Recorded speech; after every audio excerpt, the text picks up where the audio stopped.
The Dragon of Her Dreams. The Dragon Kings of Fire and Ice, Book 10, by Amelia Shaw.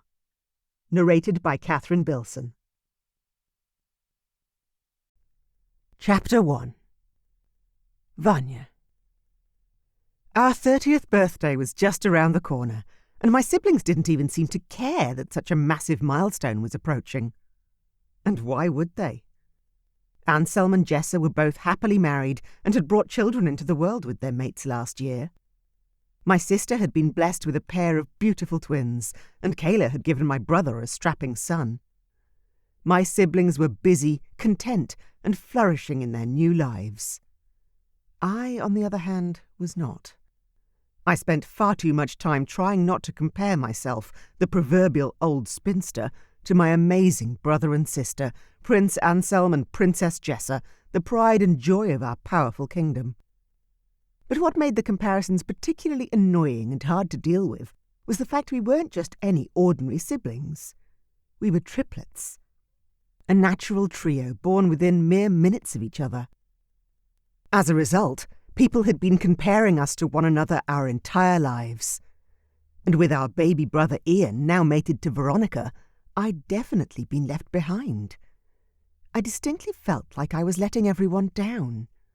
I wasn't the golden child or the pretty child. I was the dark, waifish and bookish outcast. What do I have to offer my amazing family? "Good morning, beautiful girl," Mom said, walking gracefully into the dining room for breakfast. "How do you sleep?" Our mother had been injured last year and now walked with a steel cane to help her balance, but she was still as beautiful as ever. The kingdom adored her, as did our father. "Pretty good," I lied, not wanting to get into it. Truthfully, I'd stayed up far too late reading a book from the library until sleep had claimed me, only to wake up in a sweat, having dreamed of a man I'd never seen before. I wasn't usually one for erotic dreams, but last night had been truly incredible, and I found myself missing the mystery man. My mother sat down in her high-backed chair opposite me and poured herself a steaming, fragrant cup of tea, her regular morning ritual. Everyone knew that after her tea she'd have hot buttered toast with jam or a sweet pastry, then some yogurt and fruit. She was a creature of routine and stability in our sometimes chaotic and crazy dragon shifter family, though she had her fiery side. "Have you ordered your dress for the party yet?" she asked, referring to our upcoming 30th. I grabbed a piece of tasty cheese and a handful of dark purple grapes. I'd lost the little weight again and needed to eat enough to fill out my elegant dress. "Yes, weeks ago, actually," I answered. "I wanted to make sure it was done in time." When I'd spoken to the dressmaker, it had crossed my mind that my sister might want a new dress too, and I'd considered calling her to ask if she wanted to join me for a fitting or two. Then it had occurred to me that she would probably be wearing something gifted to her by Marianne, her mother-in-law. In that moment, the chasm between us seemed even greater than ever before. My siblings were living their lives, and I was almost of a matronly age and still living with our parents. We'd gone from being a trio of best friends with the whole world ahead of us to being grown adults with separate lives, and it hit me hard. "Are you okay, sweetheart?" Mom asked suddenly, her serene features marred by a grimace of concern. "You look sad." "Oh no, I'm fine," I managed to say with a forced smile, though that too was a lie. I took a fresh, still warm bread roll from the woven basket in front of me and pulled it apart with my fingers absently. "I'm just feeling a little lonely, I guess. You know, with everyone being away at the moment." Anselm and his wife were visiting Aunt Cass in the north, and Jessa was at Eric and Marianne's castle, like always. Jessa seemed to prefer it there, and it was hard not to take that personally. It wasn't like there were many castles to choose from. We were each other's mirror opposites.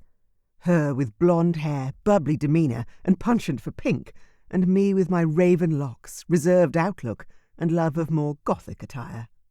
"Well, they'll be here for the party," Mom said as she beamed to raise my spirits. "There are only a few days to wait now, and then we'll have all the company we could ever want. You'll probably find yourself craving the peace and solitude once they land. It'll be overwhelming, you know that." I chuckled softly. True. Very true. Everyone was coming to the party. Not just my siblings, but all the kings and queens, their children and grandchildren. It would be an enormous event, almost as big and lavish as a wedding. It was a party to celebrate 3 royal birthdays, after all. The door suddenly banged open, and Dad marched into the dining room with a harried air about him. "I'm sorry I'm late," he apologised, sitting down at the head of the table, a frown firmly in place on his usually smiling and handsome but ageing visage. "What's happened, Dad?" I asked, my own expression dropping in empathy for my father. "What's wrong?" He straightened his jacket and sat up, shifting on his seat in annoyance, choosing not to answer immediately. "Here, love," Mum said, pouring Dad his morning coffee and shuffling a hearty portion of crispy bacon and perfectly poached eggs onto his plate. "Take a minute, then tell us what's going on." I smirked at my mother's demeanour as she slowly sat back down. Though she was reliable and set in her ways, she wasn't normally the calm one between my parents. But with Dad looking to fly off the handle at any moment, she was engaging her ultra-soothing mode. She was calming his inner dragon. But what could have made my father so worried? It couldn't be... Oh, God.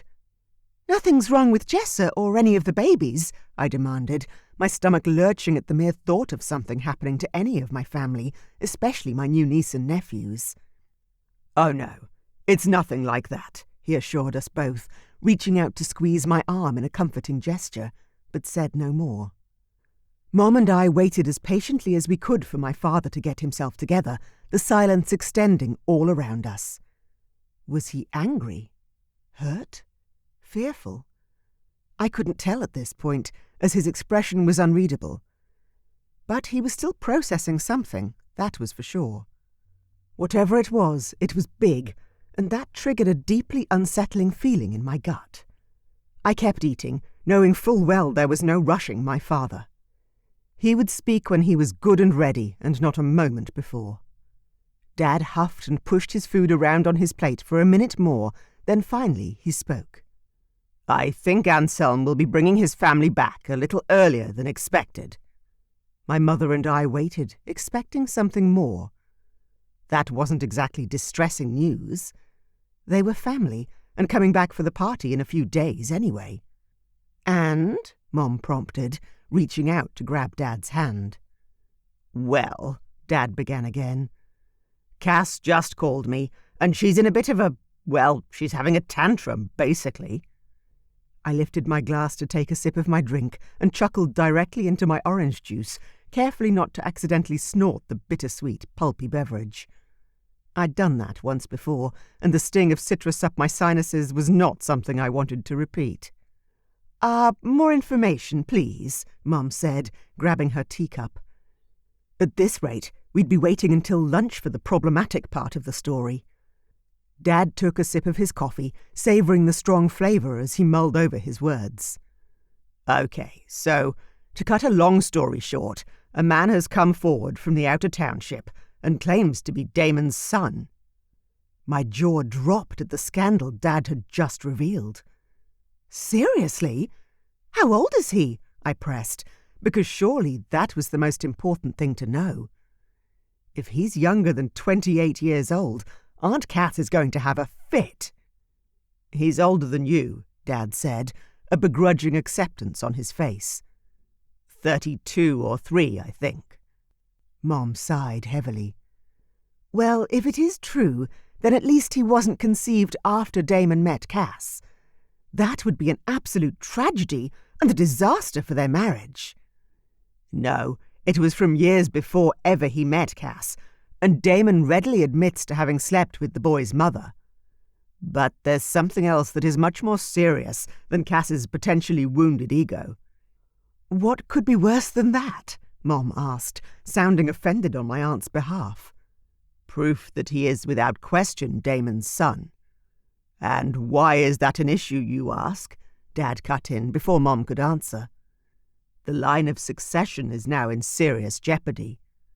"What proof?" I asked, and suddenly the Dragon King tattoo flashed in my mind, the image seared into my brain like a blazing brand. It was from my dream. "No!" I gasped. "No what?" Dad asked, his brow furrowing at my unexpected outburst. "It's the tattoo, isn't it?" I gulped. "He bears the royal tattoo." Dad nodded. "Yes, he does, as does Damon's oldest son with Cass, so it could be either of them that makes a claim to the throne when the time comes." "Oh, that is a pickle," Mom said. Poor Cass. My parents continued to chatter about the royal bloodlines in hushed tones, but they shouldn't have bothered to try and conceal their conversation. I couldn't hear what they were saying anyway, over the sound of blood roaring in my ears, lost in my own thoughts. Fear and excitement shot through me in equal measures, making me shiver so hard I had to get up and walk over to the fire to calm myself. Could Dad really be talking about the man I'd dreamed of last night? And every other night for the past week? He had long dark hair, bright, intense blue eyes, an incredible body, and the infamous tattoo of the Dragon Kings on his chest. I knew every Dragon King and prince in our realm, and I hadn't recognized his face the first time I dreamed of him. And he still wasn't familiar. I'd assumed that meant he wasn't real, and merely a figment of my lonely and overactive imagination. But what if he wasn't just a dream after all, but a real man? An illegitimate prince of the north? My stomach tightened, and an unfamiliar heat blazed between my thighs, making my cheeks flush pink. Holy crap! What do you do when dreams become reality? Chapter 2. Jaeger. The heat of the flames warmed my back as I stood by the fireplace, ready for the fight that was coming. I faced a group of people I never thought to meet, not by choice at least. The reigning royal family, including a prince from Bravadok. "So, Jaeger," the Queen said, drawing my name out like she hadn't heard it said before. "Jaeger," the King said quickly, his ice-blue eyes sliding to me, then back to his wife. "It's not a name you would have heard in the South." I forced myself to stare straight ahead. I was named after a king of the North 3 generations back, and I was pretty sure the current King Damon knew that. "Yes, Your Highness," I said, raising an eyebrow at Queen Cass. "You were about to ask a question of me." She stared at me for another long moment before muttering a curse and walking away. I stared after her and watched the people around me react with shock at her words. "Aunt Cass," Prince Anselm said, his annoyance obvious. The Queen threw out her arm and pointed straight at me. "Look at him! Just look at him! He's got Damon's eyes, and that bloody thing he does with his eyebrow. I was hoping it wasn't true, but—" She crossed her arms over her chest and glared at me. "What do you want?" I tried not to sigh too loudly, although the rush of air came out of me before I had a chance to stop it. "I never wanted to come here. My mother raised me with full knowledge of who my father was, but she was proud." The Queen sank down onto the nearest couch, her face pale now. "I'm so sorry." I nodded once in acknowledgement. "It's not the reason I'm here.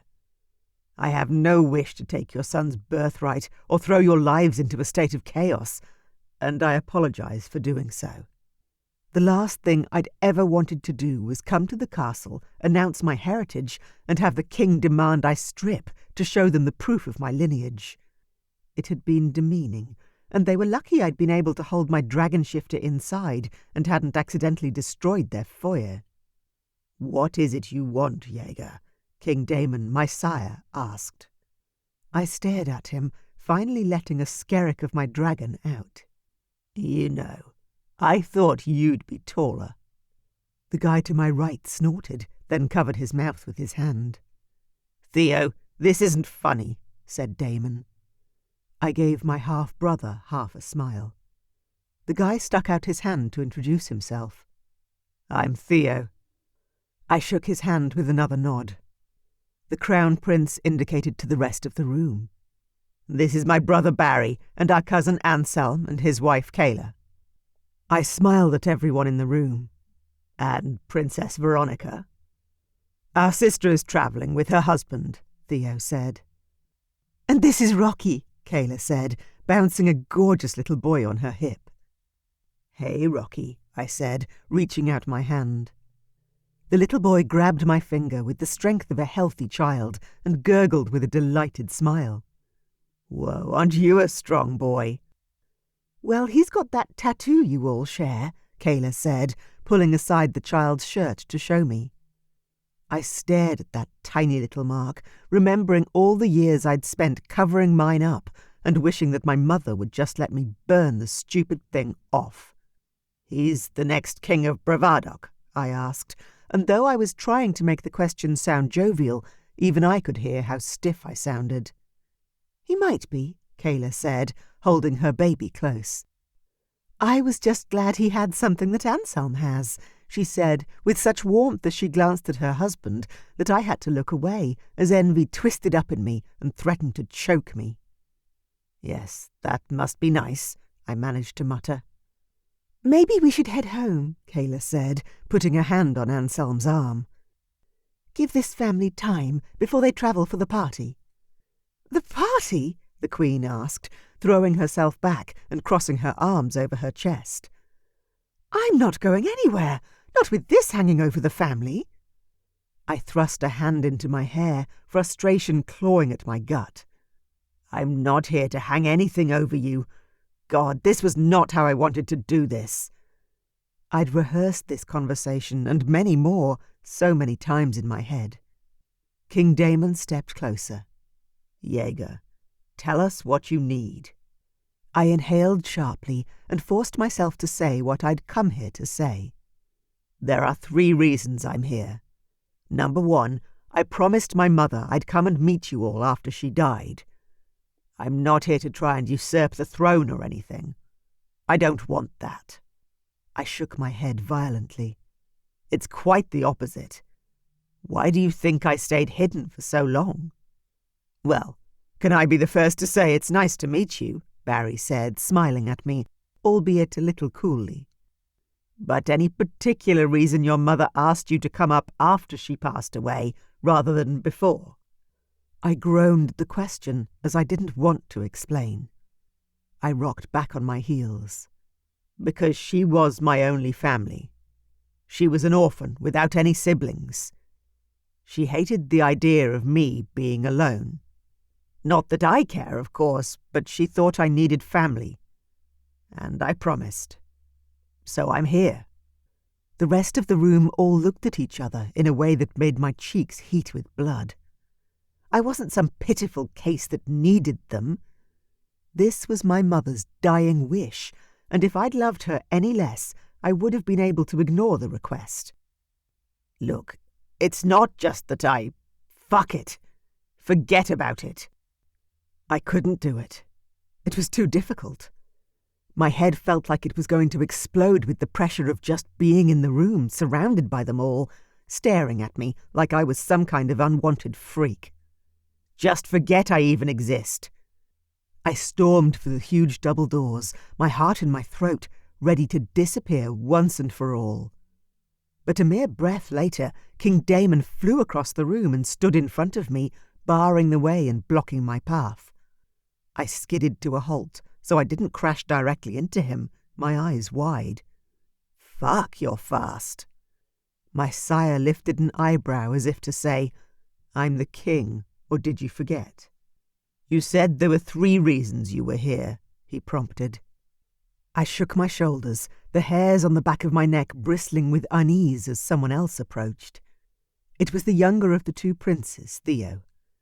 He was about my height, which was saying something, as we weren't short men, and had kind, dark blue eyes. "Please come back," he implored, gesturing to the couches behind us. "I know my family is a little full-on, but trust me, you're lucky Veronica's not here. We're the calm bunch." A strangled feminine giggle caught my attention, and I turned around to see a most unexpected sight given my cold welcome. The Queen was snorting to herself on her chair as she waved me over. "Come back, Jaeger. Please forgive an old woman her jealousies. None of this is your fault." I was drawn back to the centre of the room despite my misgivings. Anselm dragged a chair from the dining area over to the fireplace. "Here," he said, gesturing to it with a smile. I sat, as did everyone else except the king. He remained standing beside his wife, keeping a weathered eye on me. I had to assume it was because he wanted the advantage if I tried to leave again. But I'd learned from my mistake. He was fast, shockingly so, and I'd need to be faster if I wanted to run. The Queen spoke again, her hand on her husband's. "Forgive me?" she asked again, hopefully. I nodded stiffly, not sure how to respond to her earlier declaration. Jealousies. What could she be jealous of? She was the one my father had ultimately married. She'd become queen, had 3 healthy children, and ruled over a formidable kingdom. We'd had next to nothing the entire time I was growing up. It had been difficult, and as a result it had made me hard, forging me into a dragon shifter not to be trifled with. "What were the other 2 reasons you've come now?" Theo asked. I sat up straighter, swallowing the lump in my throat. Now that my anger had somewhat dissipated, I was left with an unfamiliar discomfort. "Well, the second is that... Well, Dmitri saw my tattoo the other day. He wasn't meant to. I'm generally very good at hiding it. But there was an accident and my clothes were torn and he saw." "Dmitri saw the tattoo?" the king asked, his lips twisting into a grimace. I sighed. "He gave me 3 days to tell you, or he was, and I quote, dragging my sorry ass into the castle himself." I couldn't help but be proud that a man with such strength and integrity was my uncle. Sort of. I'd always admired Dmitri and his brother, Lucien. The Queen glanced up at her husband. "Sounds about right." "And the third reason?" Theo asked, not letting it go. I stared at the young prince. He was quietly tenacious, which I could see now. "Well..." I coughed to clear my throat, embarrassment keeping me from announcing my news any louder. "I'm afraid that I have been dreaming of a woman. One that doesn't exist in this kingdom. Believe me, I've looked." Anselm snorted out a laugh, unable to contain himself. Kayla elbowed him sharply in his side. "Stop it! You princes are all the same." The room went quiet, and I looked the human dead in the eye, my tone terse. "I'm not a prince. Never was." "Oh, I'm sorry," Kayla said, glancing around the room, realizing her mistake. "I didn't mean—" "It's fine, sweetheart," Anselm said smoothly, gripping his wife's hand and glaring at me. "Jaeger wasn't born of the Queen, but he has royal blood, which means his appetites are healthy. You weren't wrong, my love, and there's no need to be sorry just because Jaeger is struggling with his identity. Is there, Jaeger?" The chill that came over the room was notable, and I couldn't help but smile at the Crown Prince of Bravadok. That stare would have cowed many a man. But unfortunately for him, that wasn't me. I glanced across at Kayla and noticed the tears swimming in her eyes. That was what broke me. "I'm sorry, Kayla. Please forgive me for snapping at you. As the Queen said, there are a lot of emotions here today." Kayla flapped a hand at her face to banish her tears and prevent them from falling. "Oh, it's fine. Don't mind me. I'm just a bit emotional, that's all." Anselm pulled his wife to his side and kissed her face. She hugged her baby son to her chest, and a powerful arrow of understanding struck me straight in the heart. They were a family. A true, loving family. This wasn't a kingdom filled with arranged marriages and cold indifference. There was so much love in this room, I was struggling not to crack and make a run for it again. "Forgiven?" I asked, my throat thick again. "Oh, of course," Kayla repeated. "Now, Keep telling us about the woman you were dreaming about before I rudely interrupted. I used to dream about Anselm too, before we met, and then long after, of course. I shifted on my seat. That was what I was afraid of. Do you have a fated mate also? Theo asked. Dad's told us about them, and Ian said he dreamed of Veronica too. Isn't that right, Dad? It's a sign of a fated mate. Everyone turned toward King Damon, and the man nodded, not taking his eyes off me. Yes. You're what? 32, 33, Jaeger? Without your mate, you must be becoming frustrated. If that's what you want to call it, I answered, trying my best to keep my grouchy tone even. My father told us once that he was going half insane with loneliness before Marianne helped him find Mother. Perhaps she could also help you, offered Anselm. Marianne, I repeated. The Queen of the Black Mountains. The Queen stood up, slipping her hand into her husband's elbow crook. Yes, Marianne and her son Anthony have magic that helps them see the future. She told Stavrock that Damon and I were meant to be. Perhaps. She glanced up at her husband. You should come with us to the kingdom of Bravadok in a few days. It is the triplet's 30th birthday, and everyone will be there. If your mate is among the nobility, she'll be present. Everyone. As in all the kingdom's kings, queens, princes and princesses. Oh, hell no. I forced a smile on my face and shook my head. Oh, I don't think. Yes, the king said, cutting me off before I could finish. That's a great idea, Cass. Marianne will be there, and she can help you, Jaeger. But you must come, Anselm said, standing up. It is my birthday after all, cousin. I invite you. I stared at the prince in front of me. Even my finest clothes would be considered rags to him. Surely he didn't expect me to turn up at a party as the poor relation. I can't, I said again. I'm not family, and I wouldn't have a thing to wear to a party of that magnitude. Kayla smiled at me sweetly. I hate to tell you this, Jaeger, but you are family now. There's no point fighting it. Trust me, you won't win. These guys don't let you go once they've got you. Believe me, I've been there. I got to my feet again and gestured to my body. Look, I appreciate the offer, but I cannot attend a royal party like this. I would not shame myself or bring dishonour to your family. Of course you can attend, Anselm said. Like Kayla said, you're not getting away from us now, not to mention that my sisters would kill me if I didn't bring you. Kayla squeezed her husband's arm. You look a similar size, she said observantly. Perhaps Jaeger can borrow some clothes, honey. Anselm blinked at his wife, then at me. Oh, of course. If that's what you're worried about, I have... No! The king's voice boomed through the room. We all stared at King Damon, who had frozen. Apologies.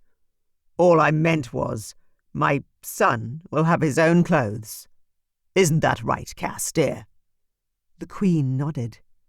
Yes, of course. We have 3 days. That'll not be a problem. But no, I can't, I protested as they swept me away into their world. Kayla walked over to me and put her hand on my shoulder. Seriously? She advised. Don't try and fight it. Just throw your hands up and enjoy the ride. It'll be a good one, I promise. I stared at her, then back at the room full of now beaming royals. Heaven help me. What have I gotten myself into? Chapter 3. Jaeger. Despite all my objections, Kayla had been right. The royal family were a whirlwind of power, and they wouldn't be denied. Anselm and his small family left for their home, and I was told that I had to stay in the palace. "I have my own home, Your Majesty," I said, as Queen Cass took me out of the main room and showed me to a guest room. "I know you do," the Queen said, "and call me Cass or Cassandra if you want. You're my stepson, I suppose." Now that we were alone, I felt I needed to apologize to her. Regardless of how well off she was, I'd upset the apple cart by showing up unwanted and unannounced. "Queen Cassandra." "Cass." "Cass." Damn, that feels weird. "I owe you an apology. I know out of everyone, you were the most upset by the news of my existence. Believe me, if I'd been able to hide myself for the rest of my days, I would have." The Queen sighed and reached out a hand to touch my arm. "Jaeger, I never wanted to be a queen. I had plans to travel and see the world, much like Veronica, really." A soft smile graced her lips as she spoke of her daughter. "I never imagined I'd fall in love with the King of the North, whose kingdom was in complete disarray, and this weather." She shivered dramatically, acknowledging the cold. I couldn't help but laugh. The Queen was a lot more relatable than I'd given her credit for. "So what I mean to say is," she reached out and softly touched my face, "we never know where the future may take us, but I've learned to embrace the journey. Please don't think I am mad at you, or even your mother.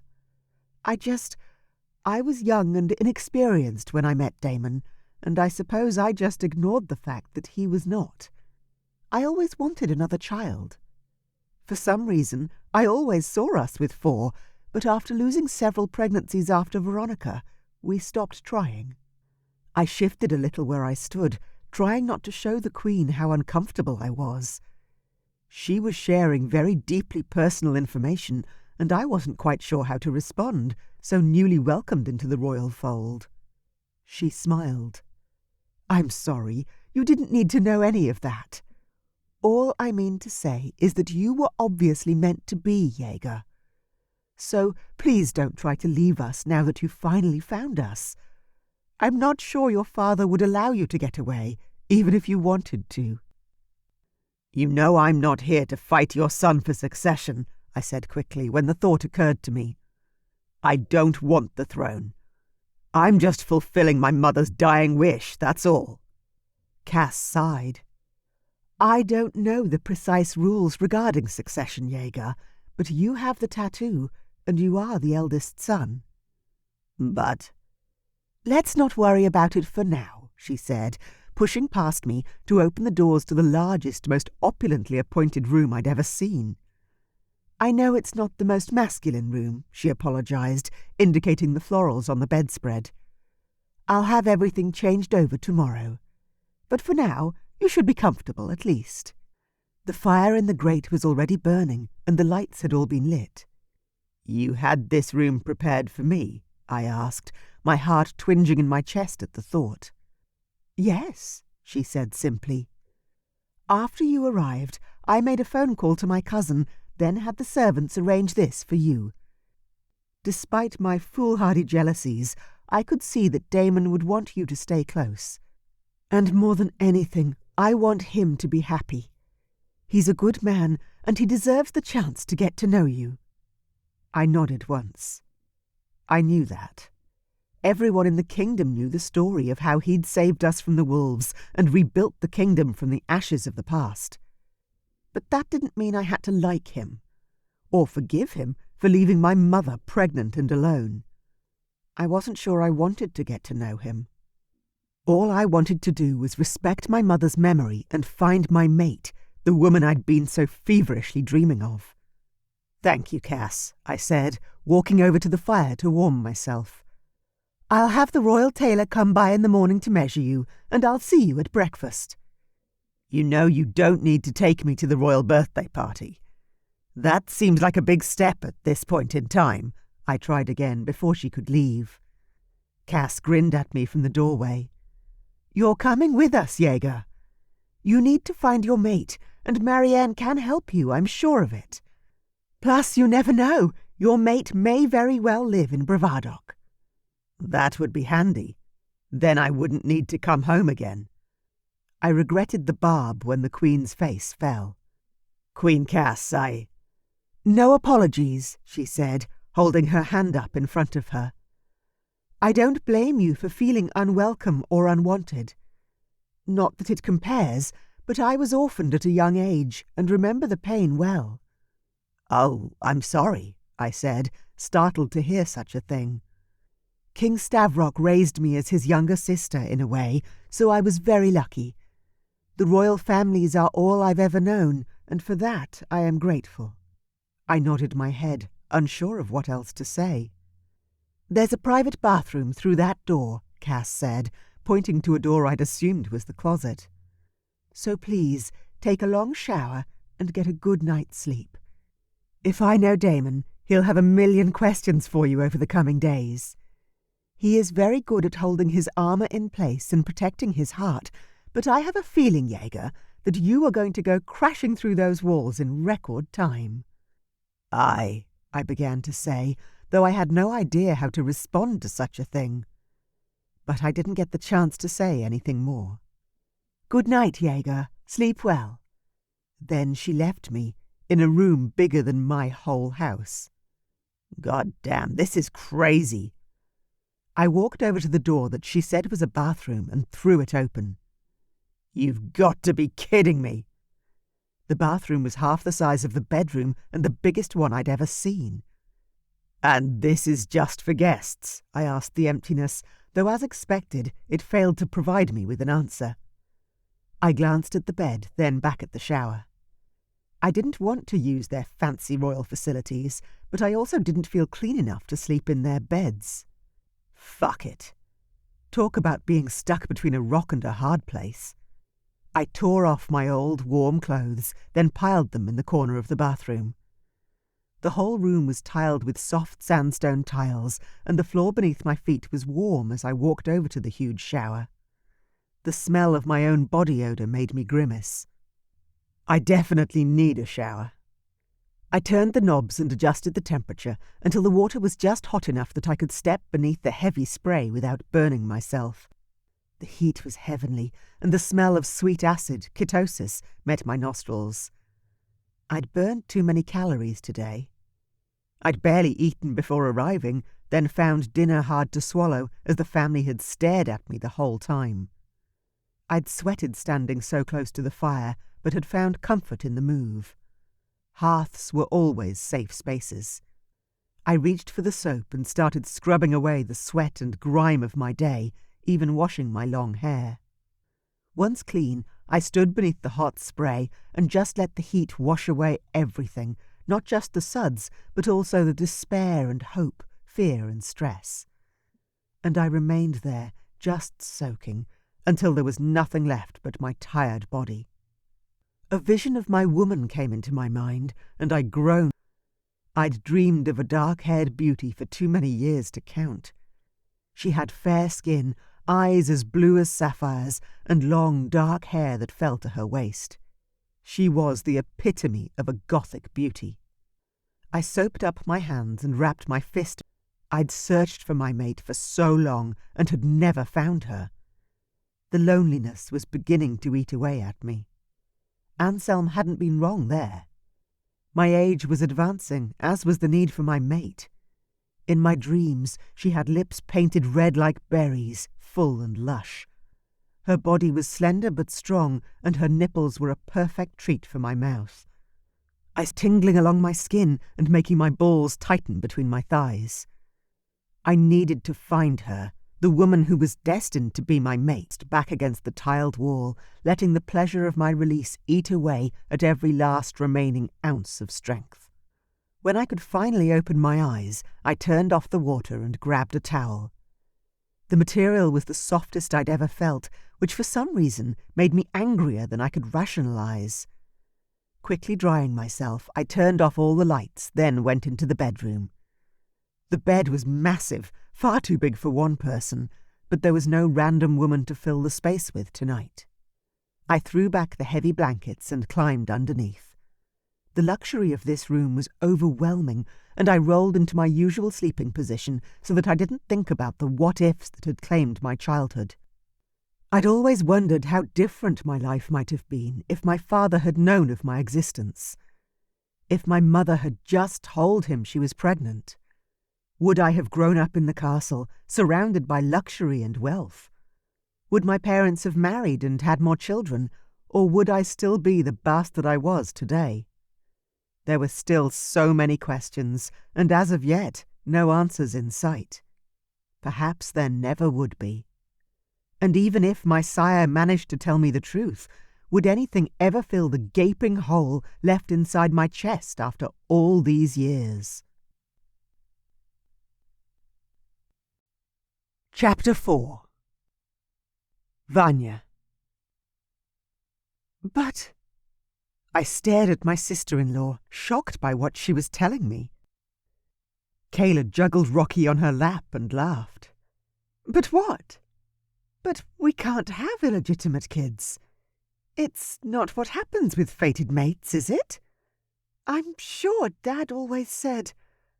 I pressed my fingertips into my forehead where a headache pounded. My thoughts had been an absolute mess the last few days. The door to the living room opened, and the rest of the family joined us. I stood up, facing my parents who were walking into the room with Anselm at their side. Hey, Dad, I thought you said that you couldn't have illegitimate kids if you were fated. My dad's face went blank with shock at my unexpected question. Then he walked over to the bar for a glass of whiskey. I stared after him. Did I say something wrong? Mom came over to me, took my hand, then sat down on the couch. Sweetheart, you need to relax. This is a lot to take in for everyone. I ignored her placation and turned to Anselm. Tell me about him. What's he like? My heart was pounding like a dragon's wings reaching for the sky. Higher and faster, until I had to force myself to take a deep breath, for fear I'd suffer a heart attack before the answer was given. He's definitely stubborn, and a bit rough around the edges. Anselm reached out for Rocky, who went to his father with a giggle and a grin. But he looks a lot like Damon. Same blue eyes and chin. Same height, too, or maybe a bit taller even. Mom gripped my hand tighter.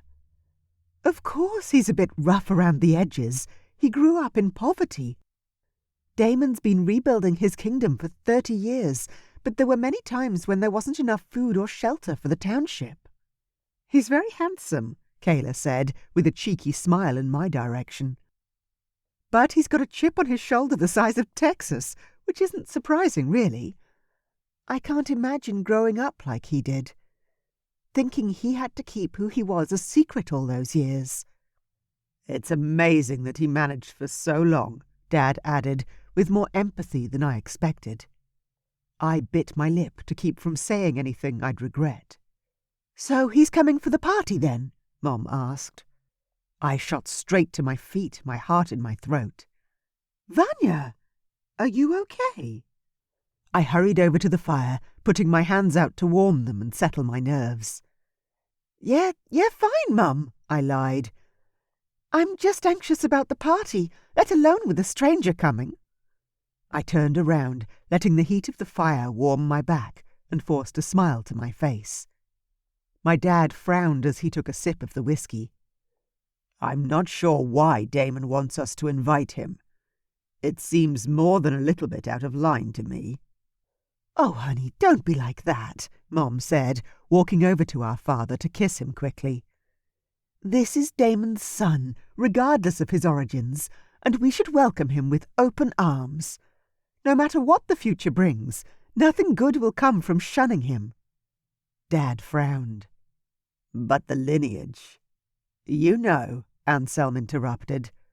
Barry has never really wanted to be king. He and Theo often joke about abdicating and letting Veronica and Ian rule. My jaw dropped. You're joking? No, Dad said, horror evident in his tone. They can't do that. Anselm chuckled. I'm serious. They're great guys, but they've never felt like being king was for them. Veronica's the strongest of the three, and with Ian at her side, they would make good rulers. I think part of them hopes that in time he'll step up and want to be king, so that they can get their wish. "But Ian doesn't even want to be king of the North," I exclaimed.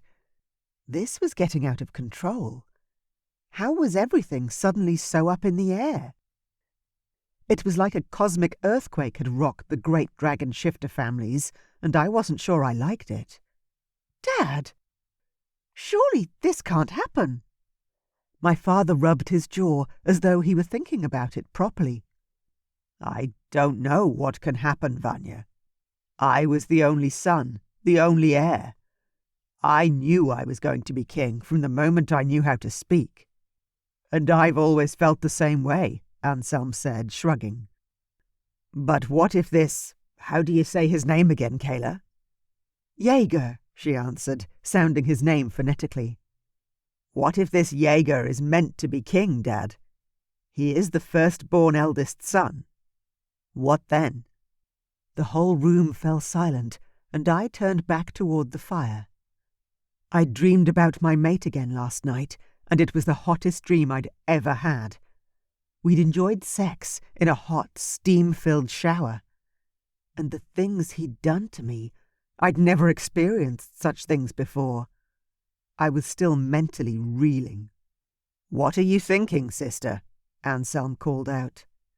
I shook my head, unable and unwilling to share my innermost thoughts. "Not now. Not ever."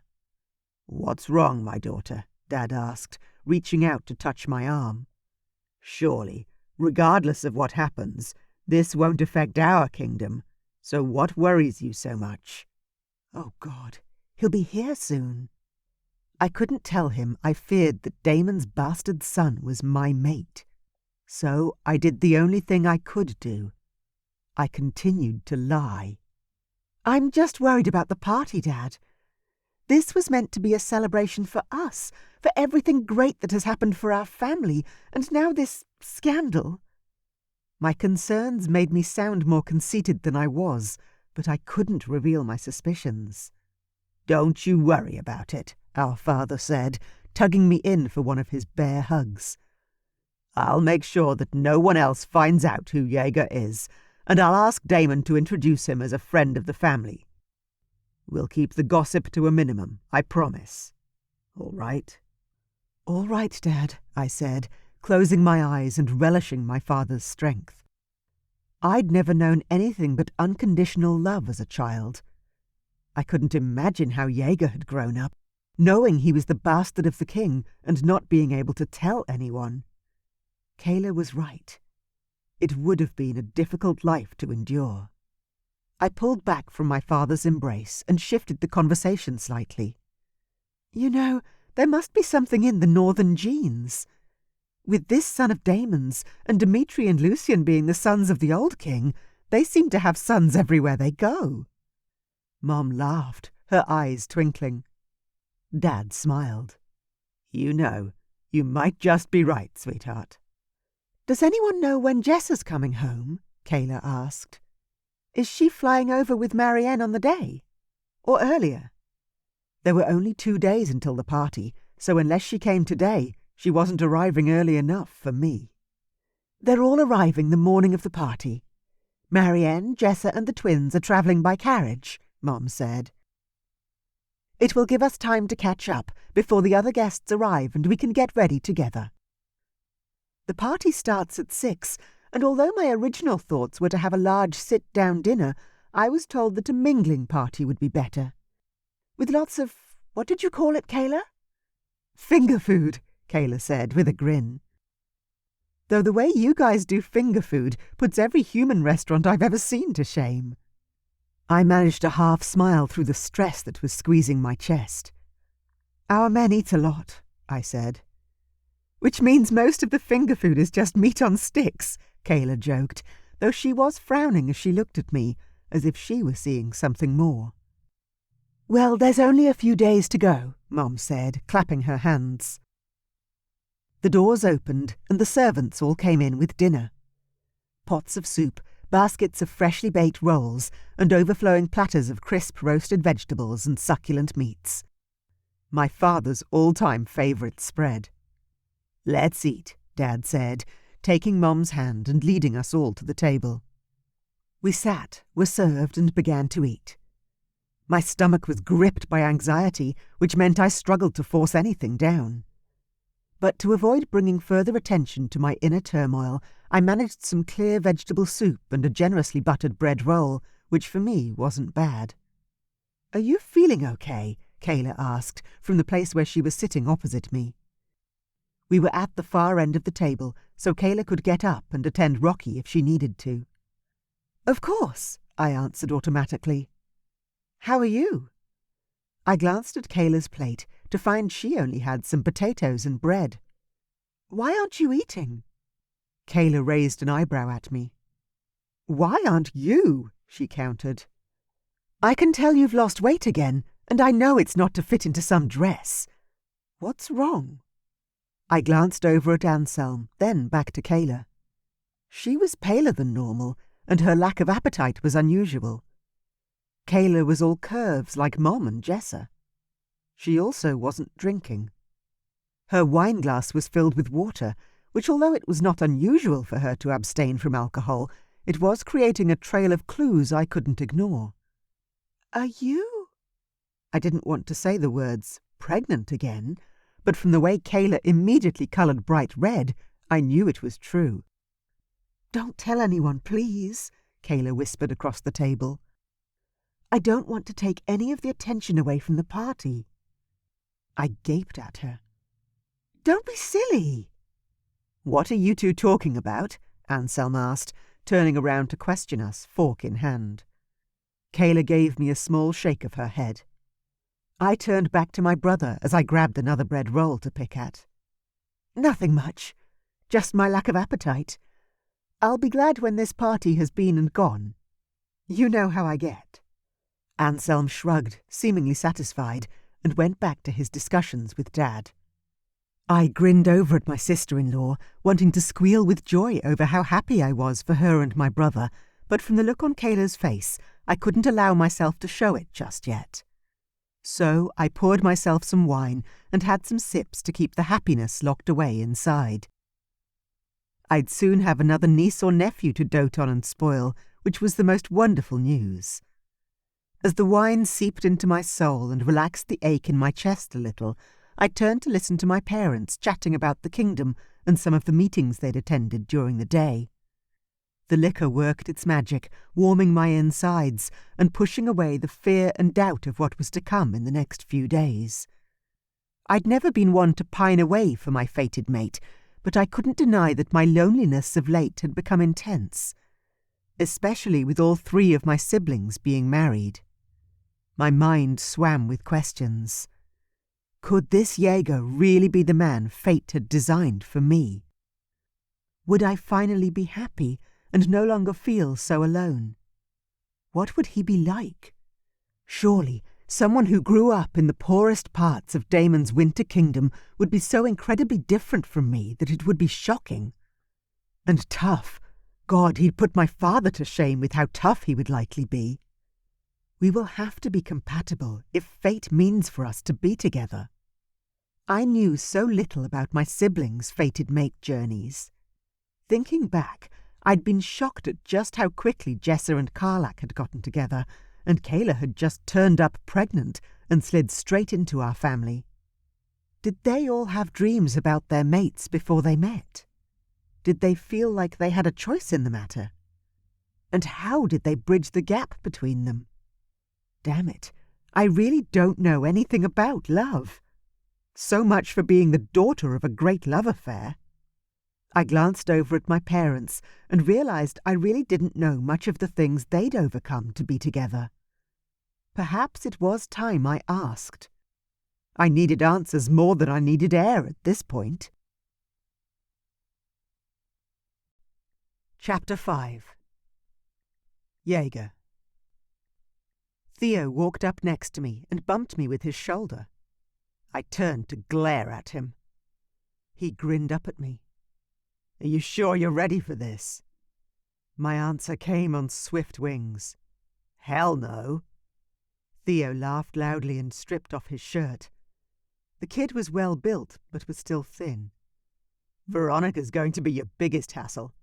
She won't know what to do with another big brother.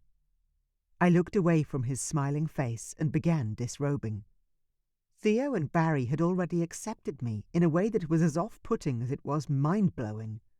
How could they just accept another brother?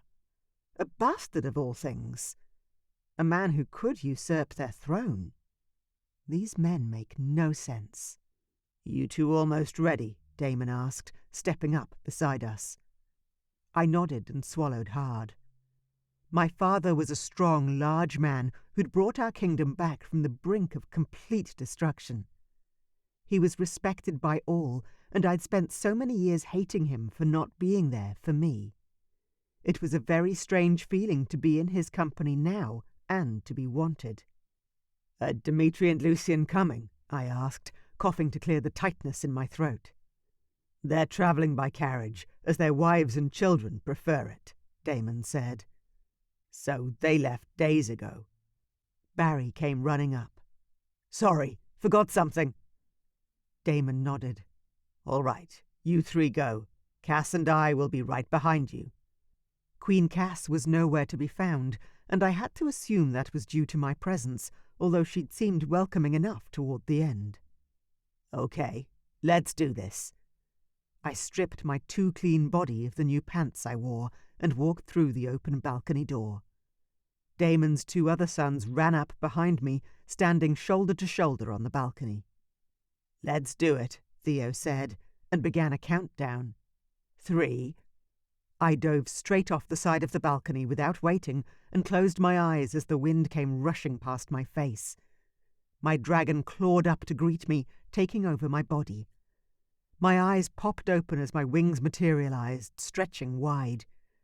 The side of the castle's turret was straight ahead, and I banked sharply to the left, the stones missing my nose by a mere inch. I flapped my wings and soared up and over the castle, climbing higher until I reached the clouds. Up here, I was in heaven. Up here, I was free. Free from the weight of the world that had tried so hard to crush me since I was a child. As I settled and headed south, 2 male dragons drew up beside me, flying at my wings. I glanced over at them, their expressions impossible to read in dragon form, so I kept my head forward, flying in the direction of Bravadok. We passed the Black Mountain Kingdom on the way, and we just kept heading south. The dragon I believed to be Theo bumped my wing to get my attention at one point, and began flying a slightly altered course. I didn't fight him on it, having never been to any of the other kingdoms before. If he was saying King Stavrok's kingdom was that way, I'd follow.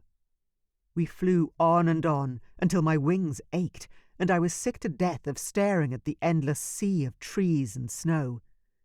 Since flying was my freedom, it was not something I ever thought I'd find myself thinking. The air felt warmer here, though the snow still fell. There was also much more greenery.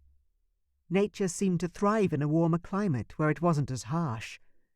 It had a chance to blossom rather than merely survive, which was yet another thing I couldn't wrap my head around. All I've ever done is survive. Finally, up ahead, a large castle appeared. It was truly magnificent. It wasn't a crumbling, decrepit building in need of repair, but a huge, vibrant and well-lit palace.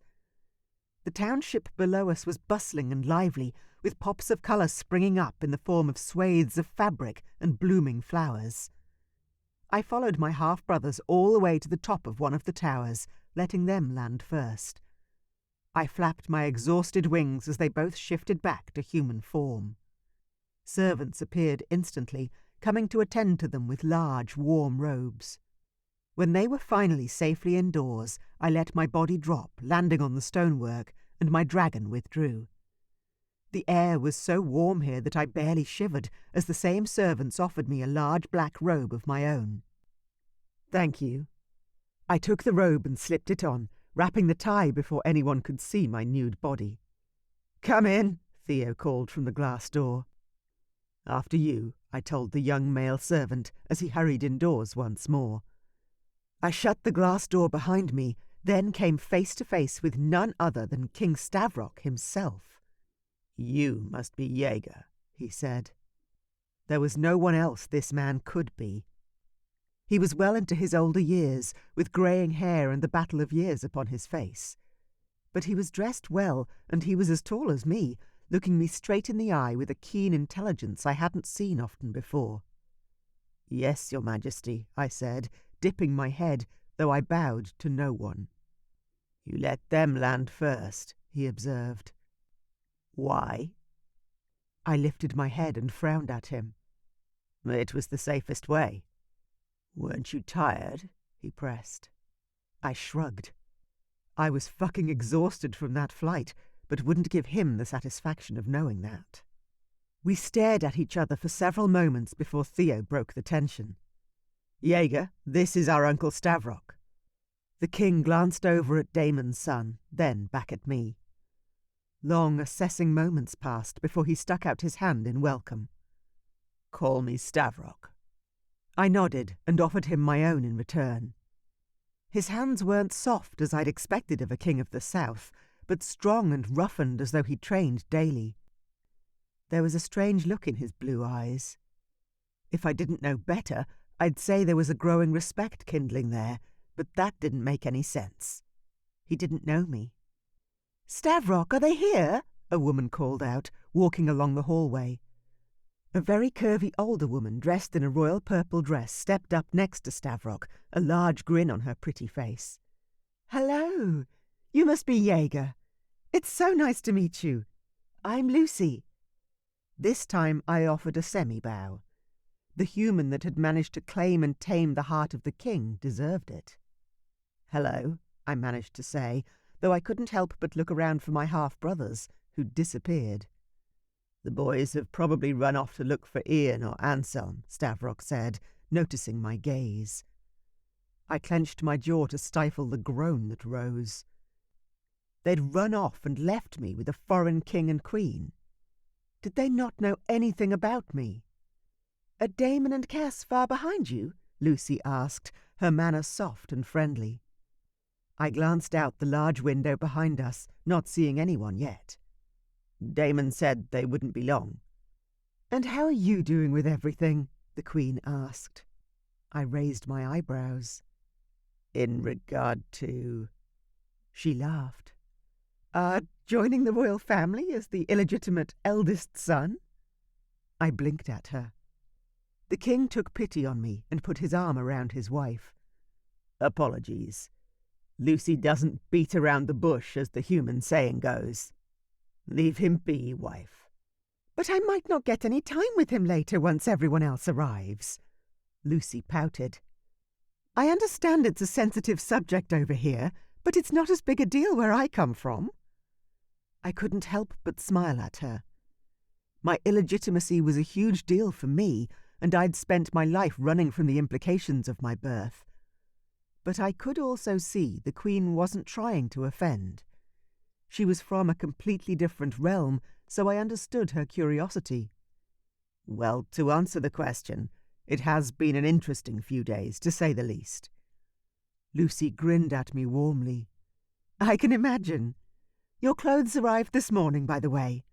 So I'll show you to your room if you'll follow me. The Queen moved to step away from her husband. The king made a soft growling noise. I couldn't help the reciprocal noise I made in response. The king's eyes widened for a moment before he nodded his head at his wife.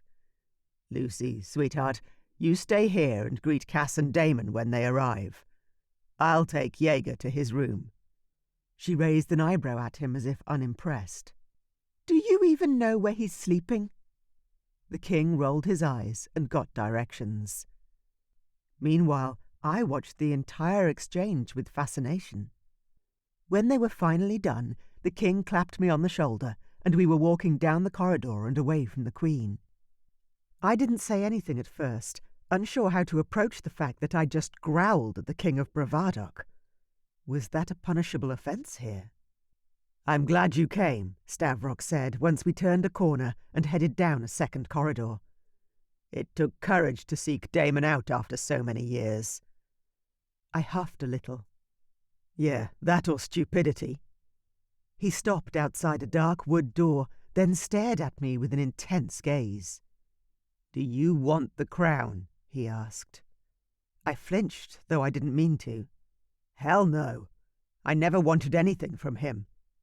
Stavrok stared at me for another moment, then nodded. "We've got a few hours before the party, so take your time getting ready. We'll see you tonight." Then he nodded and walked away. I watched him go because it had been a long time since I'd seen a man with the sort of strength he had. When I pushed open the door to my room, I stood and gaped.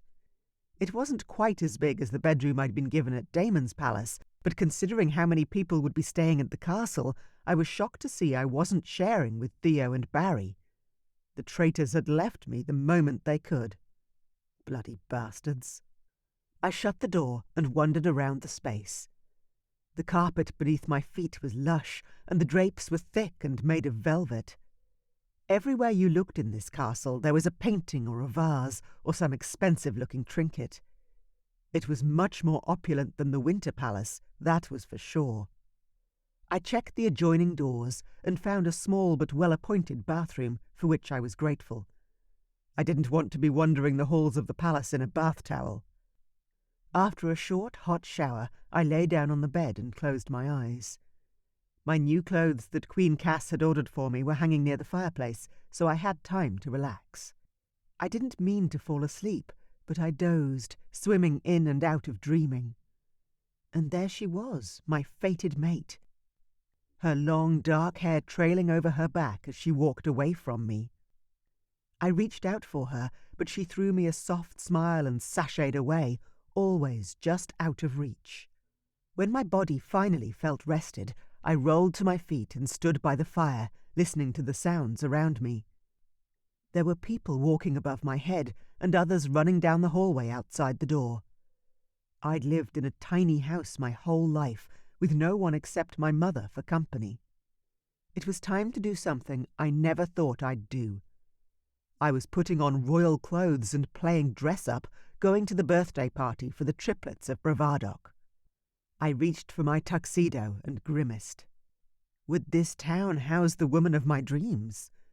Would I finally be able to assuage the loneliness in my soul? Or would this gamble of exposing my identity bite me in the arse like I always thought it would? Only time will tell.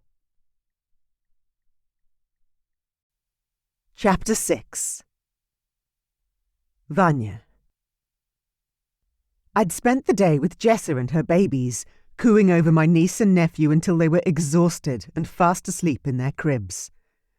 "Can you believe Mum kept our cribs from when we were babies?" Jessa asked with a laugh, walking over to the mirror in the corner of my room. Yes I can, actually," I said with a laugh. "Mum's sentimental in that way. You know that." Jessa was dressed in a long, flowing sapphire blue dress that accentuated her tiny waist and abundant curves. I couldn't help what came out of my mouth next. "Your boobs look so amazing in that dress. Are you sure Karlak is okay with that much cleavage being on display?" Jessa glanced down at the mounds of flesh poking out from her scooped neckline, then laughed. "He doesn't get a say in my wardrobe," she answered, poking out her tongue.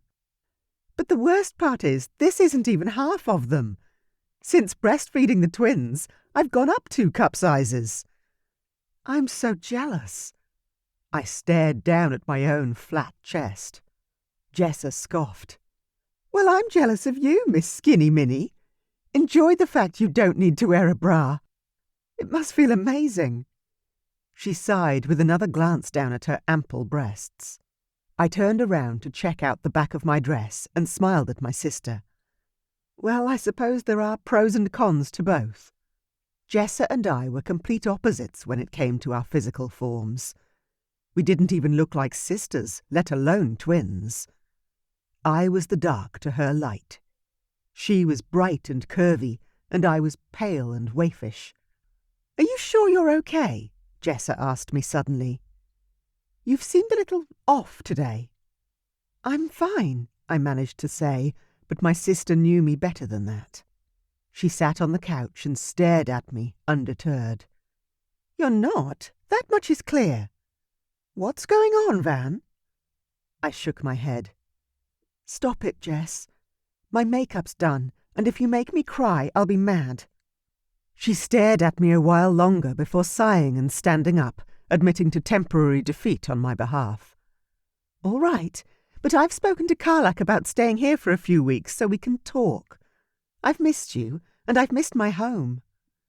I charged at my sister and hugged her tightly. "Whoa!" She giggled as she hugged me back.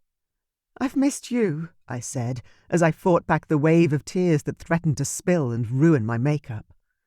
"Well, I'm not going anywhere," she assured me, pulling back and squeezing my hands. "You'll be begging me for some peace and quiet after a few days, mark my words." "Doubtful," I countered. "Very doubtful." As we smiled at each other, there was a knock on the door. "Come in." It was Anselm, dressed in his finest black suit. He looked absolutely smashing. "Are you two ready?" he asked as he stepped into the room. I kept hold of my sister's hand and walked over to our brother. "This reminds me so much of our 21st. Anselm nodded. "Yeah, me too. Boy, how things have changed, hey?" I glanced at Jessa, then back at Anselm. "For you two, maybe?" Anselm's eyes widened, then he stumbled. "Oh, I didn't mean... I'm sorry, sis." I reached out and squeezed his hand too. "It's fine. One day, I'm sure things will change for me too." My heart certainly knew that it would, but my stubborn head was mired with negativity. It felt like things would never change. Jessa slid her hand around my arm and grinned at me. "Well, shall we get this party started?" she offered. Anselm arched an eyebrow. "Same entrance as always?" I chuckled. "Why not?" I wasn't one for being the centre of attention, but when I was one of the triplets, I never worried about facing the world. When we were together, I felt strong, like I could handle anything, even if I wasn't ready. We walked down the hallway and toward the doors to the small balcony. My breath hitched in my throat, and I stopped, unable to take another step before asking the question on the tip of my tongue. "Have either of you seen Jaeger yet? Is he here?" Anselm frowned at me. "I haven't, but don't worry, sister. He won't ruin the party. Despite everything, I think you're going to like him." I sucked in a breath and nodded. I wasn't afraid of that. I'm afraid of the opposite being true. My heart raced. Am I ready to meet the man who I think could be my fated mate? Anselm stepped forward and opened the doors, pushing them wide and holding out his hand to me. The sounds of the crowd from beneath built to a roar until suddenly there was a round of shushing and the room fell silent. I glanced at Jessa, and together we walked out onto the balcony that overlooked the enormous ballroom, smiling and waving as the festive space exploded with a deafening round of applause. My belly tightened and dropped as I searched the room expectantly for an unknown face. "Let's go," Jessa said, tearing me away from my perusal and down the steps into the ballroom below. Why can't I see him? What does he look like? I thought I'd know him or feel him straight away. Maybe Jaeger isn't the fated mate I thought he was. Mom and Dad were waiting at the bottom of the steps to give us hugs and kisses and to say happy birthday for the second time today. Kayla stepped up next to Anselm, looking pale but beautiful. No one else might have noticed, but it seemed obvious to me that morning sickness was likely wreaking havoc with her. "Oh, your dress is lovely, Kayla," I said, giving her a warm smile. Karlak stepped up to draw Jessa into his side. "Happy birthday, Vanya. You look as beautiful as ever." "Doesn't she?" Jessa said, grinning at me with her normal levels of pride and happiness. "We all look beautiful," I responded, gesturing to all the women in the group. And I'm just so glad we're all here together for such a special milestone." "Speaking of," Karlak said, "Anthony and Charity were asking for us. Shall we go speak to them?" Jessa nodded and headed off with Karlak at her side. Then Anselm bowed out with Kayla to go and speak to other guests and perform the usual meet and greets. And that meant I was left with my parents and a heavy feeling in the pit of my stomach. I felt so incredibly left out that it set off a pang in my heart that almost had me clutching at my chest. I'm alone. Mom's gaze slid behind us, and a huge smile lifted her lips. "Vanya, come and meet Jaeger. I know you've been wanting to make his acquaintance." I froze, and a whole-body shiver coursed over me, making the hairs on my arms prickle. My breathing grew shallow, and my stomach instantly filled with the sensation of a million chaotic, fluttering butterflies. "Are you okay?" my mother asked, with a look of concern. But before I could answer her, I looked over my shoulder and slowly turned around. There, before me, standing next to Uncle Damon, was the man from my dreams. He had long, beautiful dark hair and eyes as bright as the sapphires in my father's crown. "It's you," I breathed, my heart in my throat. He opened his mouth to speak, but was interrupted. My father reached out to grab my arm, shocking me. Any words Jaeger had planned to say were lost to a feral, warning growl. My father responded in kind, not letting my arm go. Jaeger's eyes flashed from blue to silver in a mere second. He looked strong, predatory, and incredibly handsome as his inner dragon reared up within him. My heart jumped with adrenaline, racing inside my chest like a prized stallion. If I didn't stop this, we'd end up with 2 fighting dragons in a room filled with people. "No," I found the courage to say, and put out a hand toward Jaeger. "Stop. He's my dad. He won't hurt me." I tugged my arm, but my father refused to let go. Then help came from an unexpected place. "Stavrok, let her go," Mom said, her voice soothing. "Jaeger's not going to hurt her. You know that. Now calm down." Mom tugged at Dad's arm until his fingers loosened their grip. I stumbled toward Jaeger the moment I was freed. He grabbed my arm and pulled me to his side so fast I was seeing stars. His arm went around my body, holding me so close, protecting me and shielding me from the world. In such close proximity I could smell his skin and feel his heat beneath his shirt. I didn't know this man, but as a soft moan left my lips, I tucked my nose into his neck and took a deep breath. It's him. My mate. My heart sang. I knew it beyond doubt. He smelled like home. This time Jaeger's growl was more like a rolling purr, and he wrapped his second arm around me as well. "I've found you," he said, sounding as though he was panting or in shock. His chest was rising and falling too fast, and although part of me was afraid that he'd shift, the dragon shifter part of me was blissfully happy at the fact. Mom walked closer, despite my dad calling out to her. "Jaeger, sweetheart," she was saying softly. "Can you control yourself? Or do you need to get outside?" Jaeger was trembling, and the sheer power that it took to hold his dragon inside made me smile. He was so impressive. "I don't know," he admitted, each word punctuated with a laboured and desperate pause. Mom continued. "Vanya, darling, I think you're going to need to wake up and help Jaeger out here. I'm not a dragon, but you are. Do you know what he needs?" I opened my eyes and stared up at him. My blood was hot, flowing in my veins like lava, and every part of me was intoxicated by the mere scent of him. I'd found him. Finally. He's real. "He'll need to shift," Damon interjected from beside us. I hadn't even realized he was still there. Jaeger wasn't growling at his father, which was interesting, but his hands tightened on me. "Do you want to fly with me?" I whispered. "We could both go." My clothes. Queen Cass, Jaeger gritted out as he battled for control. Damon chuckled softly. She won't care if you tear them to shreds, but if you have the control, Stavrok might have somewhere nearby that you can both safely disrobe before shifting. Jaeger nodded in a jerky fashion. Yes, please. Now. Mom began to walk backward. Come on, the south balcony. Quickly! She gestured toward us, encouraging us to follow.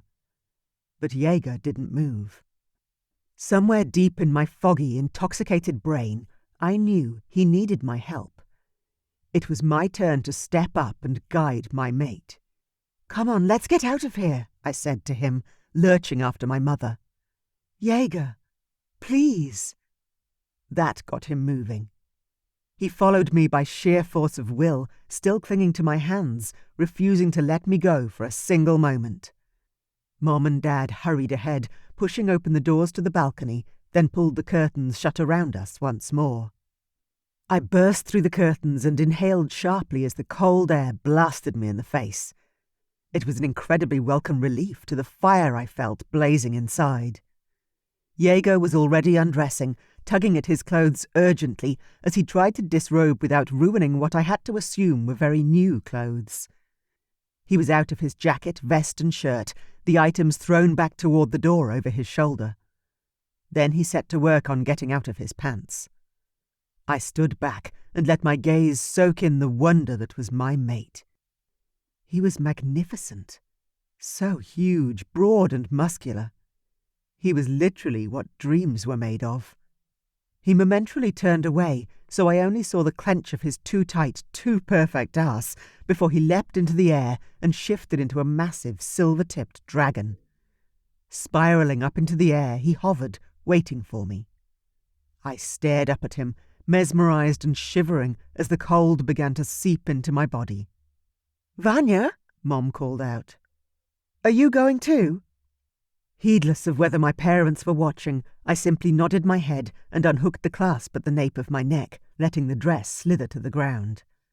I wasn't wearing a bra, and my nipples were already tight and hard. I didn't bother with my black lace panties. I just let my dragon rise up inside my body, tearing the material apart as she broke free. I flapped my wings, and with a song in my heart, I took to the sky, chasing my fated mate into the clouds. Chapter 7. Jaeger. I flew through the winter sky, my beautiful mate on my tail. In this form, all I could feel was happiness. I had no worries. There was only beauty and pleasure. It was everything I'd ever hoped for, and more. We flew up and around the castle, moving away, then flying back, tumbling through the air and dancing through the clouds. But where should we go? I didn't want to go back to the party, and I didn't think my mate wanted to either. But my home was too far, and as soon as I shifted back to human, I knew that I'd want my mate. Naked and in a warm bed, in that order. Finally, we spiraled down together into the courtyard at the castle, and my mate released her dragon, shifting back into her human self. Her naked human self. She was slender, with just the barest hint of curves, but undeniably beautiful. Her long dark hair flowed over her body, covering her breasts. She looked like a pale, gothic goddess. I let go of my dragon too, knowing full well my cock wouldn't be soft. We stood there for a time, staring at each other, caught between worlds, neither of us daring to move or breathe. Then the door opened and servants rushed out with robes. My mate cast me a final longing glance before bustling inside and into the warmth of the castle. I took my time, pulling the robe on and letting my body cool down, literally and figuratively. When I finally walked inside, the servants shut the doors behind me. My mate was standing nearby, shivering hard. The poor thing didn't have an ounce of body fat to help keep her warm. I couldn't stop myself. I walked over to her and wrapped my arms around her, tugging her into the heat of my body. "Are you all right?" I asked. She nodded, but didn't curl into me the way she'd done when we'd first met. I smiled, unable to be sad at this moment. "You know, I don't actually know your name." She chuckled and lifted her head, staring at me with big, soulful eyes. "I'm Vanya." Vanya. I let the name roll off my tongue, enjoying the sound. Where had I heard that name before? "How are you related to everyone here?" Her dad. She'd said someone was her dad. Who was it? I shook my head, trying to clear away the fog that surrounded our meeting. Her jaw dropped open and her eyes widened. "Weren't you here when I opened the party?" I shook my head. "No, I was talking with Theo outside." "Why?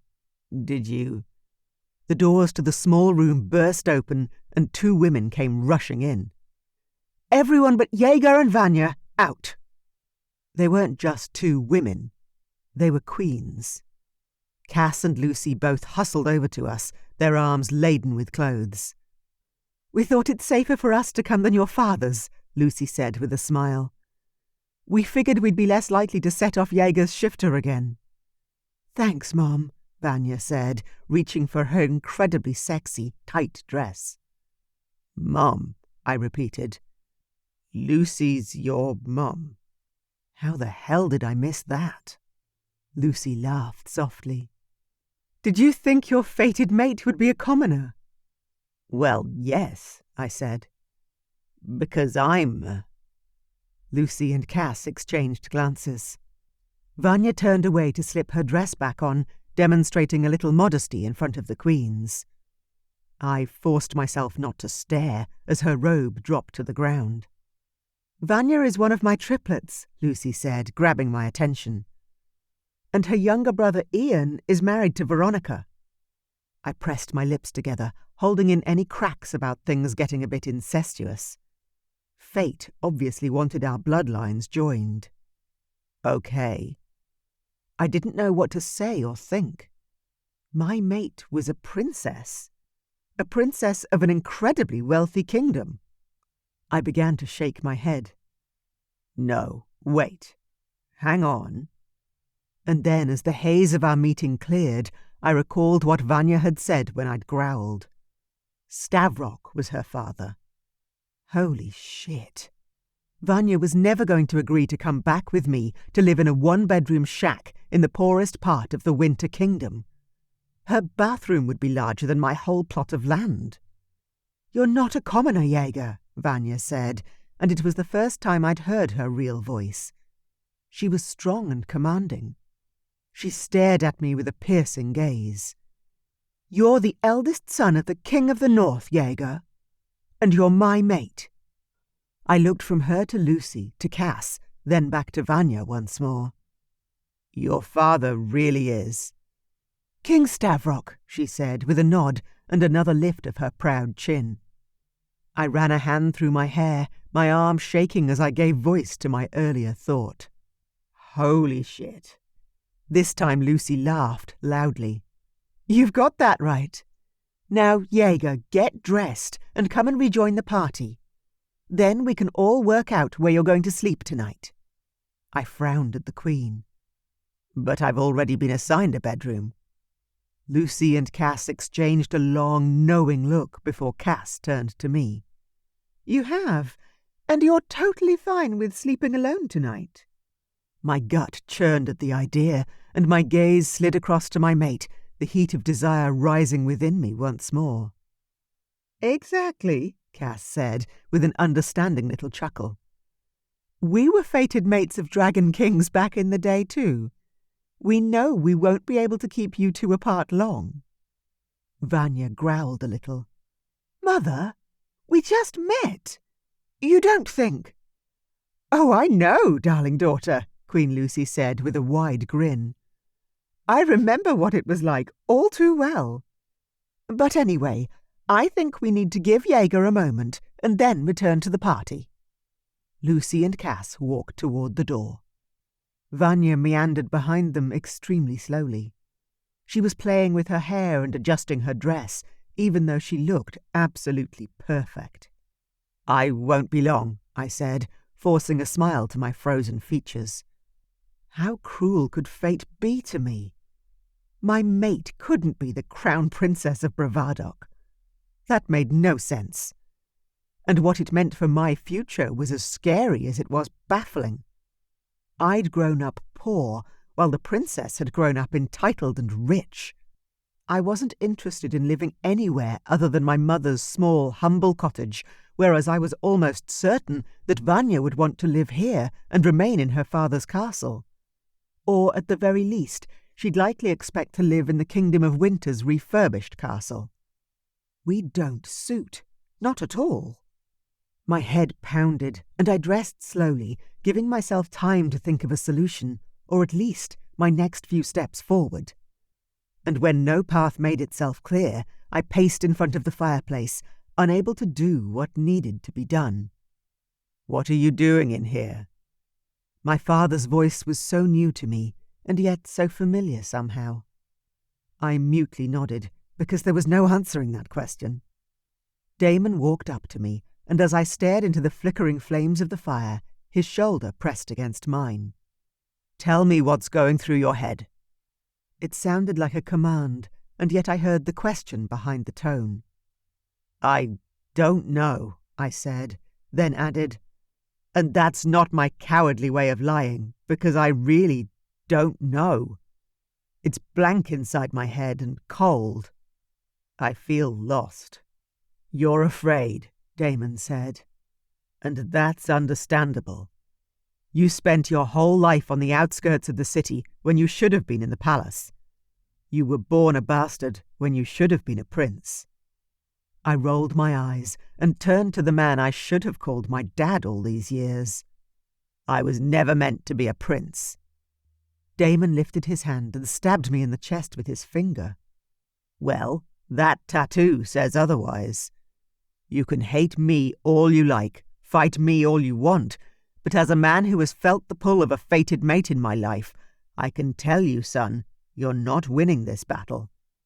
Even if you are stupid enough to run away from Vanya." I glared at him and pushed his arm away, my temper flaring in my frustration. "I'm not stupid, and I don't run." "Then get back out there," Damon said, with a head flick towards the door. "Go and show those royal uppity asshats that you've got more class than all of them combined." I crossed my arms over my chest and glared at him. I didn't have the guts to tell him that not only did I not have the class, but also I did not want to go out there again. But I'd done lots of things in my life that I didn't want to, and this was going to be one of them. A man always rose to the occasion, even if it killed him. "Okay, fine. I'll go back out there and smile and pretend like everything's fine." Damon chuckled. "Well, you don't need to pretend anything. Just don't run, okay? And maybe speak to Karlak. You may just find he may have a similar story to share." "And Karlak is—" Damon sighed. "Karlak is the Crown Prince of the Black Mountains, Marianne and Eric's eldest son. And he has a similar story. That I'd like to hear." I nodded my head at him. "All right. Introduce me, please." Damon nodded and turned toward the door. "Then come." I followed him, though it irked me to do so, back into the fray, the heat and the noise. There was nothing like the sound of dozens of people talking and music pounding in a room that still somehow seemed too small for so many personalities. Damon made his way to the edge of the room where 3 young men stood, all a few years younger than me. "Karlak, this is Jaeger," Damon said, nodding between us.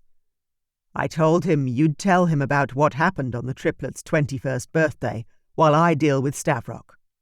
I'll be back." Damon turned on his heel and left me with 3 men, probably all princes. I forced a smile to my lips. "Hi, You're Damon's son," Karlak said, nodding his head at me, then indicated to his side. "This is my brother, Anthony." "Nice to meet you both." Anthony held out his hand to me. I reached out, not willing to refuse an introduction to the Prince of the Black Mountains. But the moment my hand connected with Anthony's, I was thrown into the future. I gasped as my eyes slid shut, and a vision projected into my mind of a castle bedroom. Vanya was there, lying on the bed, crying out in pain. It was immediately evident she was in labour. Her belly was huge and swollen, and there was an alarming amount of blood on the bed. "No," I said out aloud, and tried to pull my arm back. "Wait!" Anthony grabbed hold of my arm with his other hand, unwilling to let me go. My heart pounded in my chest as I waited to see if my mate was going to die. But the door opened, and I watched myself as I raced in, followed by Lucy and another woman I'd never seen before. Then people surrounded her, and I watched as Vanya pushed and strained a child into the world. A squalling, crying, happy baby that was lifted straight onto their mother's chest. My heart swelled and tears burned in my eyes. There I was, a woman in my arms and a new baby to live for. A family. My own family. Anthony finally released me, and the vision faded. "No," I whispered, as my waking vision returned and I was back in the real world, my future now nothing but a hazy image in my mind. "How?" Anthony rubbed his hands together and smiled, a faint purple light glowing in his eyes. "What are you?" I asked, a shiver coursing up my spine and making my shoulders shake. "I'm a sorcerer," Anthony said as he tilted his head. "And a dragon shifter." "And my husband," said a soft female voice from the side. I looked to my right, and a beautiful woman glided up next to Anthony and slid her hand around her husband's arm. "You must be Jaeger. You're the talk of the party." I groaned. "I didn't want that." She smiled at me, and her eyes lit up. "You're also fated to Vanya. Is that right?" Karlak stared at me, his shock a palpable thing. "You're what?" Anthony smiled sincerely, and I had to assume that he'd shared in the vision he'd shown me. "She's waited a long time for you." I cleared my throat loudly and looked at Karlak. "Damon said that you would share an experience with me that was similar." Karlak nodded, suddenly as serious as the grave. "Yes. The triplet's 21st birthday was when I realized that Jagger was my fated mate." There was a moment of silence, and they stared at me as though I should say something. Okay."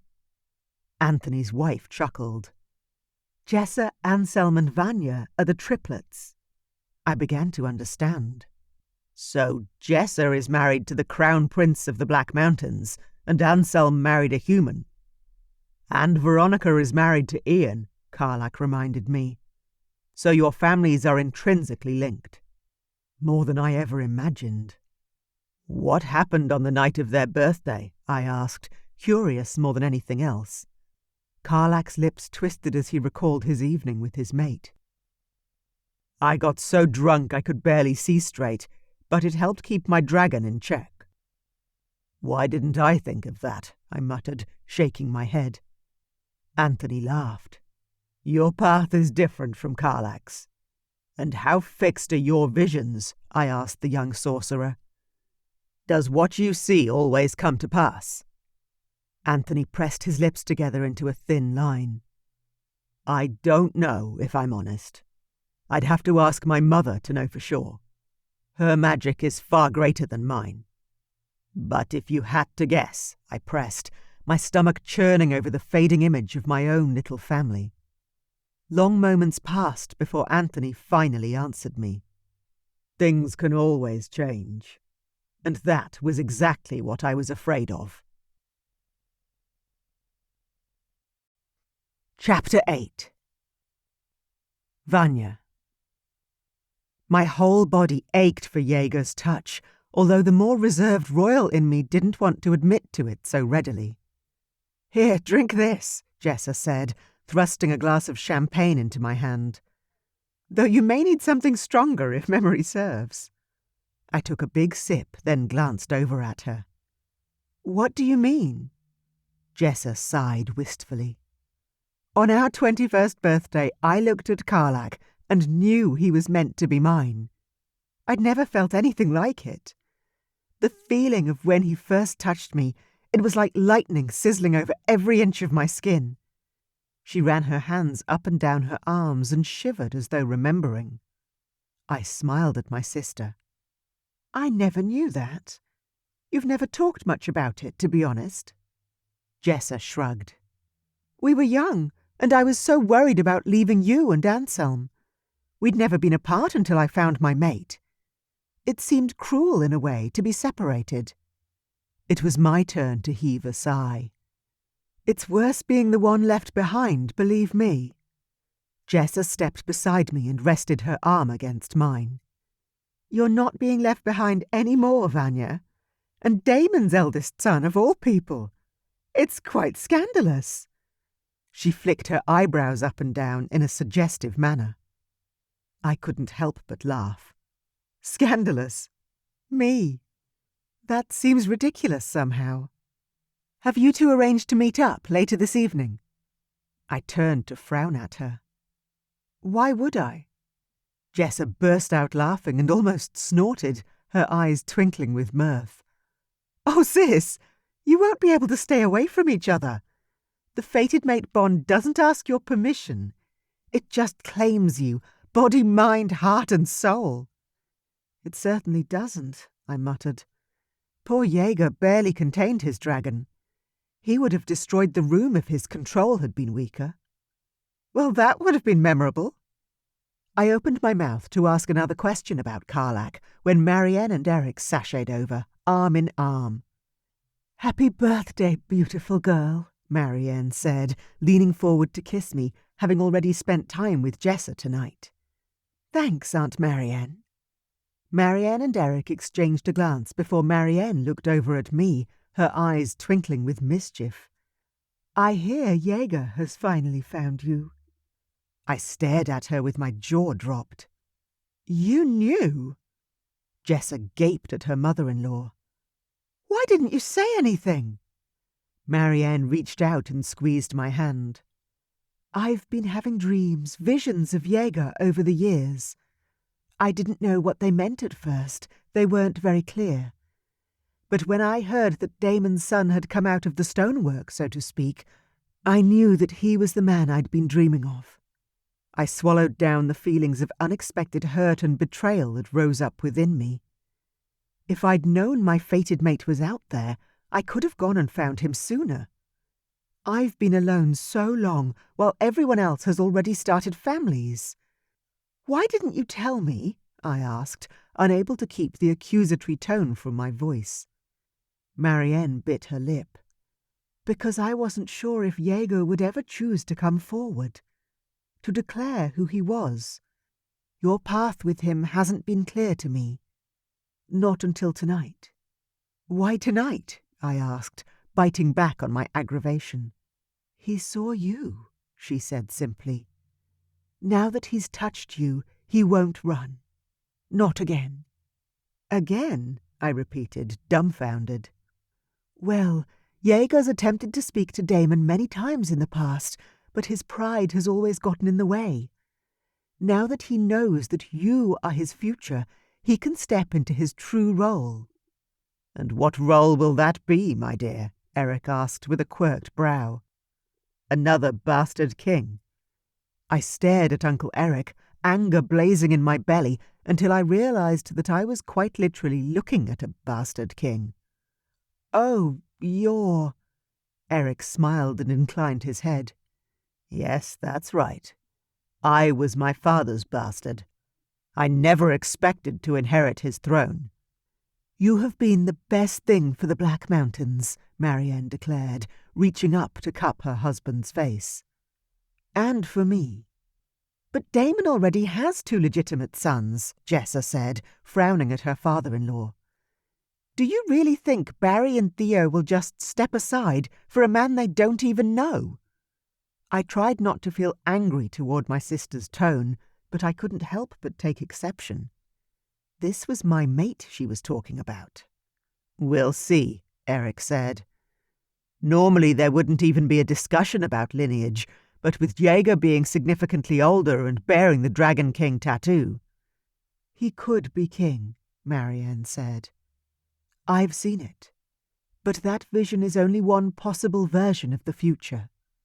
He could walk many paths. He wouldn't have to be king," I said. "He could live here with me in Bravadok."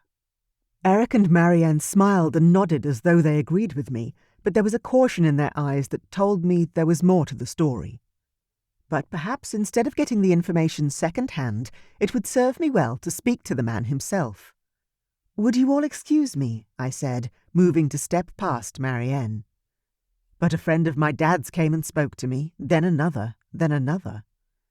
By the time I'd spent time with everyone who wanted to say happy birthday and made my way over to where Karlak and Anthony were, Jaeger was nowhere to be found. "Where's he gone?" I asked. Anthony quirked an eyebrow at me. "Hey, Vanya, how are you?" "We're great, thanks for asking. How's your night going?" I glared at him, then conceded. "Sorry, that was rude. I need to find my mate." "If you're looking for Jaeger, he headed off with Cass a few minutes ago." "Oh." I went up on my tiptoes, looking around frantically. My stomach gurgled as it digested little more than a glass or two of champagne. Anthony stopped a waiter as he walked past with a plate of herbed roast chicken sticks. "Vanya," he said, his tone commanding. "Eat something." I didn't question the sorcerer's advice. The last thing I needed tonight was to faint in front of everyone. "All right." I grabbed some chicken and sank my teeth into the flesh, my stomach growling in response as I chewed absently. Karlak snagged another glass of champagne from another waiter and handed it to me. "You're the birthday girl. You should be enjoying yourself as much as possible." I nodded and kept eating, surprised at just how hungry I was. "I agree." A tingle coursed up my spine, and I swallowed the moan that rose in me as a hand slid around my waist and moved into my side. How could Jaeger be so familiar to me? It was as though I'd known him forever and shared every intimacy imaginable with him. His touch was perfect, as was the very scent of him. And as he leaned closer, he whispered into my ear, "We need to get out of here before I ravish you in front of everyone." I couldn't help the thrill that shot through me, but I turned my head and lifted my gaze to his. "I can't leave." He frowned, and his lips thinned as he pressed them hard together. I could see he wanted to assert his dominance over me, but what he didn't realize was that I was the daughter of King Stavrock, and I wasn't taking orders from anyone, not even my fated mate. I straightened my spine, but still had to tilt my head to look up at him. Damn, he's tall. "The party will only go for a few more hours. Have something to eat and drink. And calm down." I knew what he was feeling. It was an incredible ache that started deep in the belly and heated the very blood. But this was my birthday, and my triplet siblings were here to celebrate with me. It was the whole reason for this event. I couldn't just run off with a man that I barely knew. He may be my fated mate, but that didn't change the fact he was a virtual stranger to me. "Have you met my sister Jessa yet?" His eyebrows flickered up in the faintest expression of curiosity. "Or Ian," Anthony suddenly said, bursting through the bubble around us and reminding me that we weren't alone. "I think they just arrived, actually." The doors to the hall flew open, and in walked my baby brother and his fiery wife, the dragon daughter herself. I couldn't help but roll my eyes and grin at Anthony. "Did they have to upstage us?" Anthony grinned back. "Of course they did. Go see them." I nodded, and as I stepped toward them, Jaeger's grip on my hip tightened. I glanced up at him. "It's okay. Come meet my family." His feet were frozen in place, or so it seemed.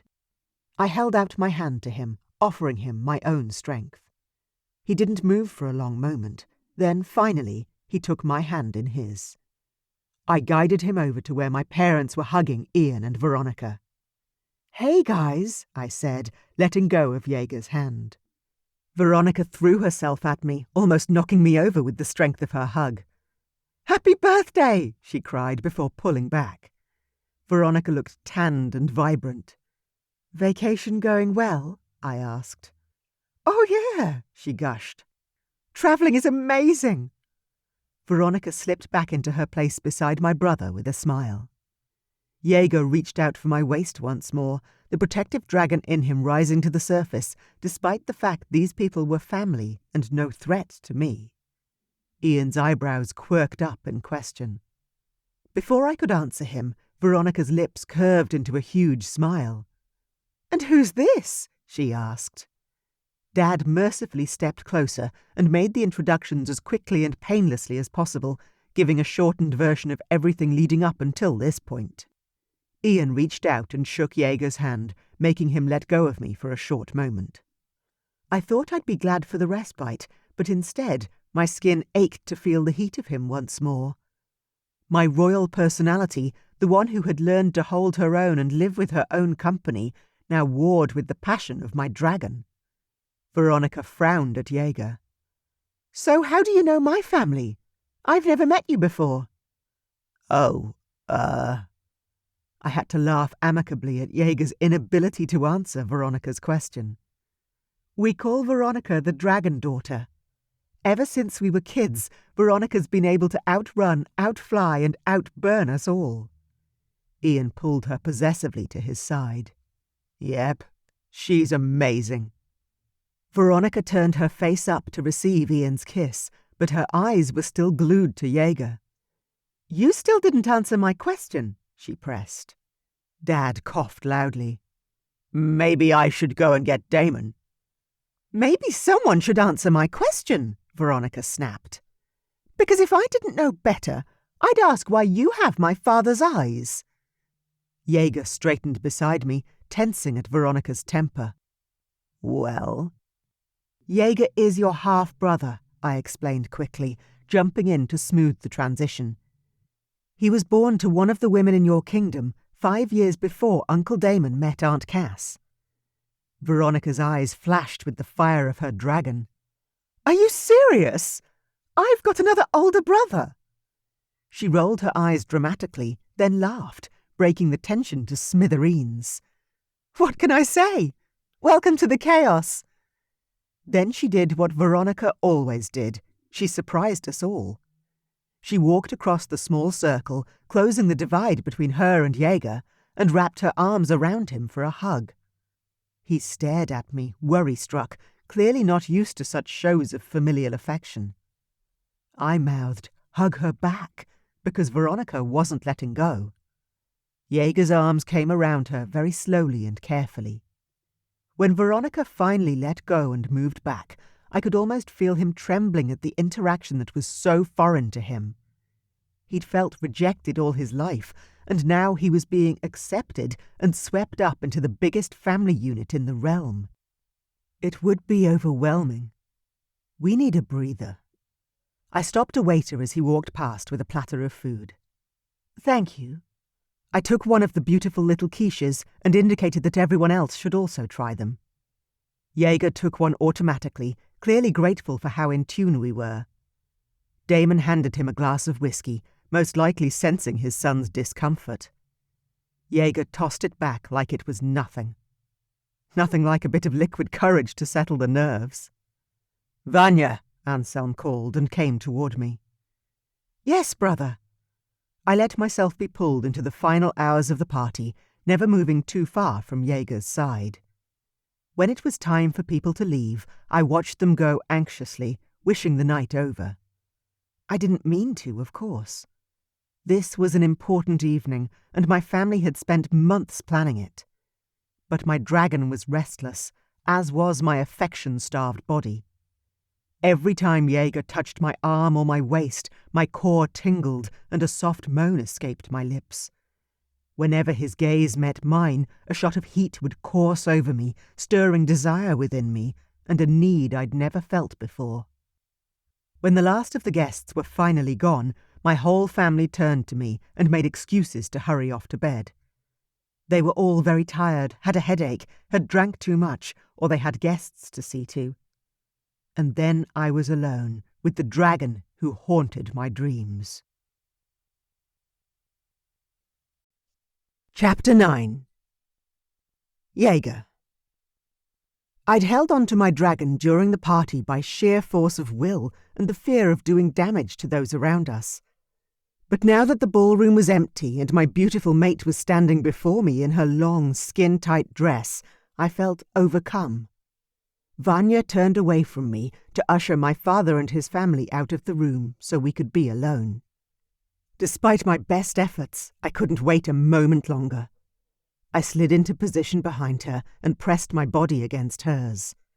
"I need you." She shuddered against me, whimpering softly as she turned around and reached up, placing her hands on my chest. I gripped her waist with a sense of urgency, my heart hammering in my chest as I stared down into her magnificent blue eyes. "Is there somewhere we can go?" I asked. Her fingernails dug into my chest, and her eyes shifted to silver as her dragon reached up to meet me, summoned by our instinctual need for one another. "Come," she said. Then my mate turned and fled. My dragon roared inside me, pleased to feel as desired as I did. Without a moment to waste, I ran after her, hot on her heels. She moved through the hallways at speed and up one level until she burst through the door of a luxurious bedroom. I growled as I stormed after her, my primal yearnings responding to the exhilaration of the chase. "The doors!" she called back at me. "Close the doors." I turned back just long enough to slam them shut. Vanya ran into my arms, her own encircling my neck as she jumped up against me. She wrapped her legs around my waist and brought her lips crashing down against mine. The taste of her was like nothing I'd ever experienced or could have possibly expected. The feeling of her burst through me, warming every cold, dark place in my soul like dragon fire. My hands moved under her dress, feeling hot, smooth flesh, and I groaned against her mouth. Gripping her ass, I hauled her against me, my cock hard and ready to burst through my slacks. Vanya thrust her tongue into my mouth with wild abandon and ran her nails through my hair, combing at my scalp as if she couldn't get close enough. She seemed to want me as much as I needed her. Not needing to be encouraged any further, I walked us toward her huge bed. She jumped down from my arms and began tugging at the buttons on my shirt. Her lips twitched as though she needed to say something, but her dragon had taken hold of her tongue. Only too keen to assist her, I ripped off my shirt and unbuttoned my pants. My cock sprung forth as I stepped out of my clothes, ready for action. Ready to claim my fated mate. Vanya's eyes grew wide, and she seemed to momentarily hold her breath. "Second thoughts?" I asked her, praying to all that was heavenly that she wouldn't say yes. Gods, I need her. She shook her head slowly before reaching up to unclip the dress at the nape of her neck. The dark blue dress. She nodded. Glancing up to meet my eyes for a moment, she lay her head back down and nuzzled into my chest. "Yeah," she assured me breathlessly. "I feel amazing." I chuckled, relief flooding my soul as I wrapped my arms around her body and held on to her tight. "Me too, beautiful." Vanya settled against my chest, and before I knew it, her breathing settled into the slow, rhythmic cadence of sleep. But I couldn't sleep. There was no way, at least initially. I lay awake for many hours afterward, just letting her warm the long hours of the night that were often too dark. Alone in my mind, my past haunted me. My choices provided an ample feast for my thoughts. But with Vanya's valiant heart beating against mine and her warmth heating my skin, I eventually managed to fall asleep and made it through to sunrise without any of my usual nightmares. Chapter 10. Vanya. When I awoke, my heart was rapidly beating and panic was streaking through my blood. Jaeger was beside me, naked in bed and sound asleep. I couldn't believe that he was still here. I eased away from him, carefully and slowly, desperate not to wake him up. Once I made it to the edge of the bed, I lifted the covers and jumped out of bed. Then I raced to the shower, eager to wash off the evidence of my lack of self-control. I'd promised myself I wouldn't jump into sex with Jaeger the minute we were alone. I'd wanted us to ease into our relationship, fated mates or not. I'd seriously thought that Aunt Cass and Mom had been exaggerating when they'd talked about what I'd likely experience with my fated mate, but my attraction to Jaeger was even more intense than I'd expected and impossible to ignore. I turned on the hot tap and water blasted into the huge shower cubicle. I stepped beneath the spray, needing the space and time to think. My skin was on fire, and I was trembling with the after effects of something I didn't understand. Was this truly how it felt when you found your fated mate? Is it really supposed to feel so consuming? What I felt left me breathless and overwhelmed. How can this be normal? It's exhausting. When I was done with washing my tender, strangely lethargic body, I crept back into my bedroom to get dressed. Jaeger was still asleep, sprawled out in bed. I quickly grabbed for some underwear and pulled a day dress out of my wardrobe to slip into. I tried to keep my eyes on the carpet and my hands moving to dress myself, but I couldn't help but allow my gaze to be drawn back to the bed. To the huge shoulders, rippling muscles and flat stomach of a man who'd fought to survive in the toughest kingdom in our entire realm. My stomach lurched, and my heart did an uneasy flip-flop. I still couldn't believe that this was how it was meant to feel. I felt so uneasy, so unlike myself. Shaking my head, I snatched up my shoes and hurried out the door, leaving my fated mate alone in my bedroom. The hallway was mercifully empty, so I took a moment to pull on my knee-high black boots, smooth down my dress, and compose myself. When I was finally ready, my breathing was still erratic, and I'd developed a headache. The question to answer, though, was it from dehydration and too much champagne at the party? Or from the mind-blowing orgasms I'd been gifted with last night? We'd made passionate love again this morning, not long after the break of dawn. Probably why Jaeger was still fast asleep. I'd ridden him long and hard until he'd blown apart within me. My legs had been shaking long after, and even now I was exhausted. Sex with Jaeger was unlike anything I could have even dreamed. He was an animal in the very best possible way. As if he was ruled by his passion and instincts alone, and it set the coals of my dragon heart blazing with an unparalleled need. "Hey, sis," Anselm called out as he strode along the hallway. "Everything okay?" He stopped in front of me, a frown on his face.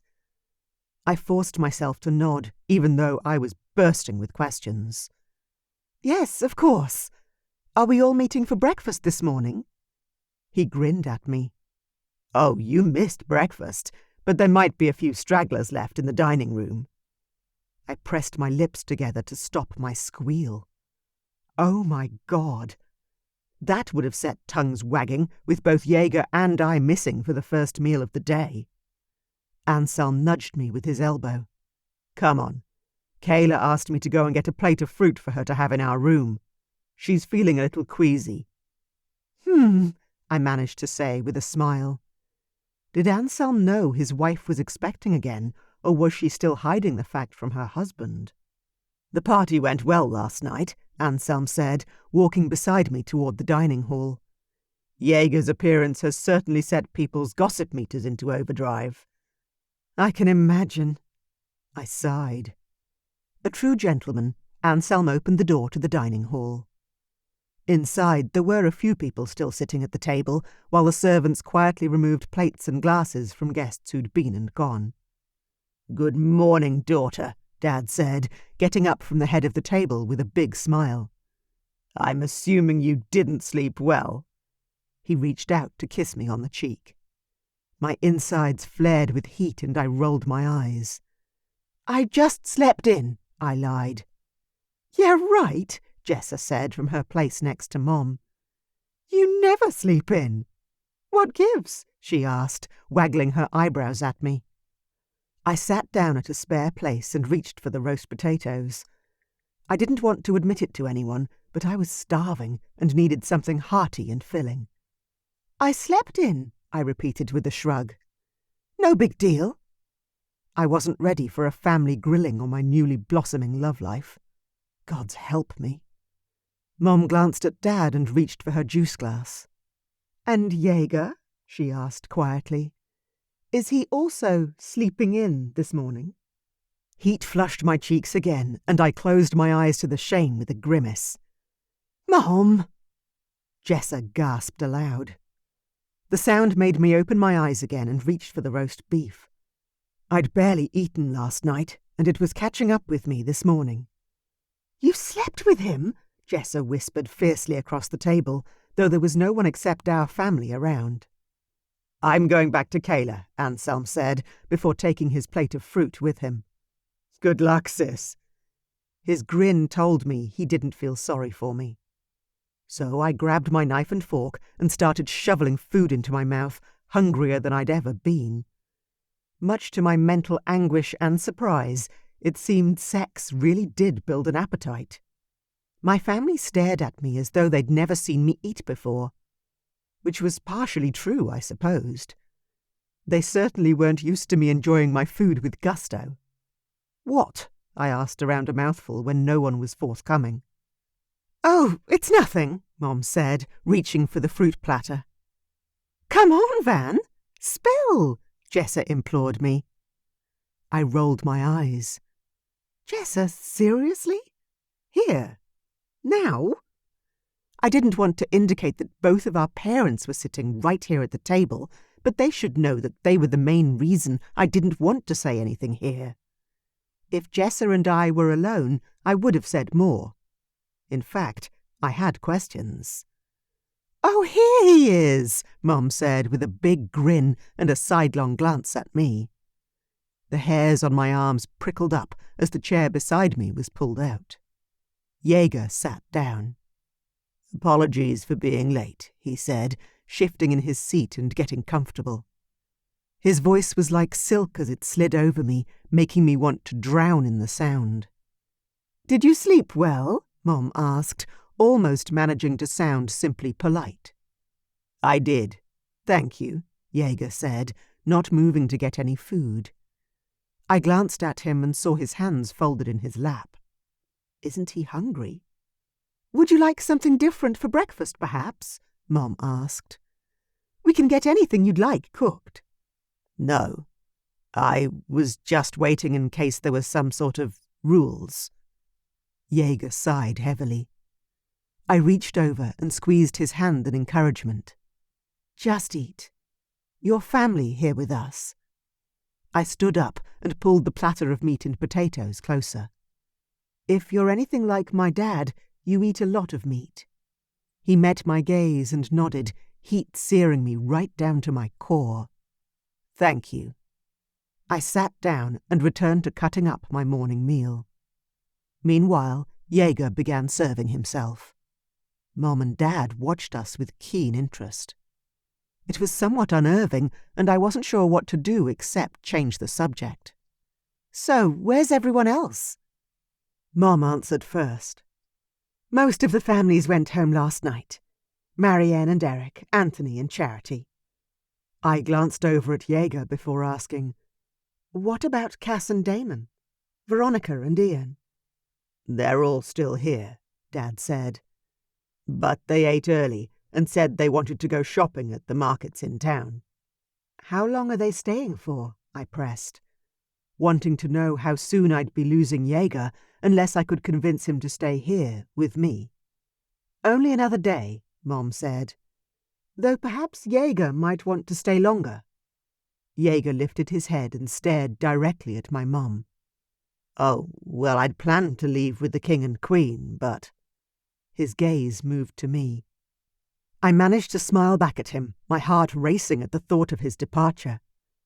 Maybe we can talk about it later. Who knows, the way Veronica throws her weight around that family, you all might end up moving here. I meant it as a light-hearted joke, which my family seemed to understand. They all laughed at the absurd thought. But Jaeger reached for his glass of water and frowned. My home is in the Northern Kingdom. I wouldn't want to live anywhere else.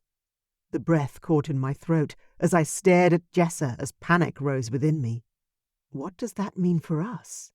Have you travelled much? Jessa asked him suddenly, to detract from his awkward statement, fiddling with a croissant on her plate as she did so. Have you been to any of the other kingdoms? No, he answered. Before yesterday, I've never left my home. His words settled over me and gave me hope that maybe, just maybe, I could convince him to stay here. He doesn't know what he was missing. That's not unusual, my father said, especially for those in the north. When I had a dinner for the kingdoms, and this was many years ago, we would invite everyone. Damon was almost never able to join us. He hated coming this far south. Jaeger nodded again. Yes, the north is special. Have any of you been to the Northern Kingdom? Jessa shook her head. I mirrored her reaction. No. Mom perked up and grinned. I have, but only a few times. It's a long way for me to travel, unfortunately. But when Cass had her babies, I went to keep her company each time. The Northern Kingdom is wild, my father said, and beautiful. Of all the kingdoms, it is the toughest to survive, let alone thrive in. Your ability to withstand hardship, Jaeger, is unparalleled in this room. Jaeger shifted in his chair as though uncomfortable with the compliment. Thank you, King Stavrog, but I know the vital role you played in saving us all from the wolves. I was only a young child, but I remember it all the same. Our people spoke of you and your bravery for many years afterward. I glanced between the two men at the table, surprised by the kinship I could see growing already. I nudged Jaeger with my elbow. Well, it sounds like you know more about my father than I do. I wouldn't say that, he said softly, but it's safe to say that I may not be here, alive and well, if your father had not helped us on that day. Dad coughed to clear his throat. My heart ached for the deep feelings being shared in the room. The 5 kingdoms support one another, my dad finally managed to say, his voice thick with emotion. Yes, we do, Mom said, staring directly at me. No matter where you go, you'll always have a home here. I gave my mom a small smile, my stomach roiling. Jessa called for some sweets and started talking about the kingdom in the Black Mountains. The rest of breakfast went by quickly, but it left me wanting more time alone with Jaeger. I needed to know what his plans were moving forward into the future, and if he'd consider staying here with me. Surely he'll stay. Chapter 11. Jaeger. Breakfast had been a bit of a strained time, but interesting nonetheless. Which was how all my mealtimes had been since I'd gone to the castle and told my father who I was. It seemed royal life was not short of intrigue. When the King and Queen of Bravadok excused themselves, I was left alone with Vanya and her sister, Jessa. Jessa's keen, bright gaze landed on me. So, what are your plans now, Jaeger? Her lips twitched as though she wanted to ask me more, but didn't. From the way Vanya stiffened beside me, I had to assume that Jessa holding back wasn't normal behaviour for her. I don't actually know, I managed to say, before giving in and reaching for the coffee pot. I had a pounding headache and wasn't sure if it was the lack of sleep or the stress of the last few days, but I needed some caffeine to help get me through, which was not something I normally would admit to. What do you mean? Jessa asked, her eyebrows narrowing further. You're Vanya's mate, so the choices are pretty clear. Either you stay here with our family, or you both go back to the Northern Kingdom. Right? Her tones brooked no argument, and yet I wanted to snap back at her. There were other choices. Always. But I managed to take a breath and wait a heartbeat, a trick I'd learned so I didn't react on pure emotion. Instead, I said, I think that's between Vanya and me, don't you? When I flashed an annoyed look at her, instead of the anger I expected to see in her face in return, there was a flash of surprise, then a growing respect. Jessa got to her feet and tossed her long blonde hair over her shoulders with a subtle smile and a nod. "You're right, of course. And I think it's high time for me to check on Rocky. I'll see you both later." Then she grinned at her sister and left the room too. I took a long sip of hot coffee. Damn, this is exhausting. Vanya twisted in her chair to look at me. "Which part?" I gestured to the huge table. "All of it, honestly. The enormous family, for starters. I'm not used to being around so many people." Vanya glanced down at the table, appearing hurt. "Damn it. I don't mean to imply anything against your family, Vanya. Not at all. It's just, I grew up with only my mother for company. Then I joined Damon's family a few days ago. Not intentionally, of course, but now none of them seem to want me to go back. They wanted to keep me in their lives. And it's just been very full on. I need more quiet and some time to think." I didn't know how to explain it better to her. Vanya had grown up in the castle, one of 4 siblings. Of course, she was used to the sort of noise and bustle that came with this life. She chuckled softly, her expression brightening. "Oh, I can totally understand what you mean. I'm the only one of my family that doesn't handle all this very well." She made a gesture with her hand to show the encompassing area around us. "I'm a little bit of a black sheep here," she joked. I relaxed back into my chair and took another sip of coffee, thankful that she wasn't offended and understood where I was coming from. I didn't want my mate to feel ill at ease so early into our relationship. "How'd you sleep?" I ventured. She burst out laughing, then covered her mouth, saying behind her hand, "Very well, considering you were burning up the bed beside me. It's like sleeping with a furnace." I shrugged, trying not to take exception to the joke. She couldn't see that as a negative, surely. Heat is important in the north, especially since I didn't grow up in a castle. Not that the castle had been in much better shape than the rest of the town 30 years ago. There had been huge chunks of the structure missing, and the functioning rooms were crumbling too, according to the few staff that still worked the ruins. I wasn't half proud to admit that my sire, King Damon, and his family had rebuilt the north stone by stone. He'd worked side by side with the farmers and builders, making our kingdom strong again. My father wasn't just a royal with a crown, he was a man who wasn't afraid to get his hands dirty, and I respected that. "What was it like?" she asked quietly. "Growing up like you did?" "You mean with a single mother living in poverty? Or—" I didn't want to say it, but was she wondering what it was like growing up knowing that my father was the king? "Well, yes, I guess," she said, shrugging. "I'm sorry. I'm just trying to understand more about you." I chuckled. "That's not really something you need to know about, sweetheart. It was hard, all of it. But my childhood and my life, my struggles, they made me who I am today. And I wouldn't change anything. Probably." "And who are you?" she whispered, her eyes gleaming with the hunger that I was beginning to feel stir within me also. I didn't want to answer her question. The answer wasn't easy or pretty. So I reached out and cupped her face, threading my fingers through her long, dark hair. "Kiss me." She lifted her chin and leaned forward. I met her halfway and kissed her, softly at first, then deeper. Her fingers threaded into my hair and held me tight to her.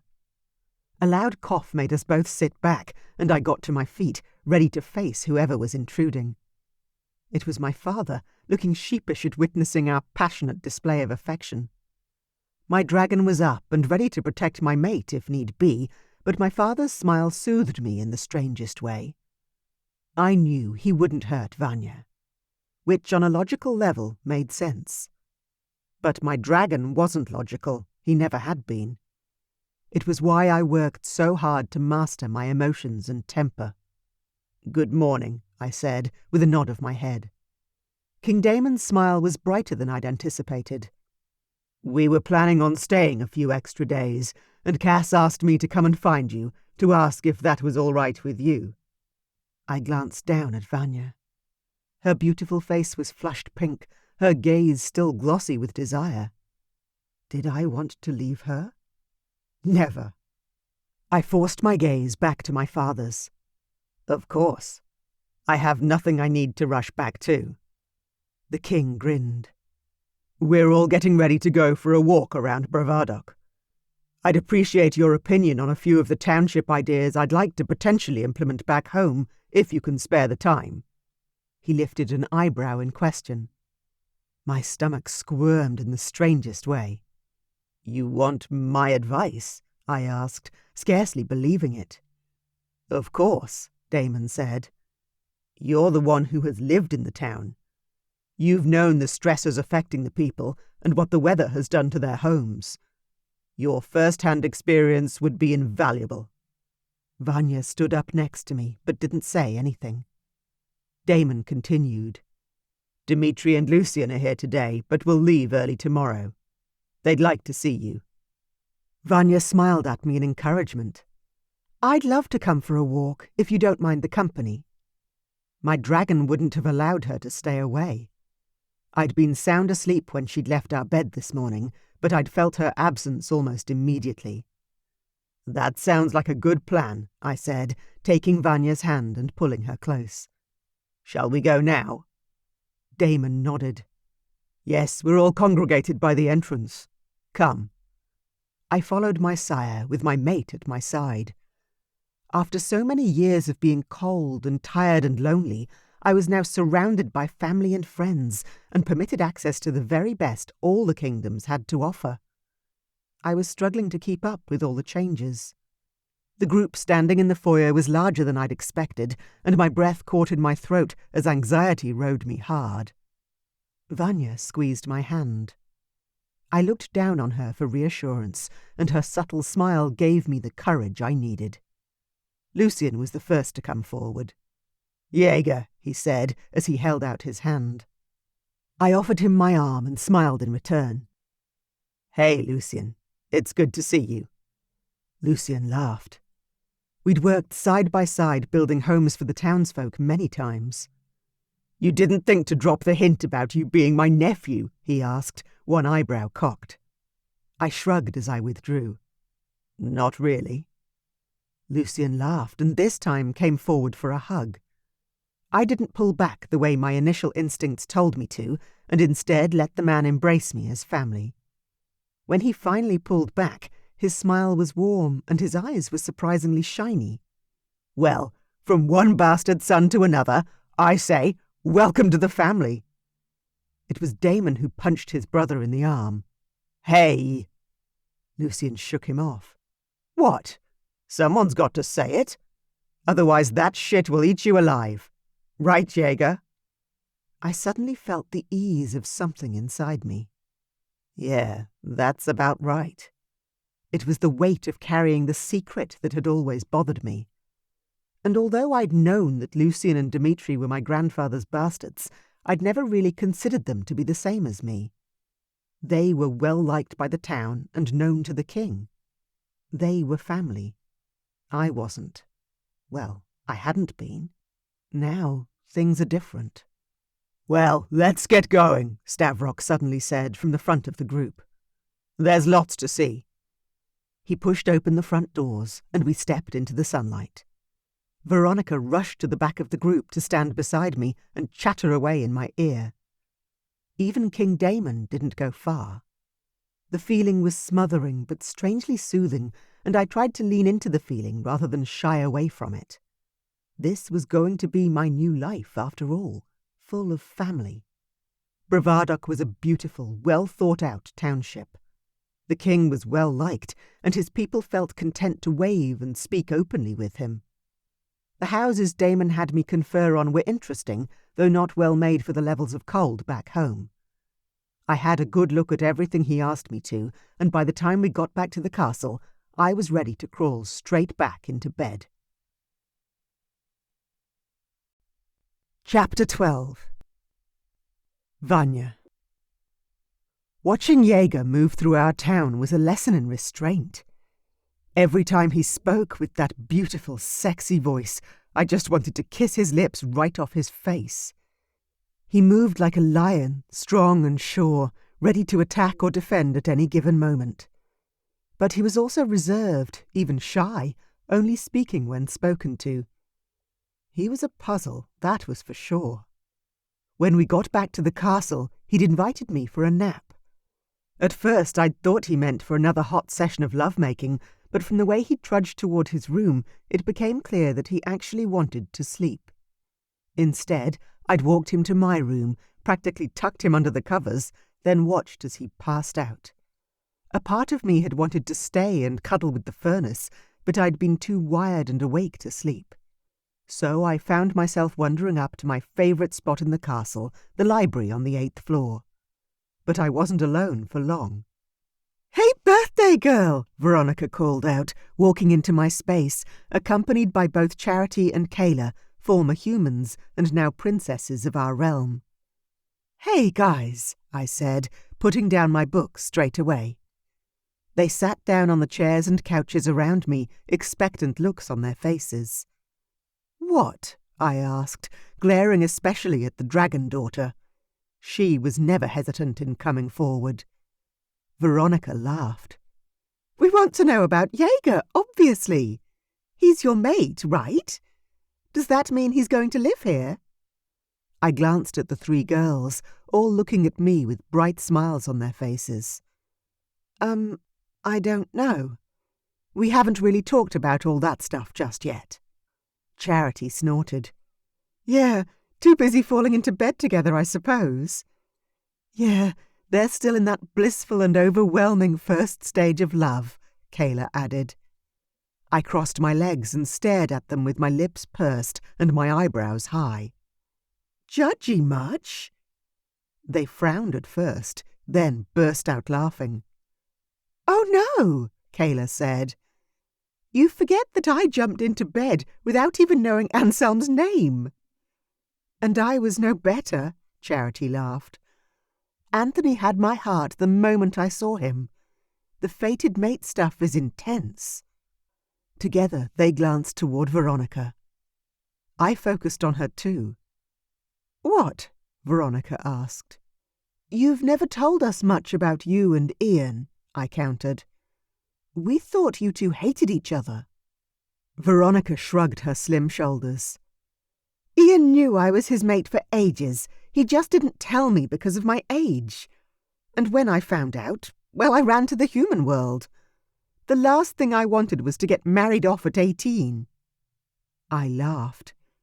"Oh no, you waited until you were all of 19. That's so different." "Hey," she said, and reached over to whack my arm. "I had to come back.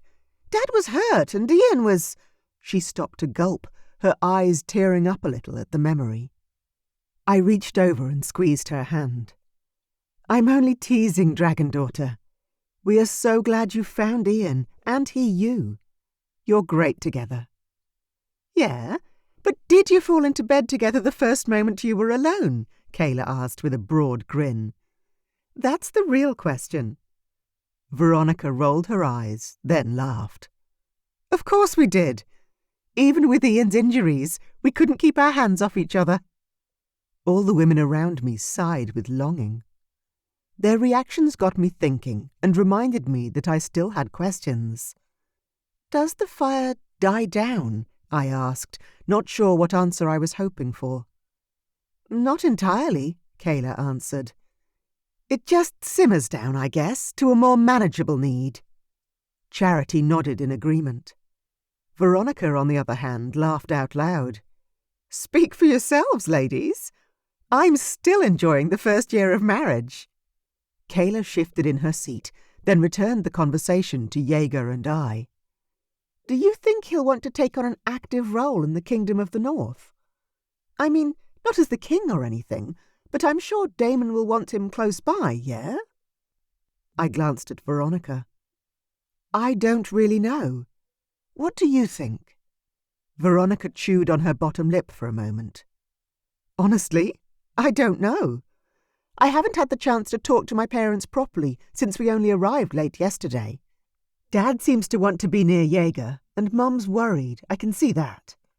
And how do you feel about it all? I asked her, only just realising that it was Veronica's family and her home that Jaeger was the most threat to. She huffed out a laugh. Oh, I feel everything, she said. The gamut. I'm shocked Dad has another son and angry at Jaeger's mum from keeping him from us all. But I'm also annoyed at Jaeger for not coming to the castle sooner. Then I'm worried about the kingdom and succession and all that. But mostly, I guess, I'm kind of just happy. It's pretty cool to have another older brother, actually. And he seems nice. Different than Barry and Theo, but nice. I tried not to smile and simply nodded. Jaeger was holding back his true Dragon King feelings, I could tell. He was exhausted just getting through the day, but things would come out soon enough. I'm surprised you're not with him now, Charity said. Anthony wouldn't let me out of his sight when we were first together. He wanted a nap, and I was too buzzed to sleep, I confided. Jaeger isn't used to being around so many people, so it's draining him a little. And he's the centre of everyone's focus, too, Charity said with a sigh. I don't really like that part either. I can tell he's nervous, and it makes me nervous, too. But he is a Dragon King, Veronica interrupted. Or he could be. Surely that means that he'll get used to us and the kingdom and everything. He has the tattoo, right? That's how it works. She sounded hopeful for my mate, which was nice to hear. I shrugged. I don't know at this point. I just know that I'm grateful he came forward at all. Unlike you, Dragon Daughter, I'm 30 years old, not 19. I didn't think my fated mate would ever find me. Footsteps down the hallway made us all turn as one. Speak of the devil, Veronica whispered, jumping to her feet to greet her brother.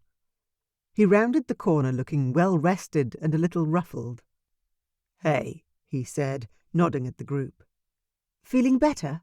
I asked with a smile. He nodded. How'd you find us? Charity asked, sending me a sly look before glancing back at Jaeger. I had no idea why she'd ask him such a thing, but when he frowned and didn't answer immediately, I got curious. We waited with bated breath, the silence drawing out. I don't know. I just started walking, he said eventually. Veronica laughed. You just accidentally managed to find us on the 8th floor. He shrugged and didn't say anything more. I think we'll head back downstairs. Come on, Ronnie, Charity said. Dinner will be on soon, and I need a shower before I change clothes. Change clothes? Jaeger asked, an air of panic whistling around him like a fire sparking to light. Yeah, everyone dresses up for dinners in the castle, Kayla answered. But whatever you packed is fine. Stavrock and Lucy aren't ones to stand on ceremony. Jaeger's smile was tight as they left, then he turned to me. I didn't pack anything. The Queen did everything for me. And by the Queen, I was pretty sure he meant the Queen of the North. Don't worry, I reassured him. Aunt Cass is always prepared.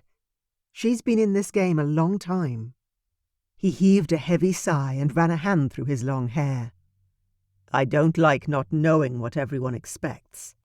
I stepped closer to him so I could touch him and placed both my hands on his chest, the heavy beat of his heart thumping beneath my palms. That's why you have me, I said soothingly. I grew up in this world and can help you navigate around whatever you need. He nodded and exhaled slowly. Okay. So many questions were on the tip of my tongue, but I could feel how overwhelmed Jaeger was. So, instead, I offered something I'd never thought I would. Since you've seen my kingdom now, do you want me to come home with you and see the Northern Kingdom? You know, when your family returns home. His eyes lit up, and his hands moved to encircle my waist, pulling me closer in return. "Would you really do that?" he asked. I laughed, glad to see him so perked up. "Of course, but I'm warning you, I don't like being cold." His laugh was rich and warm, just like him, and it made my heart melt.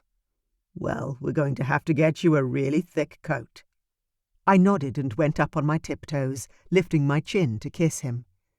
When he pressed his mouth to mine, I immediately began to moan and sigh. He tasted and felt so good against me. When he finally lifted his head, his eyes were glittering with silver, and I could feel the hardness of his cock pressing into my belly. "How long do we have until dinner?" he asked. I don't know," I answered, no idea what the time was, my head swimming in desire. "A few hours, maybe?" His grin was wicked this time, and my heart raced. "Time enough for me to feel your naked body against mine." I nodded enthusiastically and grabbed his hand, holding it tight. "Absolutely. Follow me." We ran down the hallways, laughing like children. I'd always thought I was happy in my life and in my home, but the joy I felt in knowing Jaeger and being by his side was a happiness I'd never known, and I knew without a shadow of a doubt as laughter bubbled out of us that I'd do just about anything to hold on to it. Chapter 13. Jaeger. I want to go home. Damon and Cass had plans to stay longer, but even the promise of my mate's kisses and warm body against mine couldn't make me want to stay. Vanya and I had enjoyed a deliciously sexy encounter before dinner, and after as well, but no matter how close I felt to her, or how strong our connection, something seemed to be missing. Something important and integral to my very being. It wasn't until the next morning when I woke up feeling homesick, my heart yearning for the snow and the familiarity of home, that I understood the feeling for what it was. Vanya snuggled into my side, all lithe limbs and milky skin. I kissed her hair, inhaling the scent and committing it to memory.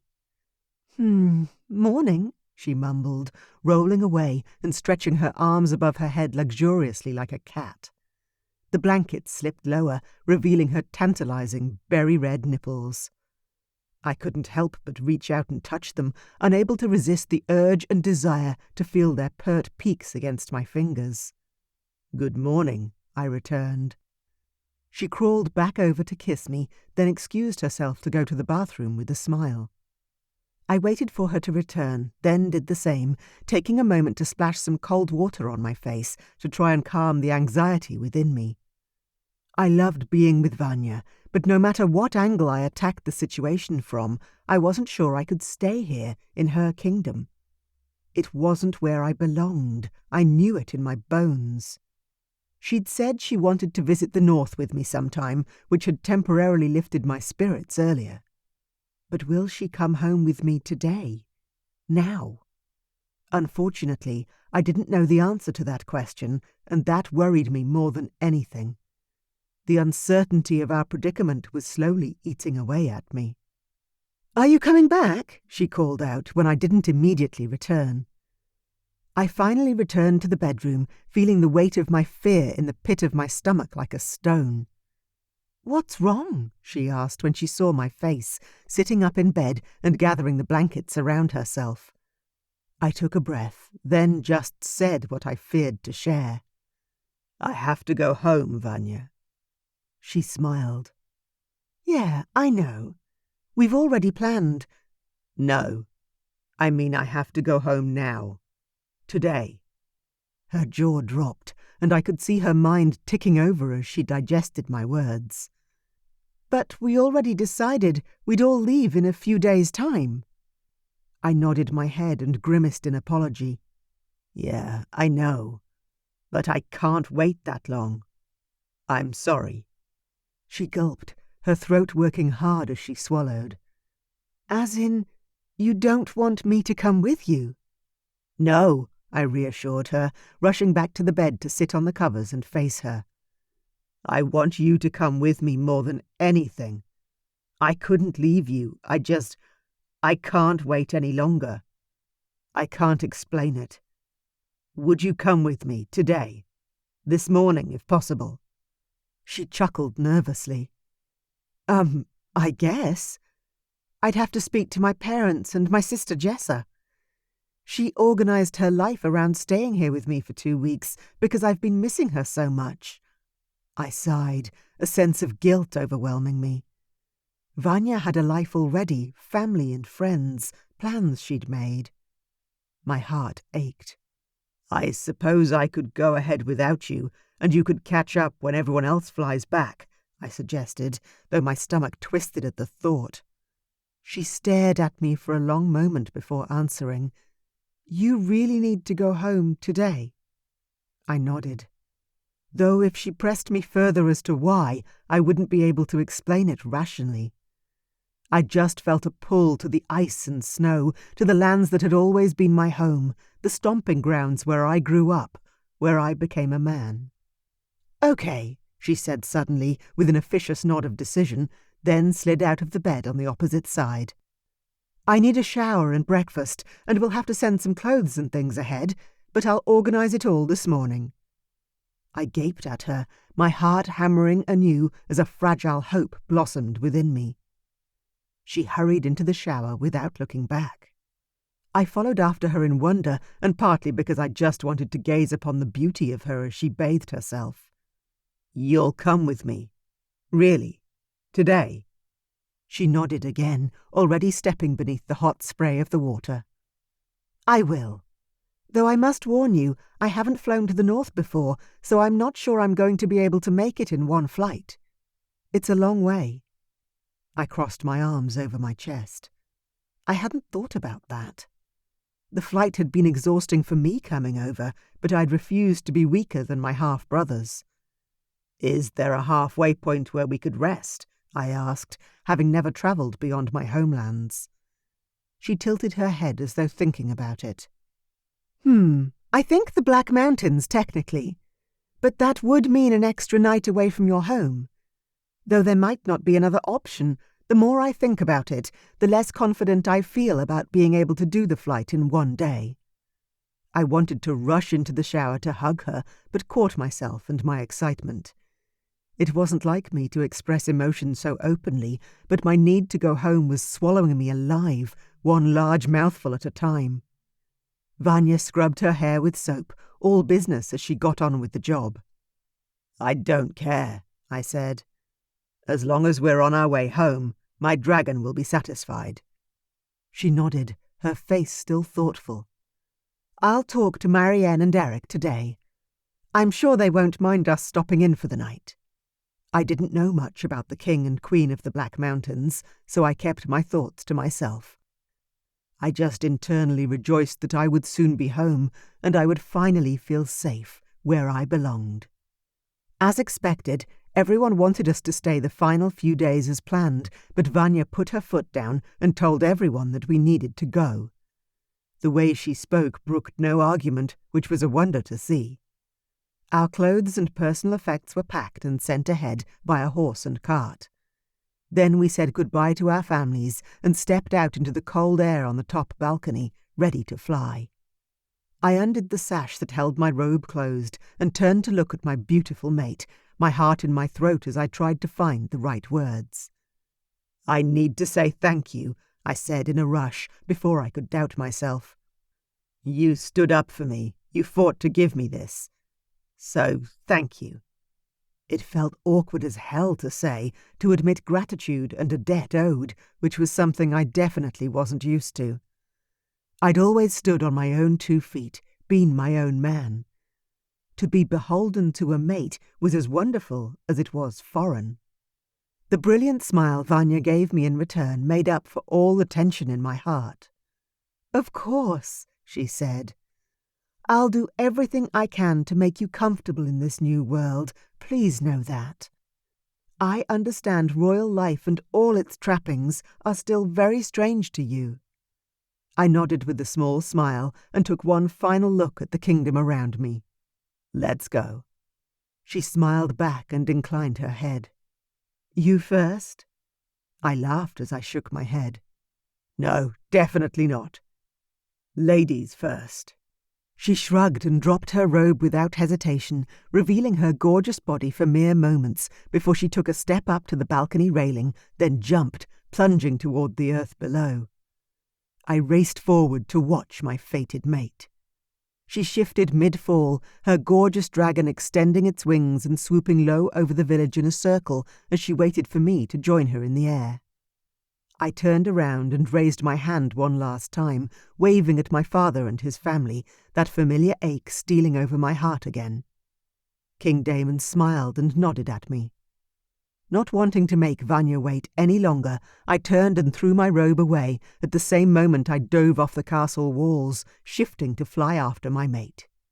The flight to the Black Mountains was long and arduous, and my whole body was aching by the time we got there. As soon as we landed, servants came running out with cloaks. "Your Highness," one of them greeted Vanya, "we got word that you were stopping here for the night." Vanya took the cloak and quickly wrapped herself in its warmth. "Thank you, Samuel. Yes, that's right. This is Jaeger. He is King Damon's son and my fated mate." The servant didn't even blink. He simply nodded his head and flicked his hand, sending another servant running my way to hand me a cloak. I took it gratefully, smiling at the young man as I wrapped myself up. "Thank you." "Come," Samuel said. "We have made up a room and have food waiting." It was dinner time, and my stomach lurched with hunger at the mention of food. I definitely needed to refuel and rest. "Thank you again." We were shown to a large, opulent room warmed by a roaring fire. Vanya hurried towards the fireplace, extending her hands to drink in its heat. I walked around the room, taking in the richness of the furnishings and decor. "This place is as beautiful as your palace." Vanya laughed, rubbing her hands together and shuffling from foot to foot, trying to warm up. "King Magnic was a tyrant, but he liked to show off his wealth. You'll see his touch throughout the palace. There's gold and jewels added to the strangest things." "King Magnic?" I asked, having never heard of him. "Yeah, Uncle Eric's half-brother. He was the king before—" "Before what?" I asked, my brow creasing. Vanya turned to me, a smile quirking her lips. "Before Uncle Eric, and before my dad killed him." I stopped my perusing and stared at her, dumbstruck. "I'm sorry, what?" My mate quickly recalled an event that had taken place more than 30 years ago, of a king who'd stolen Lucy from King Stavrock out of blind greed, rage, and a thirst for power. I growled loudly, anger rolling through my chest like an inferno at the mere thought of such a thing. "I would have killed him too," I growled. If someone ever took Vanya because she could be bartered for land and power, they'd be dead before they knew what hit them. Vanya smiled softly at my reaction. "You're a lot like my dad, you know." I inquired, unwilling to accept such an immense compliment. King Stavrock was an excellent man, king and father. I could never compare myself to someone such as him. I'd never even dare. "You are," she repeated. "But I doubt I'll be able to convince you. You're as stubborn and unyielding as the mountains, though you'll see in time, I'm sure." There was a knock at the door and a woman came in with clothes draped over her arms. "Princess Vanya, I brought some of Queen Marianne's clothes for you. And, sir, some of the king's clothes. They're simple, but—" "They're perfect," I interrupted her. "Thank you." She hurried away at my swift but polite dismissal. I walked over to the bed, picking up one of the shirts laid out for me. "Simple? I don't understand." "Uncle Eric was the bastard son of the old king. He never expected to inherit the throne," she explained. "And he doesn't like all the pomp that comes with being royalty. Much like your father, I assume, he isn't comfortable in royal robes." I didn't bother replying, afraid of what it would reveal about myself, but instead made a mental note to speak to King Eric in the future if he would speak to me about such personal topics. "Well, these clothes are still beautiful," I said. Vanya picked up one of the dresses and nodded her head. "Oh, yes. Marianne has beautiful taste, too." She dropped her cloak and began dressing. I feasted my eyes on her slim body before she covered it once more. I would have stripped her and taken her to bed again if my stomach wasn't empty and my body not incredibly fatigued from our trip. "Dinner," she suggested, as though reading my thoughts. "Then bed?" Her eyes held a mischievous twinkle which lightened the mood considerably. "Absolutely," I said, dropping my own cloak and not bothering to hide my half-hard cock. "Seeing your beautiful body is never going to not affect me, sorry." She giggled and covered her mouth with her hand as she enjoyed what was on view. "Never apologize for wanting me. I've spent my whole life around my curvy mom and sister. I know I'm lacking in places, but honestly, I just didn't have a choice in the matter. This is me." She gestured to her perfect body with a lopsided grimace. I reached out and grabbed her hand, guiding her to wrap her fingers around my swelling cock. She did so and stroked me once, drawing a long groan from me. "Sweetheart, you're perfect," I managed to say before kissing her on the lips. "He doesn't lie," I winked, glancing at my cock between us. There was another knock on the door interrupting our moment, and we broke apart. Vanya excused herself to speak to the staff. Meanwhile, I quickly dressed, now impatient to get back to bed as soon as I had something in my belly to tide me over. "Dinner?" she prompted again, pulling on some slippers and standing by the door. I did the last of the buttons up on my borrowed shirt and grabbed the coat for extra warmth. "Yes, let's go." We followed the servant to the dining hall, where we were treated to a simple yet ample fare. Then, with our bellies full, it was time to return to bed. Chapter 14. Vanya. Dinner was great, and the servants were courteous and lovely as always. My sister Jessa had lived with them for almost 10 years on and off, so they all knew me. Jaeger earned many curious looks, but the staff were kind and tried not to stare, which I appreciated a lot. He still didn't seem to understand who he was or what he was capable of. To me, it was obvious. He could do great things. But whether he wanted to or not was a very different question. He'd been born in poverty and thrust into the royal limelight. It was definitely a lot to digest, so my heart went out to him, though royal life was all I'd ever known. "Are you ready for bed now?" he asked, having polished off 2 plates of food. I nodded, pushing my own half-full plate away. I'd served myself too much, thinking I'd be able to eat more after our long flight. "Yes, definitely. Though I may need a shower." Jaeger's grin was wicked as he stood up and took my hand. "A shower is a great idea." I rose from my seat and moved away from the table. He placed his hand on the small of my back, sending a shiver of longing through me as we made our way to our room. As soon as we stepped inside our quarters, his arms went tight around my waist. My eyes closed on a breathy sigh, and heat washed over me. His lips pressed to my neck, trailing luxurious kisses down the side of my throat. I tilted my head, giving him better access, eager to be ravaged by my fated mate. I headed to the huge bed and fell onto the mattress. I had just enough strength left to climb beneath the covers and lay my head on the best pillow there was, Jaeger's huge chest. There, to the sound of his strong heart, I slept the most sated night of my life. My new life has begun. The next morning we took it nice and slow, having a leisurely breakfast before thanking the staff and making our way to the highest balcony. "You know," Jaeger said to me as he opened the balcony doors, "I've never shifted so much in my life." "What do you mean?" I asked. "All this flying," he said with a weary smile. "First flying to your castle, then shifting when we saw each other, then yesterday to reach this halfway point. I grinned at him. Well, hopefully today is the last flight for a while, and you can rest. After all, it would be at least a week or two before we went back. He nodded far too quickly. Definitely. I don't think I want to make that flight again. Ever. I forced a smile to my lips and made a non-committal sound.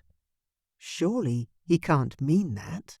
I lived at Bravadok Castle, and although I supported him needing to return to his homeland for a while, we'd be visiting all the time. Ultimately, I'd been holding on to the hope that he'd want to move in with me in the long run. Perhaps it was a foolish hope. I took a long breath and forced myself to remain calm and not spiral out of control. Jaeger was exhausted and homesick. I couldn't take what he was saying too seriously. There was a chance he'd feel differently once he'd had time to find his feet and recover. Well, let's go then. I smiled at him one more time before jumping off the castle balcony and letting my dragon take over my body. Once inside my shifter mind, I forgot all about him not wanting to live with me at my parents' castle. The only thing I wanted to do was be close to him. To fly through the sky and play games. It was all I desired. In my human form, I wanted to live with him and love him, so hopefully we'd be able to work everything else out. I hadn't been to the Northern Kingdom in years, and as it came up on the horizon, a wash of dread coursed over me. I shivered, trying to dismiss it. I'd forgotten how thick the snow fell here, and how close the dark woods were. Lucian and Dmitri had lived in those woods for years, and I just couldn't imagine ever doing that. It would have been cold, feral, and primitive. Jaeger began to fly lower, toward the village. I wanted to go to the castle, where it would be warm and there would be servants around to settle us into my Uncle Damon's home. I could seriously use the comfort. But I wasn't there to see Aunt Cass and her family. I'd flown all this way for Jaeger and his need to go home. Perhaps this was what he'd meant. To go back to the house he'd grown up in with his mother. I followed him down into the village, landing in a large field just outside the township, where it was safe for 2 dragons to touch down. I shifted back to human as soon as I could, and immediately regretted it as I started to shiver. Brr, it's freezing! Jaeger shifted back also, letting his magnificent dragon go. When he saw how cold and naked I was, he immediately ran to me. Come on then, my place isn't far. He wrapped his arms around my shoulders and hurried me over the field and up a narrow road. The icy rocks hurt my feet, and I hobbled along like a delicate flower, a thought I hated. He chuckled, and seeing my level of discomfort, he picked me up like I weighed nothing. I would have complained at his little show of male power if I hadn't been so cold. Instead, I stubbornly tucked my head under his chin and plastered myself to his warm chest. No wonder you had to learn to make more heat, I managed to say from between chattering teeth, amazed by his ability to be warm no matter what the temperature. He laughed. Hang in there, baby. We're almost there. I'd never been so cold in my life, but I closed my eyes and steadied my breathing as best I could, trying not to freak out about the conditions I was enduring. I'd grown up in Bravadok. It snowed there also, but I'd never been outside for more than a few seconds in the snow before. I didn't like it and never wanted to play in it. As a result, I'd never known the sort of cold that made your fingers go numb quickly. Here we are, Jaeger said, setting me down on a stoop, then opening the wooden door into a little hut. I rushed inside, and the space was only just marginally warmer than outside. Jaeger, it's freezing, I managed to say as I shuddered violently. Oh, yes, he apologized, grabbing a blanket from the small couch to wrap around my shoulders. How about you climb into the bed, and I'll start a fire?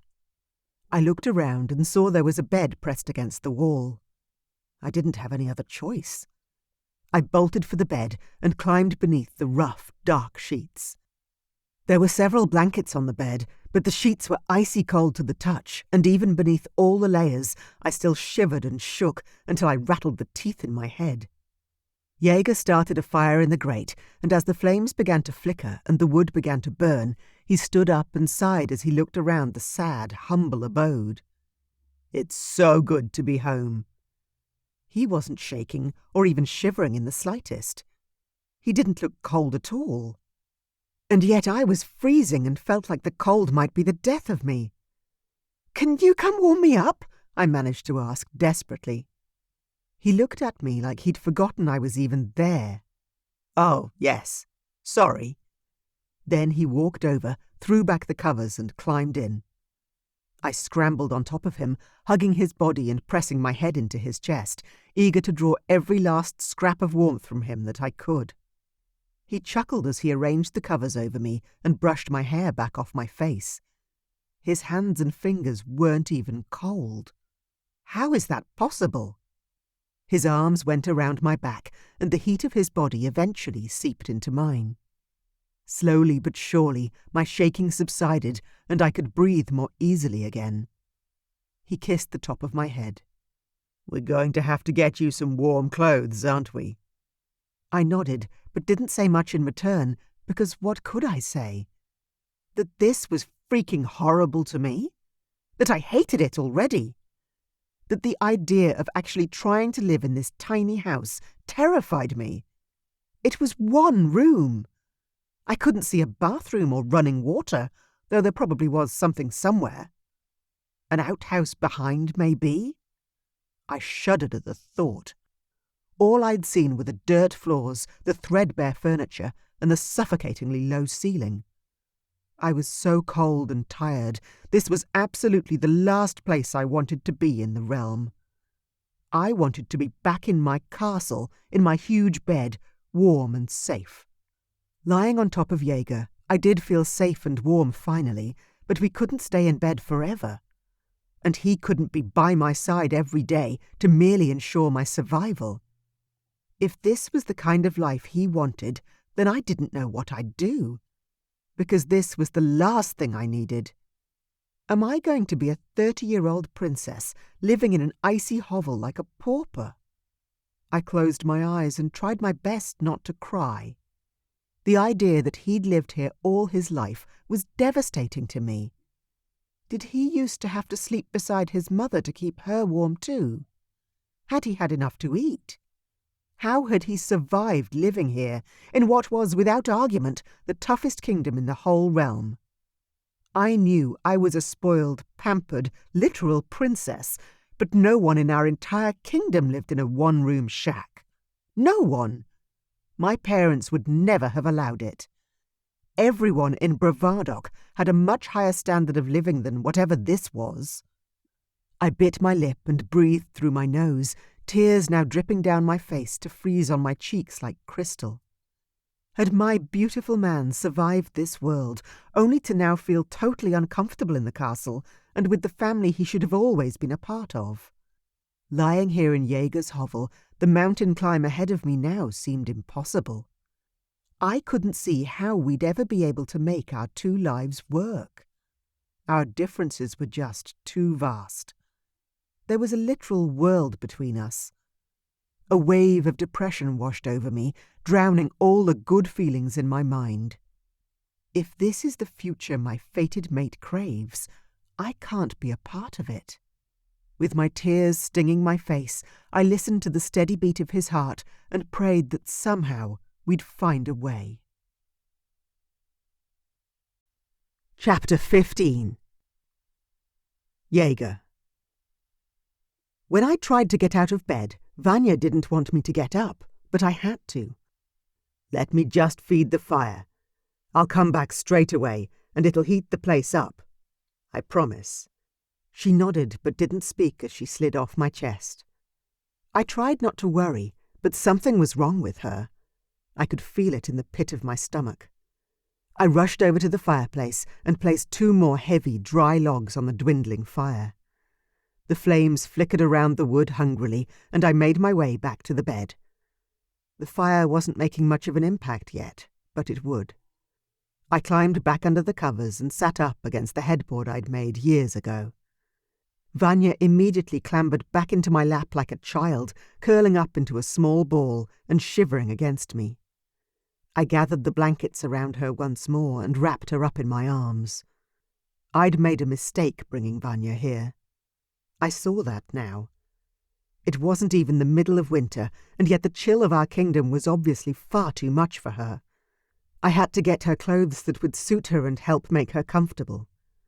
I needed her to get to know me properly. She was my fated mate, which meant I was meant to marry her, have children with her, and love her forever. But only if she knew who I really was. Not the princely facade Queen Cass draped me in. The poor bastard side of me. The real me. "Are you warm enough yet?" I asked her, kissing her on the head. "I might get dressed and go get you some appropriate clothes." She looked up, her heart in her eyes. "Can we go to the castle?" she pleaded. "Veronica's clothes might fit me." I didn't want to go to the castle, nor take other princesses' clothes to dress my mate, but Vanya looked truly miserable, so I gave in. "Of course," I said, managing to extricate myself from her clinging arms, and went straight to my dresser drawers. "But I'll have to get you a coat and some boots, so we can make our way up to the castle." I had to get her a full outfit, obviously. The castle was probably an hour's walk from my home, and she wasn't going to make it without warmer attire. "I can shift and fly up," she offered by way of an alternative option, looking relieved and hopeful for the first time since our arrival. I clenched my teeth, stopping myself from immediately responding. "I can't shift again," I said through my teeth as calmly as I could. "I'm too tired. I'm not used to it." "But I'm not," Vanya offered. "I could shift and go get the clothes, then come back. Would that work?" I bristled in annoyance. I wanted to yell from the depths of my chest. "No, it won't work." It was just another nail in the coffin of our burgeoning bond, further proof that Vanya would never survive in my world. Maybe fate does make mistakes. I tried one more time. "Dimitri's house isn't far. He has daughters about your size. I could go and borrow some of their things for the journey." Her shoulders fell, and she looked utterly crestfallen, but she nodded, resigned. "Yeah, okay. I suppose that's a good compromise." Relieved that she wouldn't be flying off to the castle without me, I tugged on my clothes, adding an extra thin layer under my shirt in case I'd gone soft after being in the south. "I won't be long," I told her, rushing forward to kiss her pouting lips. The room was heating up, and the fire was beginning to truly blaze. "Stay here. The fire should last until I get back. Try to stay warm." I went to the door, gave her one more smile, and headed out into the cold. The temperature had dropped, even though it was barely lunchtime.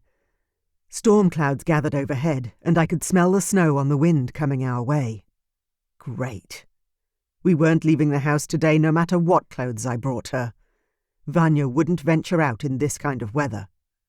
I went straight to Dimitri's house, and his daughter Matilda was there, darning some socks and baby clothes. "Hey, Jaeger," she called out, waving me inside. "Come on in. What can I help you with?" Your warmest clothes," I said with an awkward shrug. "Or something of your sister's, maybe." Matilda raised an eyebrow and crossed her arms over her chest with a chuckle. "I don't think my dresses are going to fit you, Jaeger." I rolled my eyes at her ridiculous sense of humour. "It's for Vanya." Matilda's eyes widened. "The princess from Bravadok?" I nodded, immediately feeling like I was drowning. "Yeah, she came back with me and she's freezing." Matilda tilted her head, her assessing gaze narrowing on me. "She came back with you? Why?" I huffed and refused to answer her question. "Can you just help me? Please?" She squinted at me, then sighed. "You know, you really need to just share your feelings with people. Open up a bit. You're so much like my dad." Then she turned away and walked into one of the bedrooms. I waited for a few moments, looking around at Dimitri and Sarah's beautiful home. It was small, like all the homes in town, though it was probably 3 times the size of my own. The inside was well made, and the furnishings were brightly coloured. The contrast to my own little house was quite stark and confronting, and I was struck with the inexplicable desire to do some renovations on my mother's home. The insulation needed to be replaced, as did the front door. It was so warm in here by comparison, and I knew that Vanya would have been so much happier to have come back to a house like this. It wasn't a palace, or even an extravagant house, but it was beautiful and comfortable. It had the feeling of a real home. "Here you go," Matilda said, bustling back into the living area, her arms full of clothes. "If I remember correctly, Vanya is super skinny, so she'll need lots of layers. And here are my boots, too." She handed everything over and stepped back to grab some socks. I couldn't express the amount of gratitude I felt in my heart in that moment. "Thanks, Tilly. This means a lot." She rolled her eyes at me this time. "Go on." I rushed back to my house, noticing, not for the first time, the cracks in the front door and the missing sections of the thatched roof. For someone who'd been so desperately hoping to find his fated mate soon, I certainly hadn't done a great job of feathering my nest. That needs to change, and soon. I knocked once, then pushed open the door. "I'm back." Vanya had moved over to the couch. She was still wrapped in many blankets, but she was closer to the fire, and her pale skin had a hint of pink now. "Hey," she said, smiling softly. I held out all the clothes I'd gathered.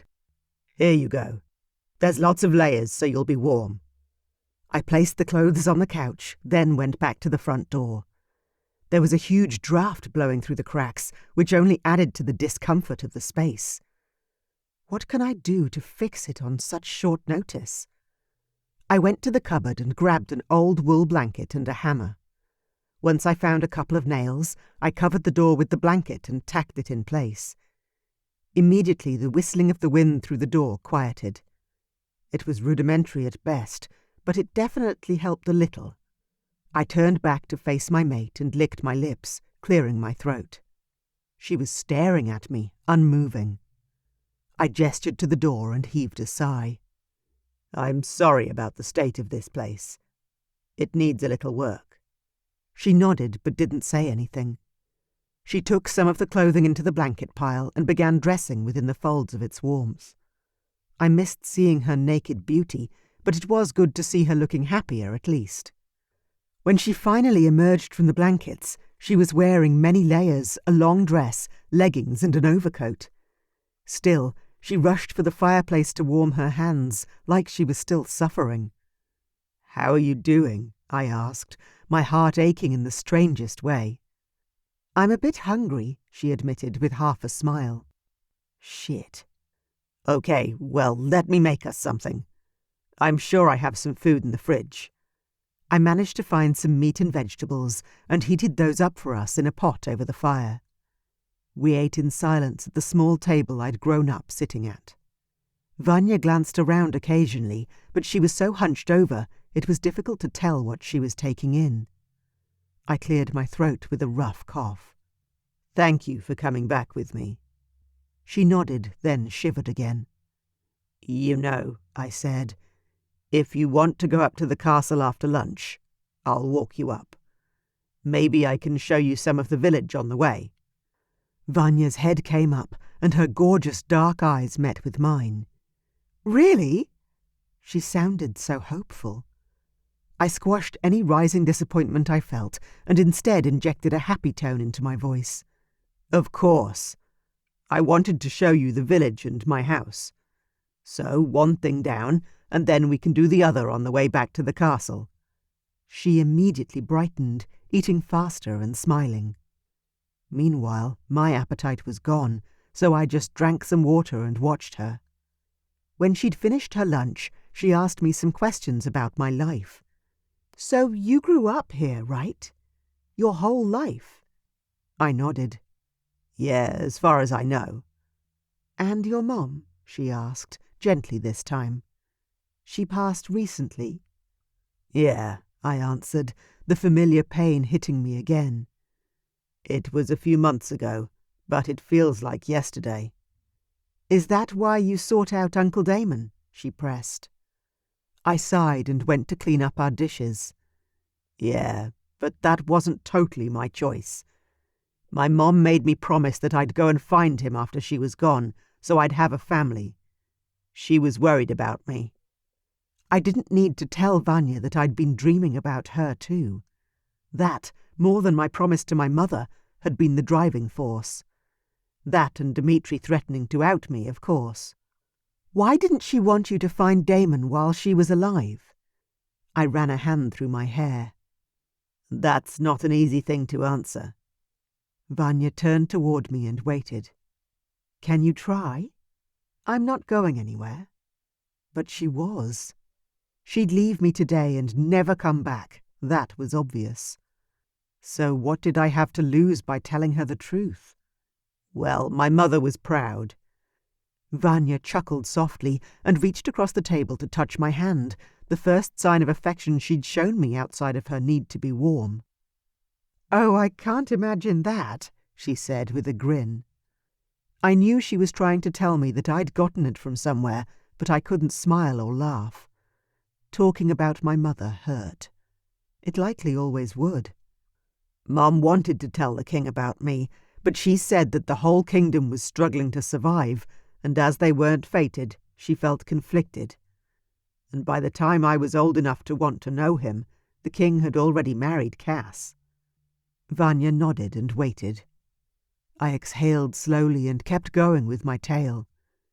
I wanted to meet him, of course, but I don't know. Maybe it was pride or ego or something, but I didn't want to just throw myself at him as if I were desperate. And I didn't want my mother to ever think she wasn't enough for me, because she was. She was a great mother.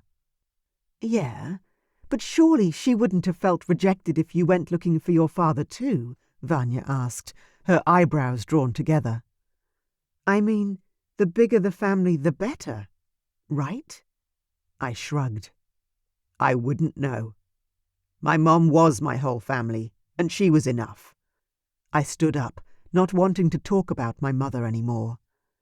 Vanya would never understand what my mum had to do to survive. How hard she worked just to feed me, to keep us alive. I'd gone to bed hungry for most of my childhood, knowing somewhere in the castle my sire was warm and fed. It still made me angry to think about it, even though my adult brain knew that the king would have helped us if he could. If he'd only known. And that our whole kingdom was grateful for how hard he'd worked to rebuild everything. It didn't make me feel any better, though. I'd been unwanted then, and I was just as unwanted now. I forced a smile on my face. Should we go? Vanya nodded and stood up, grabbing the boots Matilda had lent me and pulling them on. Definitely! I can't wait to be back inside the castle's walls. She headed for the door enthusiastically. I tried not to show her how disappointed I was once more.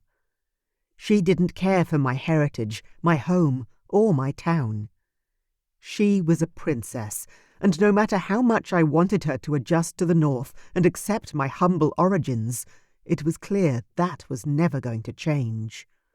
She might have wanted to see my world, and I was grateful for that concession, but she just wasn't built to survive this place, and I couldn't blame her for missing what she was used to, just as I did. Chapter 16. Vanya. Even with 10 layers of clothing hidden under my dress, as well as thick socks and boots, I was still freezing when we stepped outside into the township. I tried not to shiver and clung to Jaeger's arm as he gave me the tour of the North Kingdom. The streets and homes were small and unkempt when compared to my father's kingdom, but I knew it wasn't fair or reasonable to compare the two. Mom had told us stories of how badly affected the Kingdom of the North had been by King Damon's father, and how hard they'd all fought to rebuild, to keep everyone alive in the harsh and inhospitable climate. The homes here seem to be built differently, I said, gesturing to the stonework of the closest house. The stones were smaller and a darker blue than what our kingdom used for construction. Yes, Jaeger said, sounding strangely short and angry. Oh, I meant it more as a question, I rushed to say. Is it for insulation? To ward against the cold? Jaeger softened slightly, his terse tone dropping, as he explained that the external walls of each home were at least 2 stones thick, usually 3, while the roofs were thatched and steepled, made to withstand and shed the intense amount of snow they received.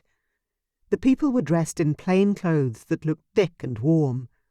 The children were running in the streets and playing, despite the biting wind and the threatening rain overhead. We walked up the winding streets towards the large, looming castle ahead. I gasped when we finally stood squarely before the castle. It's so ancient, I managed to say in wonder. Jaeger nodded. Yeah. According to the elders, this kingdom was the first one built out of the 5. But it was the first to fall, too. I glanced over at him with curiosity. You said something about my dad saving your town from the wolves. He nodded. Yes. Don't you know the story? I shook my head and grimaced. Not really. Mom mentioned some things to us about that years ago, but not a lot of details.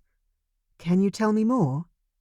He lifted his arm and slung it over my shoulders, his mood seemingly slightly improved at the chance to talk about his beloved homeland. I was only young, of course, but I remember being so afraid. The wolves from the woods came to attack the castle, and we all had to hide. My mother was terrified, but we survived. And my dad? I asked again. He was there at the time. Jaeger nodded. He came and fought for us.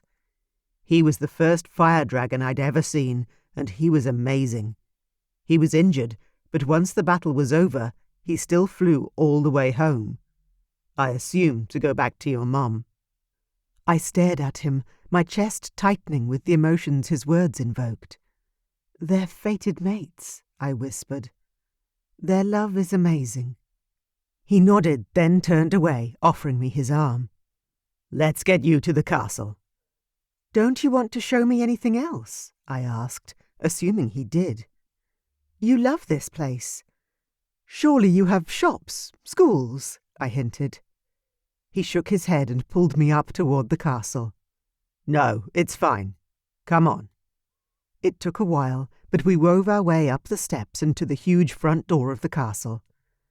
Jaeger let go of my arm and went straight up to the ornately designed steel door, knocking hard. When the door opened, he stepped back and put his hands behind his back, clasping his hands together as though he were standing at attention. The butler opened the main door, his eyebrows drawn together in surprise. "Sire, are you home early?" he queried. Jaeger nodded quickly. "Yes, we arrived this morning. Could you please see to Vanya's needs until the king and queen arrive home tomorrow?" The butler nodded. "Of course." I stared at Jaeger. His voice was so strong, and his posture was as straight as an arrow. He had the presence and bearing of a king, even if he didn't yet realize it. I followed after the butler, walking toward the alluring warmth of the castle, only to find that Jaeger was pulling back. "Aren't you coming with me?" I asked. He shook his head, his lips pulling tightly into a thin line. "No. I'm afraid I have some things to work on today. I can't delay." "But you'll come sleep here with me tonight, right?" I pressed, turning to stare at him. Surely he didn't mean to go back to that drafty, tiny little house all on his own. Not when the castle and its royal family had welcomed him as a long-lost son. "Well, "Please, Jaeger," I said, over the top of whatever excuse he was going to come up with. "I don't want to stay here without you." And I didn't, which was the truth. If I'd believed that Jaeger would abandon me the moment we'd arrived, I would never have come. Jaeger's ice-blue gaze bored into me until finally he nodded, a short, curt motion of his head. "All right, I'll be by later." I took a step toward him to kiss him goodbye, but he bowed his head and rushed away to attend to whatever it was that was so important. I stared after him, gobsmacked. What had caused such a significant turnaround? "Come inside, Princess Vanya," the butler called out, interrupting my thoughts. "You must be cold." Jaeger was out of sight now, so I turned and ran inside the castle. "Freezing," I agreed, shivering for effect. The butler hurried me into the main dining room, where a large fire heated the room. "Oh!" I hurried over to the fireplace, putting my hands out to feel the heat on my palms. The doors behind me opened, and I turned around to see who it was. Sharon walked in, the regular housekeeper. "Princess Vanya," she greeted me, her arms full of dresses and other clothing. "I heard you had arrived and were dressed in clothes that weren't yours." I frowned at what she held, not recognizing the garments. "Hello, Sharon. I don't think they're mine either." She shook her head. "No, of course. Your clothing hasn't arrived yet, so I took it upon myself to go through Veronica's closet. Most of her clothes should fit you." "Oh, thank you," I said gratefully, reaching out to touch a midnight blue dress. Sharon tusked loudly. "And whose clothes are these?" I put my hand to the rough cloak I wore, feeling a little self-conscious. "I don't know, actually. Jaeger borrowed them from a friend, I believe."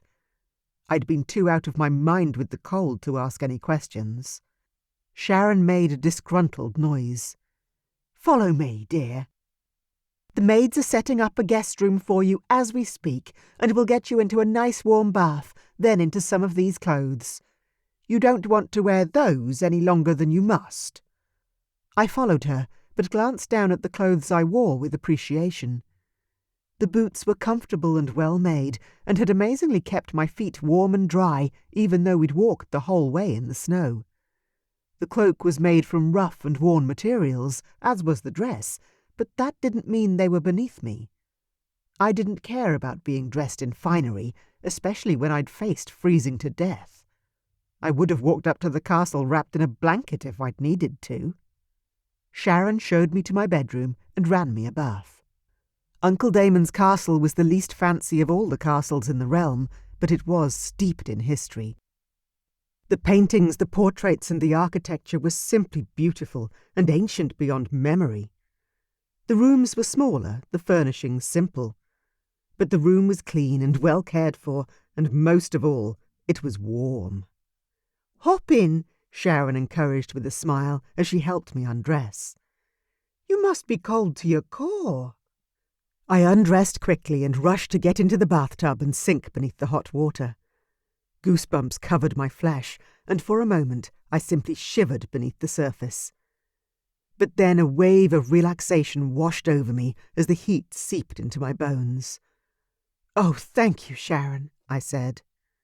The housekeeper smiled and fussed with the clothes I'd borrowed and retrieved a gown and fresh towels for me. I sat up a little as the water began to rise, steam filling the warm room. "Sharon, can I ask you something?" "Of course," the housekeeper answered. "How has the family been with Jaeger? I mean, has it been difficult for them? For him?" Sharon moved closer, her gaze sliding left then right furtively. "Why do you ask, Miss Vanya? Is it true that you are connected to Jaeger?" I chuckled softly. The servants sure love to gossip. "Who told you?" I asked. Sharon smiled but didn't reveal her source. So I told her the truth. We are fated mates, actually. But I'm still unsure of what will happen next for us. Sharon's eyes went wide, then a soft smile lifted her lips again. "Then it's true. He is truly the king's son." I frowned at her. "Of course he is. Why would you question that?" Sharon shook her head.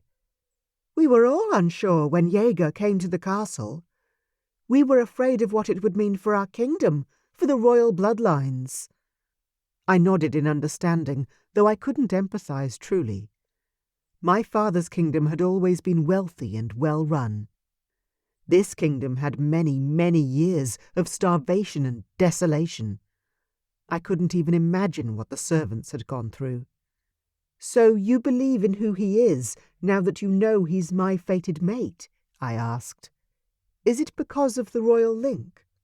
Sharon nodded.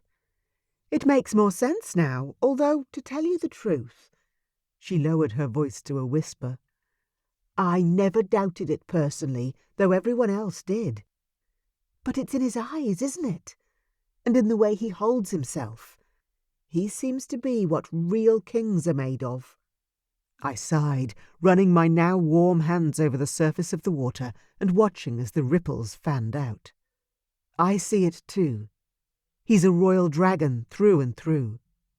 "I'll leave you to it then, Miss Vanya," Sharon said. "But are you hungry? Would you like me to bring some afternoon tea to your room for when you're done?" I nodded and smiled. "That would be wonderful. Thank you." Sharon bobbed a curtsy and left. I stayed in the bath until the water cooled, then got out to dry myself by the fire. Could I live here with Uncle Damon and Aunt Cass? Surely it wouldn't be too difficult. I'd always been close to Veronica, and we could travel back and forth to my father's kingdom whenever I felt the need to see my family again. Jaeger and I can find a solution, I'm certain. Fate doesn't make mistakes, and I know what I feel in my heart. When my mate finally arrived after dinner was long past, he dragged me straight to bed. There he made love to me, with a blazing passion that left me sweaty, exhausted and breathless. But when I awoke the next morning, he was already gone.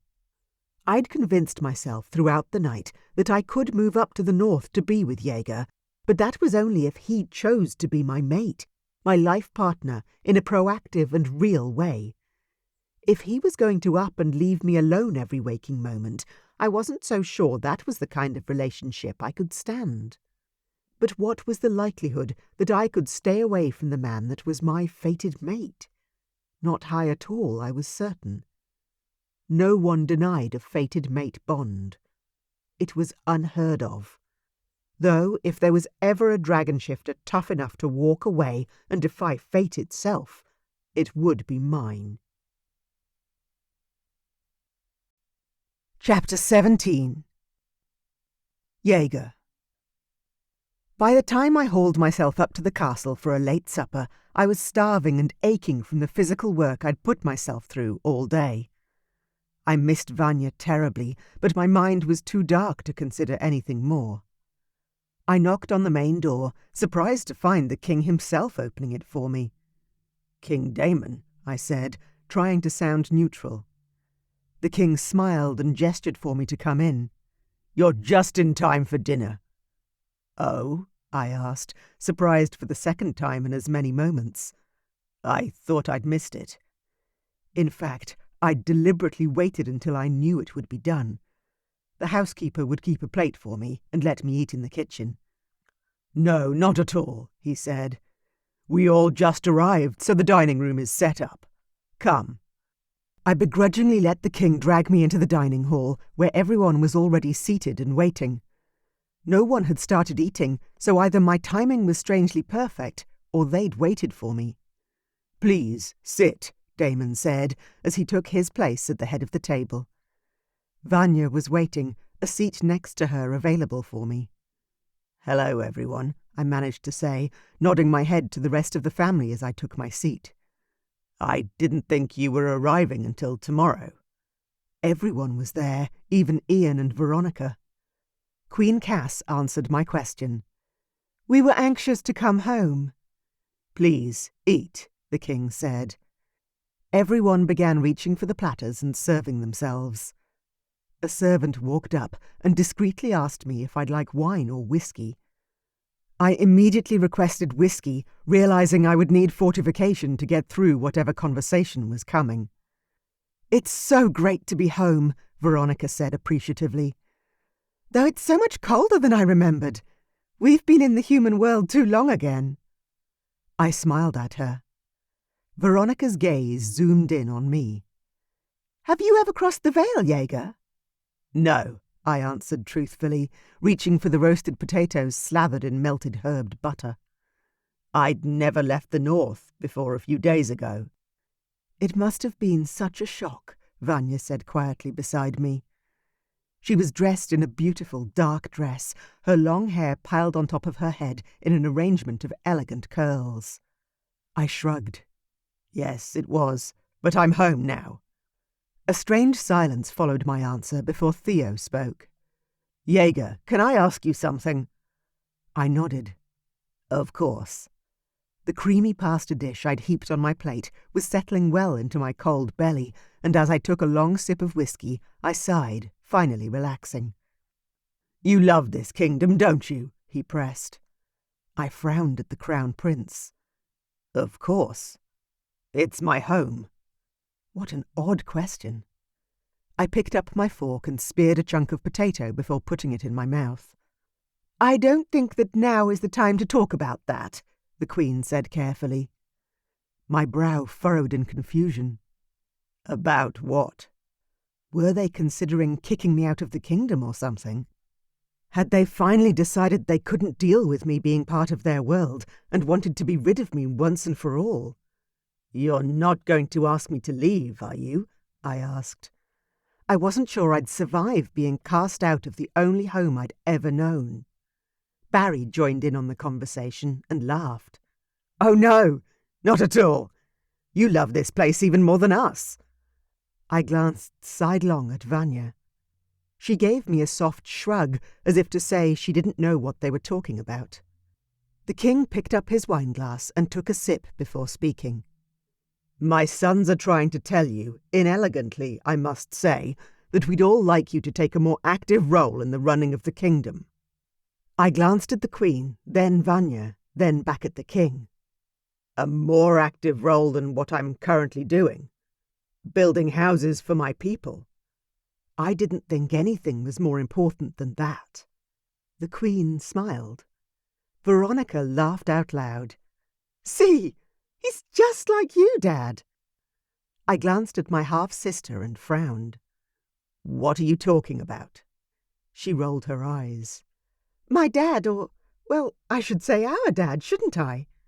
But anyway, Dad's the same as you. Mom's always said that he never wanted to live in the castle. He would have much rather lived in a field with the farmers. I glanced at my father. He smiled and swirled the wine in his glass. Of course. I couldn't have rebuilt my home without getting out in the kingdom and helping. The Queen shook her head. Sweetheart, there aren't many kings who would have literally built those first homes with their own hands and spoken to farmers while planting crops. I looked at my father with renewed respect. I knew he'd done a lot, but I hadn't realized quite how much. I'd never known he'd dealt with the land and its people so very directly, just as I did. A man who worked with his hands and cared for his subjects had to not only be respected but appreciated. It took strength of character to be that kind of person, especially with such a heavy mantle to carry. You did the right thing, I said. The North needs a king who will stand with his people from the ground up. Exactly our point, Barry said loudly, grinning from ear to ear. I took a sip of whiskey, still unsure as to where this particular strain of conversation was heading. Then Barry added, That's why Theo and I think you should be king instead of either of us. The whiskey burst out from between my lips and all over the platter of pasta in front of me.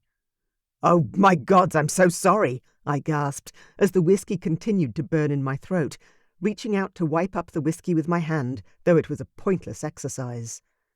The servants came forward instantly, whisking the food away and wiping everything clean. It's perfectly all right, sire, one of the servants assured me. Would you like another whiskey? Hell yes. I was going to need more than a little fortification if this was what the princes wanted to talk about. I could hardly believe my fucking ears. My brain felt like it was going to explode. Is this really happening? Cass smiled gently. Well, that certainly answers the question of whether you were planning to take over for Damon. I leaned back to give the servants space to reset the table, my head spinning. "Take over what?" Cass gestured to the royal dining room. "The kingdom." My stomach dropped, but this wasn't totally unexpected. I bore the tattoo, and I was the eldest son. It made sense they were worried about my intentions. I shook my head. "No, not at all. Absolutely not. I never wanted anything from your family, and the idea of usurping my king never even occurred to me." "This is your family too," the king said, his voice strong and sure. I blinked at him, then looked back at his sons. "Then what is this about?"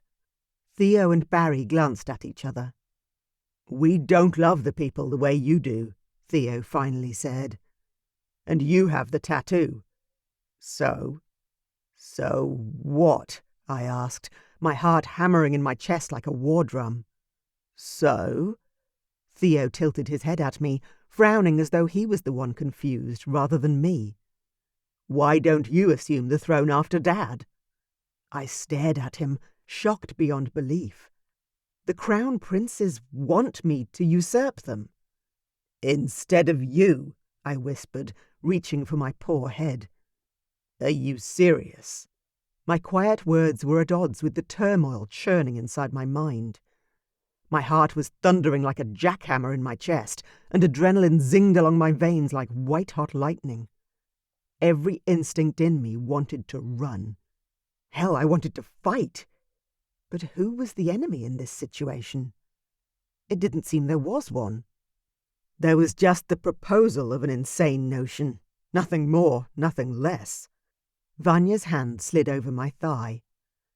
I jerked my head over to stare at her. She was giving me an encouraging smile, but there was worry in her eyes also, as well there should be. This was the last thing I'd expected to hear tonight. The very last.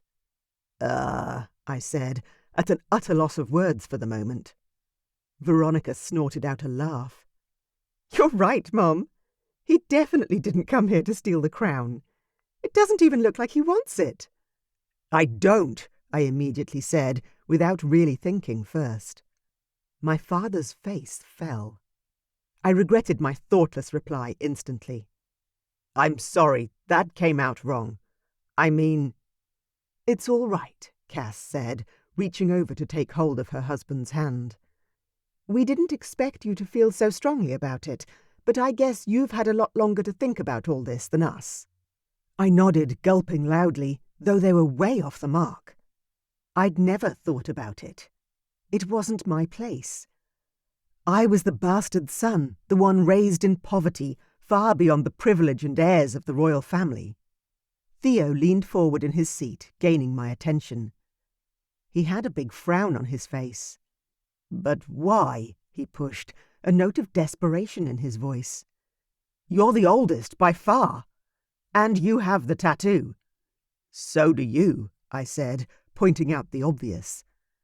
Doesn't the kid want the crown he was born to? This makes no sense. He's the legitimate heir. Theo's smile was lopsided. "Yeah, I do. And I love my family and my people, but I've never looked forward to being king. I'm not a natural-born leader like you.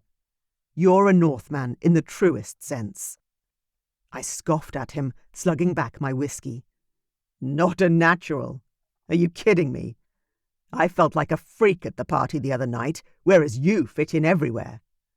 "But that's not what being king is about," Damon interjected reasonably, his voice heavy. I rounded on him, an irrational panic building in my chest. "But that's part of it, isn't it? The meetings and the royal family parties and gatherings. I grew up starving and angry at the world. I'm not meant to run a fucking kingdom." "Jaeger."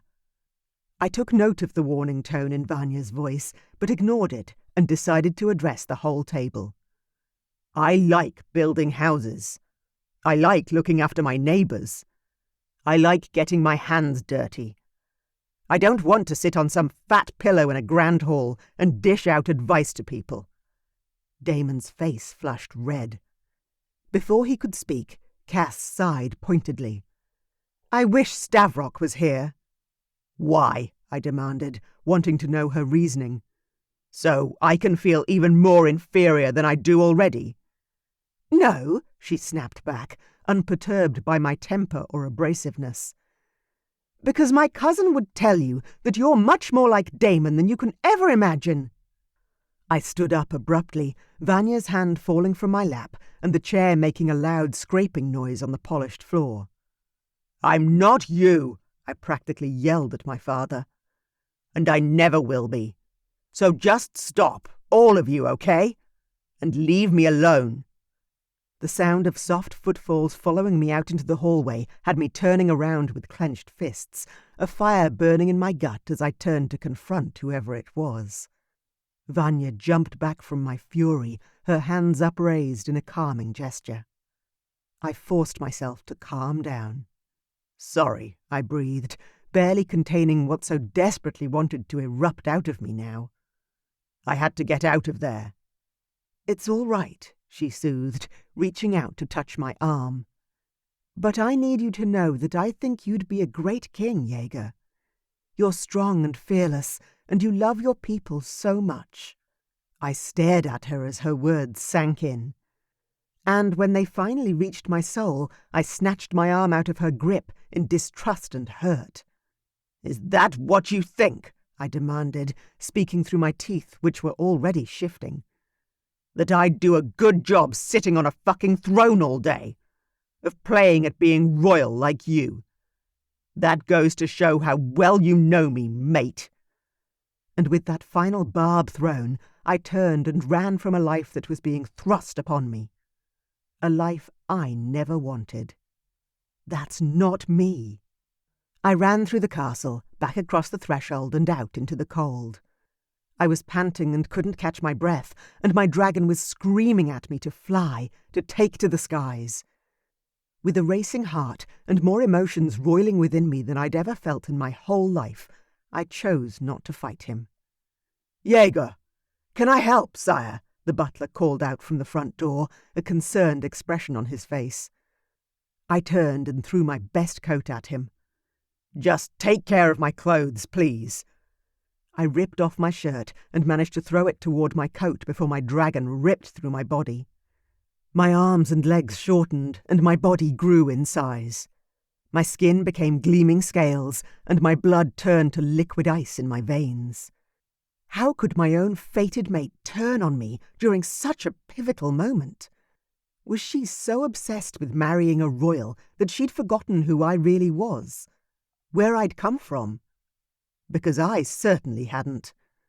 Memories of my mother and the years we'd spent scraping to get by assaulted my mind, yanking on my heartstrings. This wasn't what she'd intended when she asked me to seek out my sire, I was sure of it. It was time to fly, to escape, and to retreat from the suffocating glitz and glamour of the royal world to the only home I'd ever known, to the place that I belonged. My duty as a man of the North was to the people, not a throne. Chapter 18. Jaeger. Pure fury saw me through the first half of the next day. I still couldn't believe that fate had sent me such a shallow, incompatible mate. Her intentions and desires were clear now. She was exactly what I'd feared she was, a pampered princess, inside and out. She just wants a damn royal. And for Theo to offer me the throne in front of everyone. The way he put me on the spot like that, I hadn't been prepared at all. The fucking gall of that kid. Doesn't he know anything? My shoulders ached from the rocks I'd spent all day lifting, but it was a great and rewarding feeling to see the wall finally come together. A large part of the external barrier that ran around our kingdom was crumbling, and I'd been put on the team tasked with repairing it. We all still had secret worries about the wolves in the woods, even though they hadn't been seen for almost 30 years now. Behind me, I heard one of the guys speak, dragging me from my thoughts. "Your Highness," he said. "It's good to see you." "And you also, Tomas. Damon's already familiar voice answered. I wiped the sweat from my brow on the sleeve of my shirt and turned around to look at the man who'd sired me. He wasn't wearing his royal rags today. Instead, he'd donned a simple grey shirt, trousers and a coat. He didn't quite look like he belonged here, but he didn't look like the king either. "Jaeger," he greeted, nodding once, his blue eyes zeroing in on me. I nodded back. "Hey." The men around us seemed to disappear all at once as they made various excuses to look in on other projects, leaving me alone with my father. I took a sip of water from my canteen, waiting for him to speak. When he didn't, I cleared my throat and spoke up. "Do you have something to say? Otherwise, I've got to get back to this." There were only a few hours of daylight left before the day was over, and I was almost done, albeit I'd gotten to the hardest part of the job. "I'll help," Damon said, pulling off his coat and laying it on the stones to his left. "Oh, no," I said, shaking my head. "No need. I've got it." "You need a second pair of hands to finish the top layer," the king said, walking up to me. "And don't act like you don't. I was building these walls since before you were born, son." His words made my heart feel strange, but I shook off the sensation. An able-bodied man had offered to help me. That's all I needed to focus on. "Fine," I relented. "Hand me that rock." He pointed to a step near the wall. "You get up first, then I'll hand it to you. We're going to have to work together to get this part done before we lose the light." I stared at him for a moment, in awe at this side of him. He was right, of course. I'd struggled to lift the remaining rocks, hefty as they were, above my head high enough to place them on the wall, especially alone. And that immediately made me wonder, what else has he done in his lifetime? What else do I not know? "Okay," I managed to say, then went and stood where he recommended. Then I watched as a man of at least 60 years old, albeit a dragon shifter, squatted down and wrapped his arms around the largest boulder in our vicinity. Before I could even think to tell him not to lift that one, it was done. Damon heaved the rock up, then walked over to me, placing it into my waiting arms. I swallowed the groan of pain caused by lifting the fucker of a thing myself. Instead, I went up and lifted the boulder above my head, placing it on the wall regardless of the strain. If my old man could do it, so could I. Damon handed me the mortar, which was a tacky sludge that would securely fill in all the gaps between the rocks. I applied it over every crack, smoothing it down into the crevices, and by the time I was done, he was back with another boulder. We worked that way for hours, finishing more than double what I'd aimed to get done on this day. The king, my father, was an incredibly strong man and tenacious as all hell. He didn't stop, even when I could tell he was sore and tired. He worked like a soldier, a true labourer, unrelenting in the face of stress and physical torment. When the sun set over the forest and darkness fell, we stood side by side, panting hard, taking a moment to silently appreciate our hard work and what we'd achieved. "Do you want to come back to my house?" I asked him, handing him my almost empty canteen of water. "For a drink?" He nodded, wiping sweat from his brow. And together we staggered the short distance back to my home. When we entered, I tried not to feel ashamed of the interior of the house. Vanya had been incredibly uncomfortable here amongst the peasants. But Damon walked in and sat down as though he'd been here before, groaning with the strain of the day. "Damn," he said. "I haven't worked that hard in a long time." I poured us both a glass of water and handed him one. "But you can still do it," I said to him, lifting my glass in gratitude. "Thanks for the help." Damon nodded in acknowledgement. Then we drank our water in silence as the moments ticked by. I began to wonder what else I could offer him. "We could get some dinner," I offered. "I don't have much here, but I eat at the local most nights. We had a cheap but good little tavern not far away, and I had a lot of my meals there." Damon smiled. "Thanks, but Cass wants me home for dinner." I couldn't help but laugh at how absurdly casual he sounded.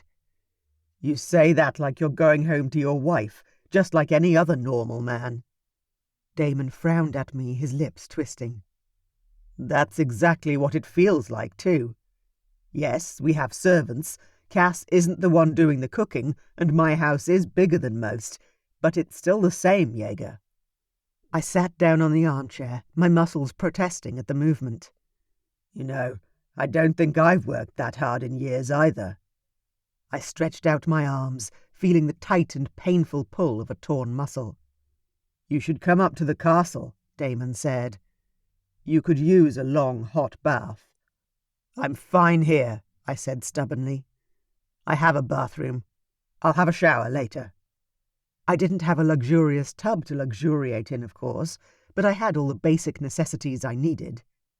Damon nodded slowly, but didn't speak. And he didn't leave either. "Did you come to talk to me about something?" I asked him.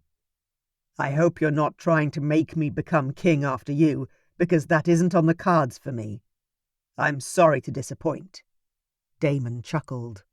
"Really? Have you checked in with Marianne on that?" "Oh, well." And Anthony's vision flooded back to me of Vanya's birthing scene inside the castle's walls. I shook my head. "It doesn't matter. That life isn't for me. Besides, Anthony said their visions change all the time.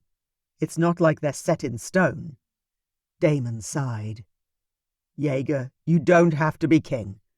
You don't even have to live in the castle if you don't want to. But what?" I demanded to know. Why had he bothered to put in a hard day's labour by my side if he wasn't going to be straight with me now? "But you'll miss out on things if you make that choice."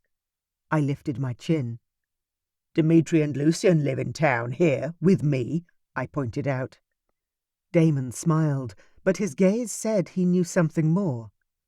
"That's true, but it wasn't to begin with. They lived with us, for years in fact. It wasn't until we all had children and Sarah and Katharina had personally acclimatized to our weather that they eventually chose to live in town." I blinked at him, momentarily taken aback. I didn't know that. I'd thought they'd lived it rugged and rough like I had." Damon grinned at me. "Why would you? That was almost 30 years ago now." I sighed and put down my glass, resigned to the fact that this was going to be an uncomfortable conversation. "So what's that got to do with me?" Damon stood up and moved over to the fireplace, bending down to begin the process of building the fire for the night, just like any other man. When he was done, he stood back up, groaning softly with the pain of moving. "It's got everything to do with you, Jaeger. Whether you like it or not, you have royal blood flowing in your veins, a royal fated mate from another kingdom, and from what you've said, a potential future in the castle that Anthony had already seen." I stood up and paced the room, my heart beginning to gallop. I'd been running away from this conversation for so long, unsure I was ready for it. "And," I said, my chest tightening. "So that means that this noose around my neck will always be there? That I have no choice in the matter?" "You always have a choice," the king said. "But are you ready for the consequences of making those choices?" I stared at him, then crossed my arms over my chest, an unexpected anger building in my heart. "What are you talking about?" Long moments ticked by as Damon stared at me before he spoke again. "Do you really think you can reject your fated mate and survive?" My throat thickened, and I swallowed hard at the solemn expression on his face. He was being deathly serious. He was giving me a warning. "But Vanya would never survive this world. She wants me to be a prince and to live in her father's castle." Damon shrugged. "And? What's wrong with that?" he asked. I threw my hands up in the air in frustration. "Are you serious? You know exactly what's wrong with that. I'm an ice dragon, a man of the north. I'm not living in some pampered bullshit castle with nothing to do all day." Damon raised an eyebrow at me. You do realize that with all that power comes money, duty, control, and resources. Do you know what sort of changes you could make? What sort of good you could do for our people?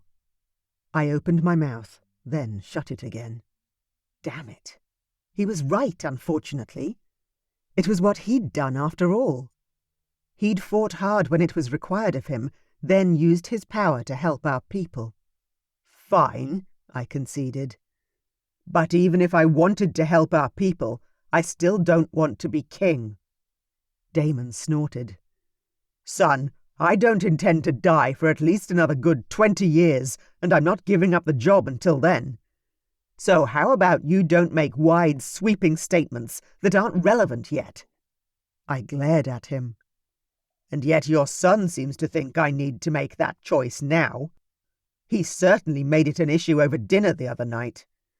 Your half-brother, Damon added, is young and enthusiastic to have the mantle of Crown Prince taken off him.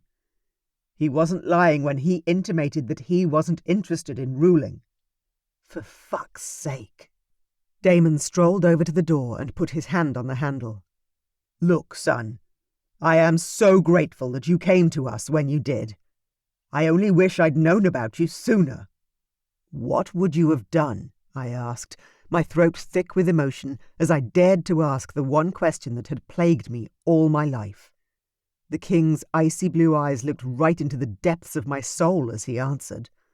I would have brought you into my family immediately. You and your mother would have lived in the castle, and I would have looked after you the best I could. I would have made you feel welcome and made sure you knew that you were loved. Despite my original reservations, I believed him. And it made more of a difference than I ever imagined. But I still don't want to leave the North, I said, voicing my truth. I can't do it. Then you better speak to Vanya, because trust me when I say you won't survive long without her, especially since you've taken her to bed. That only reinforces and strengthens the intensity of the bond. I inhaled sharply through my nose. I didn't like people telling me what I could and couldn't do. Not fate, or the king, my father. Damon held his hand up to wave farewell. I hope you choose the path that is right for you both, he said, then took his leave. Out of pure stubbornness, I stayed in my humble little thatched home for the evening and climbed into my cold, empty bed to sleep away the thoughts that overwhelmed me and the pain that racked my aching body.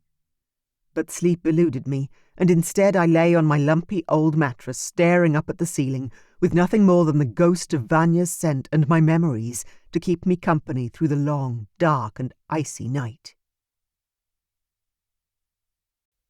Chapter 19. Vanya. A hot cup of tea wasn't the most appetizing breakfast, but it was all I could stomach. I excused myself from the family breakfast and went to sit in the library with my drink. There I was, curled up in a chair by the fire, when I heard someone come in. "There you are, sweetheart," said the Queen. I smiled at the woman who was the closest thing to a second mother I had. "Hey, Aunt Cass." She sat in the armchair opposite me and folded her hands in her lap, wasting no time in beating around the bush. "Well, this is a bit of a pickle, isn't it?" she asked. I nodded and gulped as hot tears immediately sprang to my eyes. "Yep." I couldn't say anything more without bawling my fragile heart out, so I took a long sip of tea and stared into the dancing flames of the fireplace. I'd never felt more alone in all my life, and that was saying something. When I'd gone to bed last night, I'd been certain that my mate would return to me despite the upset over dinner. I'd imagined he couldn't stay away from me. That's how fated mates work, isn't it? But he had, and I'd awoken to a cold bed and a pit in my stomach the size of my fist.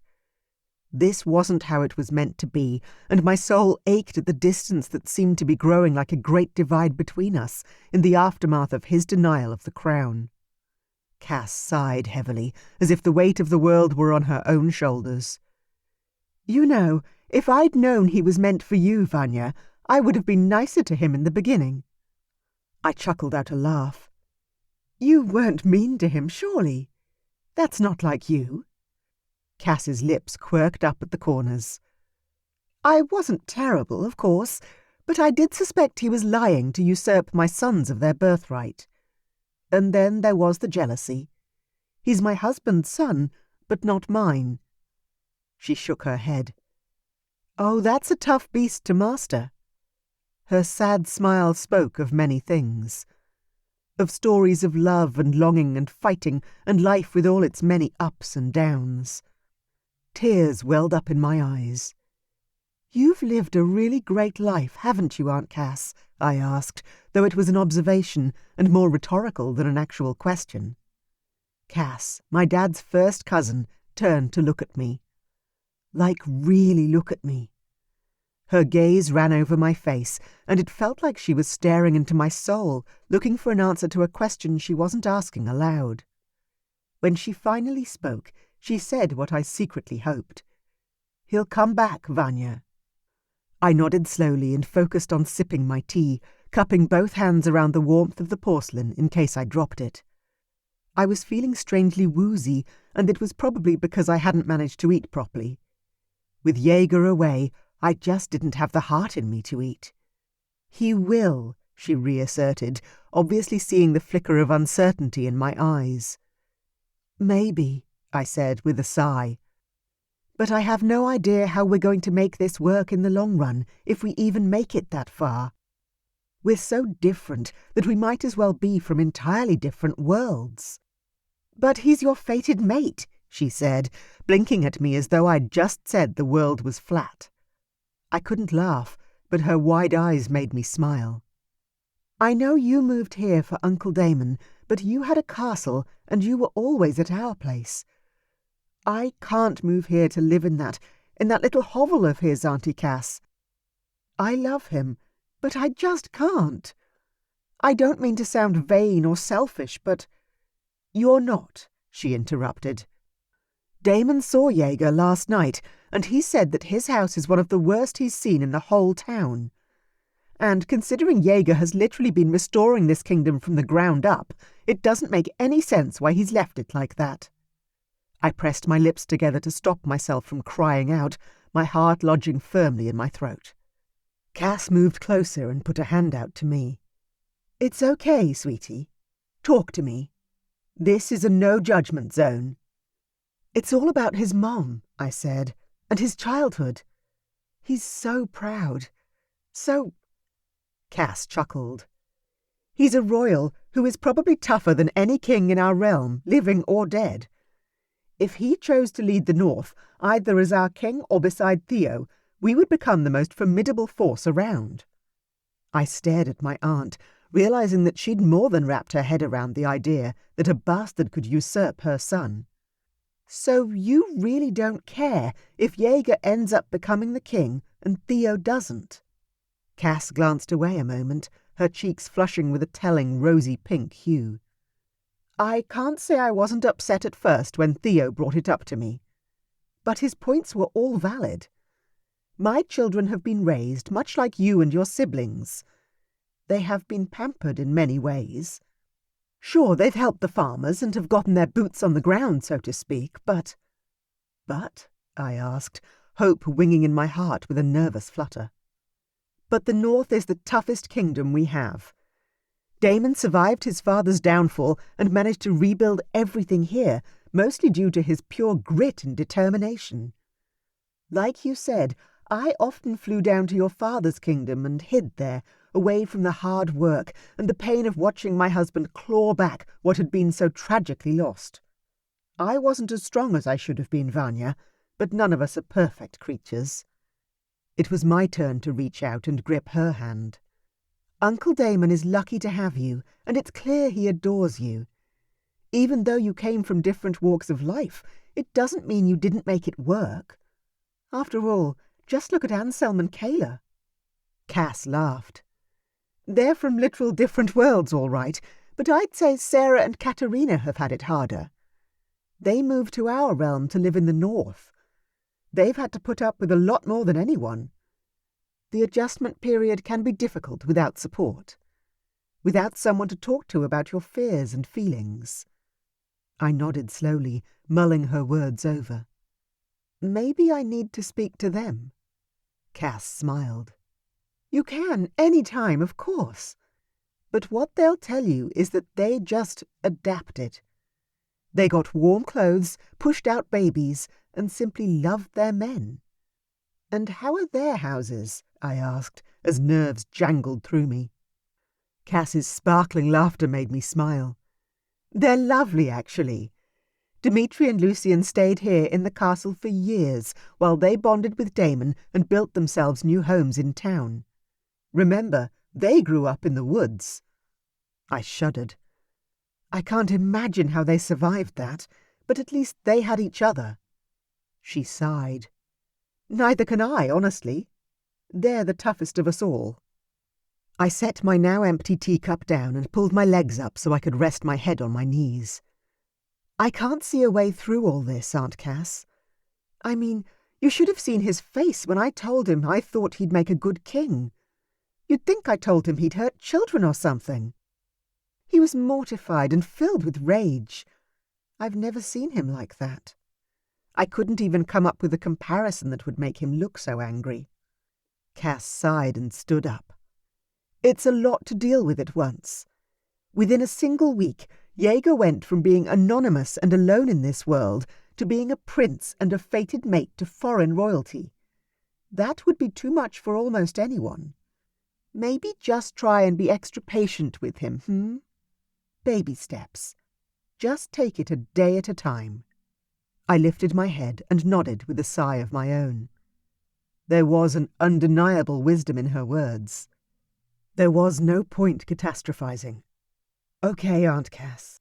During the night I'd planned to fly home after lunch today, but maybe that wasn't the best choice. My mate flying away from me last night had cut me deeply. If I did the same thing to Jaeger, leaving him when he needed me the most, what sort of fated mate did that make me?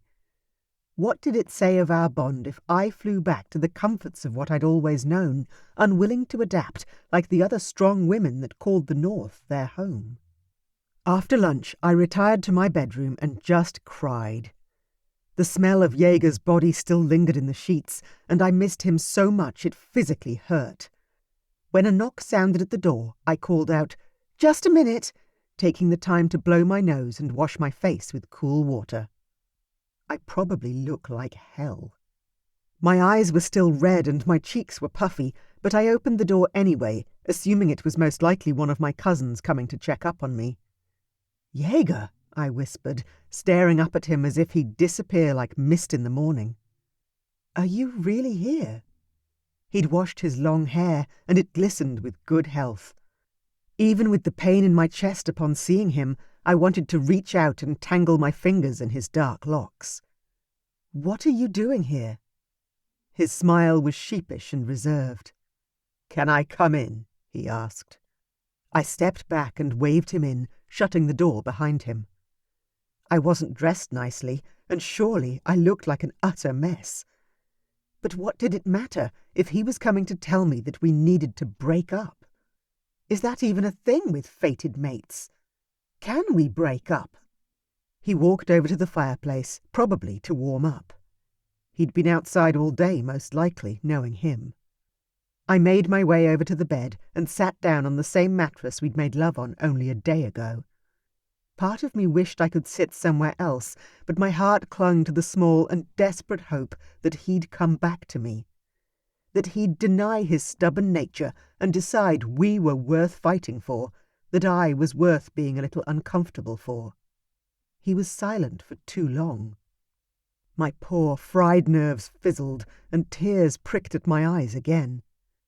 "Well, please say something."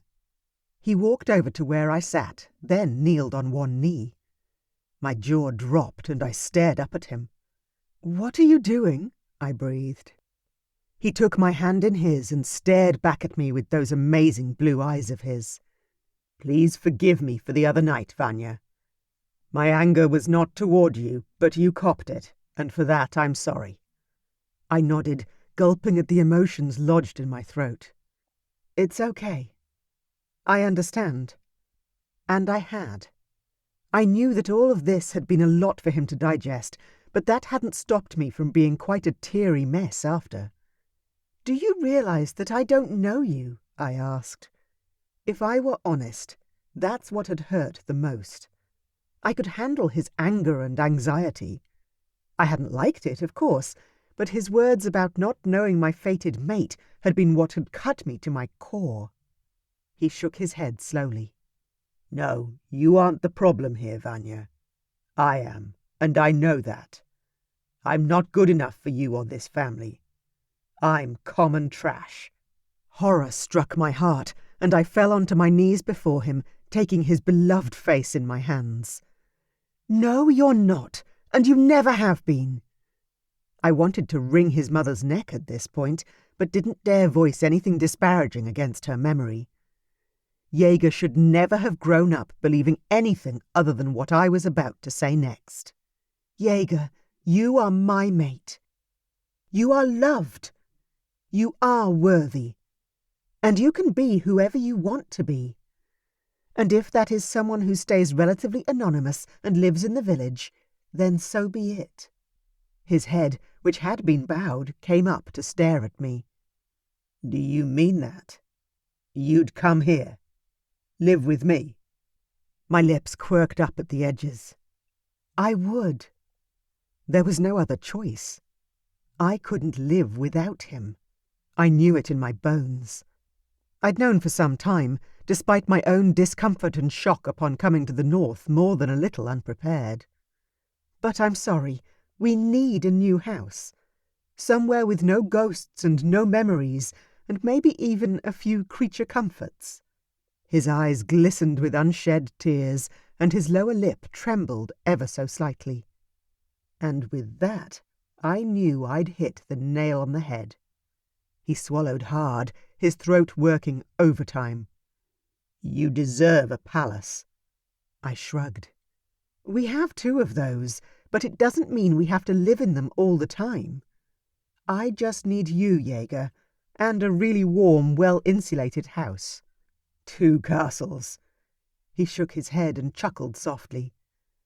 I can build you another house. One like Dimitri's, warm and big enough for a princess. And a prince. I know you can, I said, gripping his hands. And if you choose to step up within Damon's family, I'll stand by your side and live wherever you want us to. He frowned at me, then spoke slowly. And if I don't want to do that? It was clear this subject was at the heart of the conflict raging within him. Let's sit on the bed, I said, standing up and pulling him to his feet. When he finally sat down on the mattress, he was stiff and wasn't touching me. I sighed and tamped down my impatience, just as I had promised Aunt Cass I would. I had to try. But why is he still worried about me loving him? Instead of sitting down beside him, I stayed standing in front of him. If you don't want to be a prince and accept those responsibilities, I'd like to spend some time at the other kingdoms throughout the year. My sister mostly lives in the Black Mountains, and my brother is home in Bravadok. Ian floats everywhere. So I'd like to travel as much as we can to see them. But we could still live here, in the north, in a home of our own in town, he asked, his voice sounding hopeful for the first time since his return. I nodded, resolute in my decision. Yes, of course, Jaeger. He grabbed me around the waist and hauled me against him. I hopped onto his lap, straddling his waist, wrapping my arms around his neck. I love you, and I'll do whatever I can to keep us together and to make sure you're happy. His hands pressed into my back, his breath caressing my lips. But I want you to be happy too, Vanya. I laughed, feeling truly happy for the first time in days. As long as I'm with you, and I'm warm enough, something we'd have to work on, I'll be happy. He kissed me then, stealing the breath from me. The passion of his touch made me moan with longing, and his kisses caused all rational thought to fly from my mind. We're together now. That's all that matters. I thrust my pelvis against his, wanting a deeper, more intimate connection. He stood up then, turned around and laid me down on the mattress, his heavy body pressing into mine. When he lifted his head, I tried to pull him down to me again. But he stopped me, holding firm in his position. So you really don't care if I'm a bastard? I shrugged, still in disbelief that he'd think that would matter. So is Uncle Eric, and he's the king of the Black Mountains. Or that I might never want to be a prince or do any of the royal things. I laughed and shook my head. As long as you love this princess, nothing else matters to me. We'll figure it all out along the way, one day at a time. He stared at me for too long, lost in my eyes. I wriggled in his grip, wanting more. Truthfully, I wanted to get naked and feel his beautiful, hot, ripped body against mine. "Will you marry me?" he whispered. I stopped wriggling and ran my fingers through his hair, my happiness now impossibly complete. "Of course I will," I answered. "When?" He laughed. Tomorrow? Next week." "How long does it take to set up a party for that sort of thing?" he asked.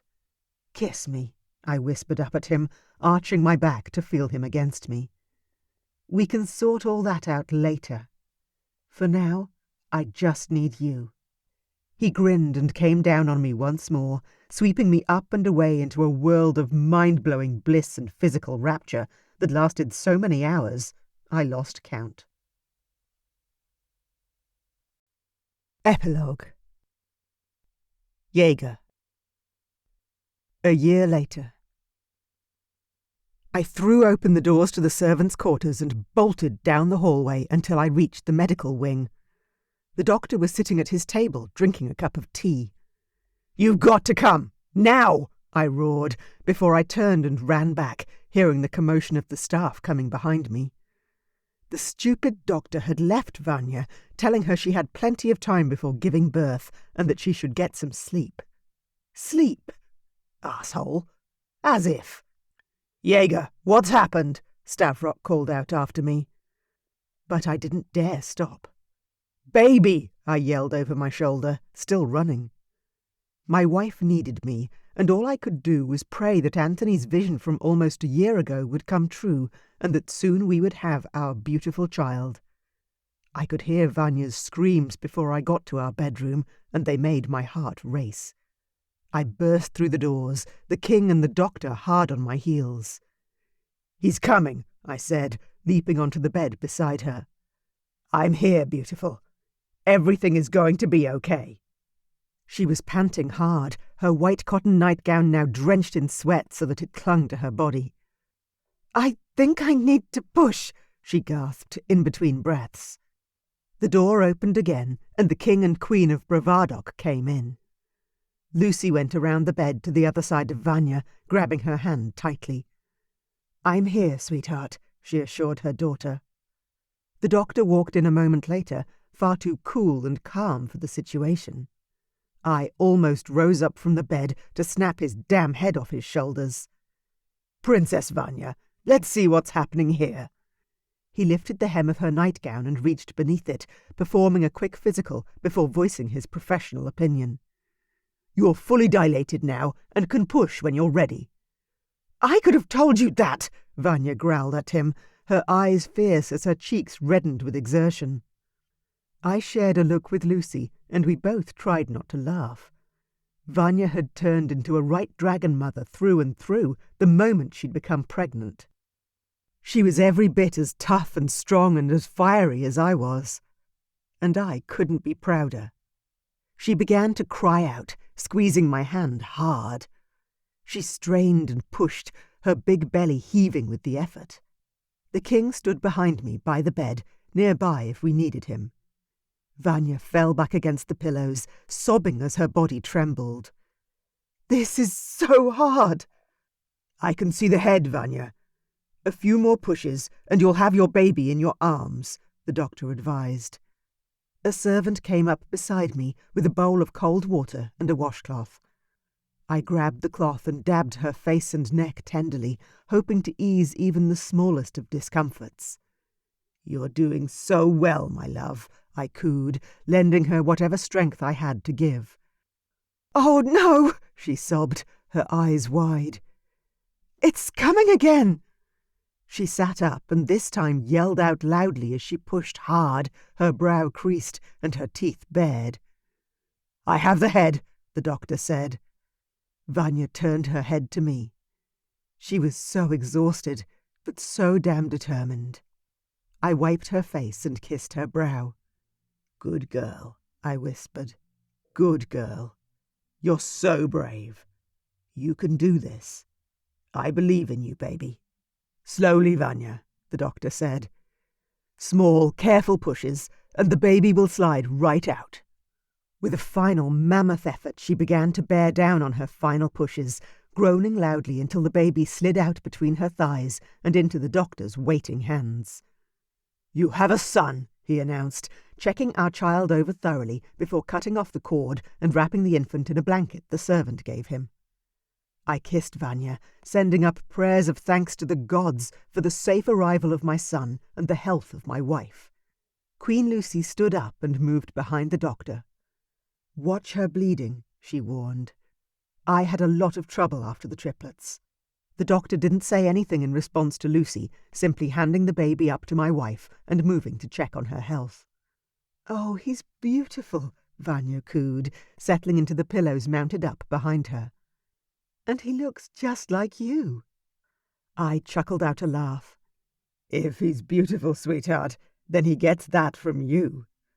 I stared down at my wife and son, the knowledge that I had a family, my own blood family, washing over me. "Thank you." She looked away from the baby for a moment and up at me, tears shimmering in her striking dark eyes. "I love you." Lucy came back to Vanya's side, a broad smile on her face. "Oh, sweetheart, he's just beautiful." I slid off the bed and encouraged the king to come forward to have a look at his newest grandchild. Vanya was literally glowing. I'd never seen her look so happy, though our wedding day came a close second. We'd been married 9 months ago in my father's kingdom in the north, very shortly after I'd proposed. The wedding had been emotional, and the party absolutely epic. We'd conceived our baby that very night, the love of our fated union stronger than anything I'd ever known. Family and friends from all over the realm had come to celebrate with us, and I'd never felt so content. Not until today. The Queen looked up at me. "Jaeger, he's beautiful." I smiled at her.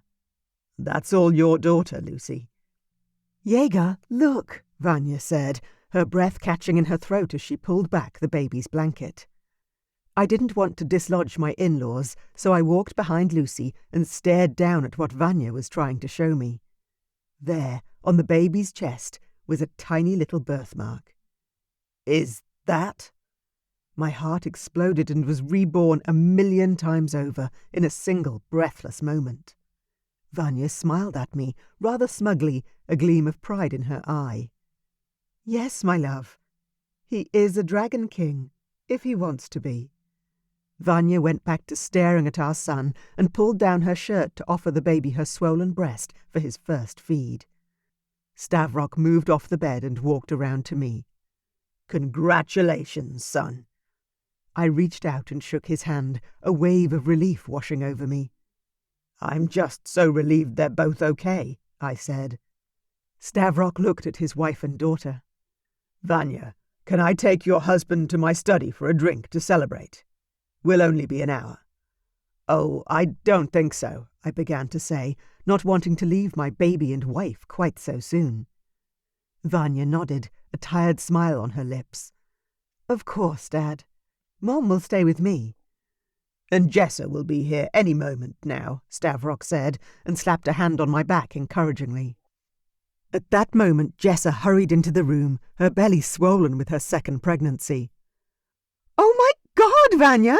she squealed, rushing over to her side. We left the women to coo over my beautiful son, and I let my father-in-law take me for a quick drink. In his study, The whiskey slid down my throat like a dream. I'd been up with Vanya all night, so although she'd done all the work, my stress levels had been through the roof watching her go through so much pain and being unable to do much about it, other than being there for her. The whiskey soothed my frayed nerves, and I sighed heavily. "Thank you, that's great." Stavrok smiled. "I won't keep you from your son long. I just wanted to ask you something while I could. Damon mentioned that you are thinking of stepping up as his heir. Is that true?" I laughed. Of all the times to ask me. My father-in-law grinned at me. "I'm no fool, son." I'd been oscillating between the idea of just being my half-brother's right-hand man and stepping up as everyone so obviously wanted me to. But now things had changed. Well, considering I have a son who bears the Dragon King mark, who am I to go against what the fates want? Stavrok laughed and poured me more whiskey. "You're exactly right, Jaeger. And you're precisely what your kingdom needs." My kingdom. What a thing. But as my father said often, a kingdom was simply a pile of rocks that housed and protected its people. The soul of the North was in our blood and in our hearts. And that was why I would stand up as their king, despite my earlier reservations and desire to run from all royal duty. My people wanted me to rule, and that's why I'd do it, and not for any other reason. I stood up, aching to get back to my family. "I want to thank you, Stavrok, for everything you've done for me, for accepting me and supporting us. You're truly—" I struggled to say the words. He was like a second father to me, and as a child who'd wanted nothing more than to have one father, it was an incredible gift to now have two. Stavrok stood up and shook my hand once more. "Go to your family, Jaeger, knowing once and for all that you are a true king of fire and ice." Lifted to dizzying heights by his words, I took my leave and went back to my son and beautiful wife, safe in the knowledge I was truly loved, and that love wasn't contingent on me being anyone other than exactly who I was. The only thing I've ever wanted. The end.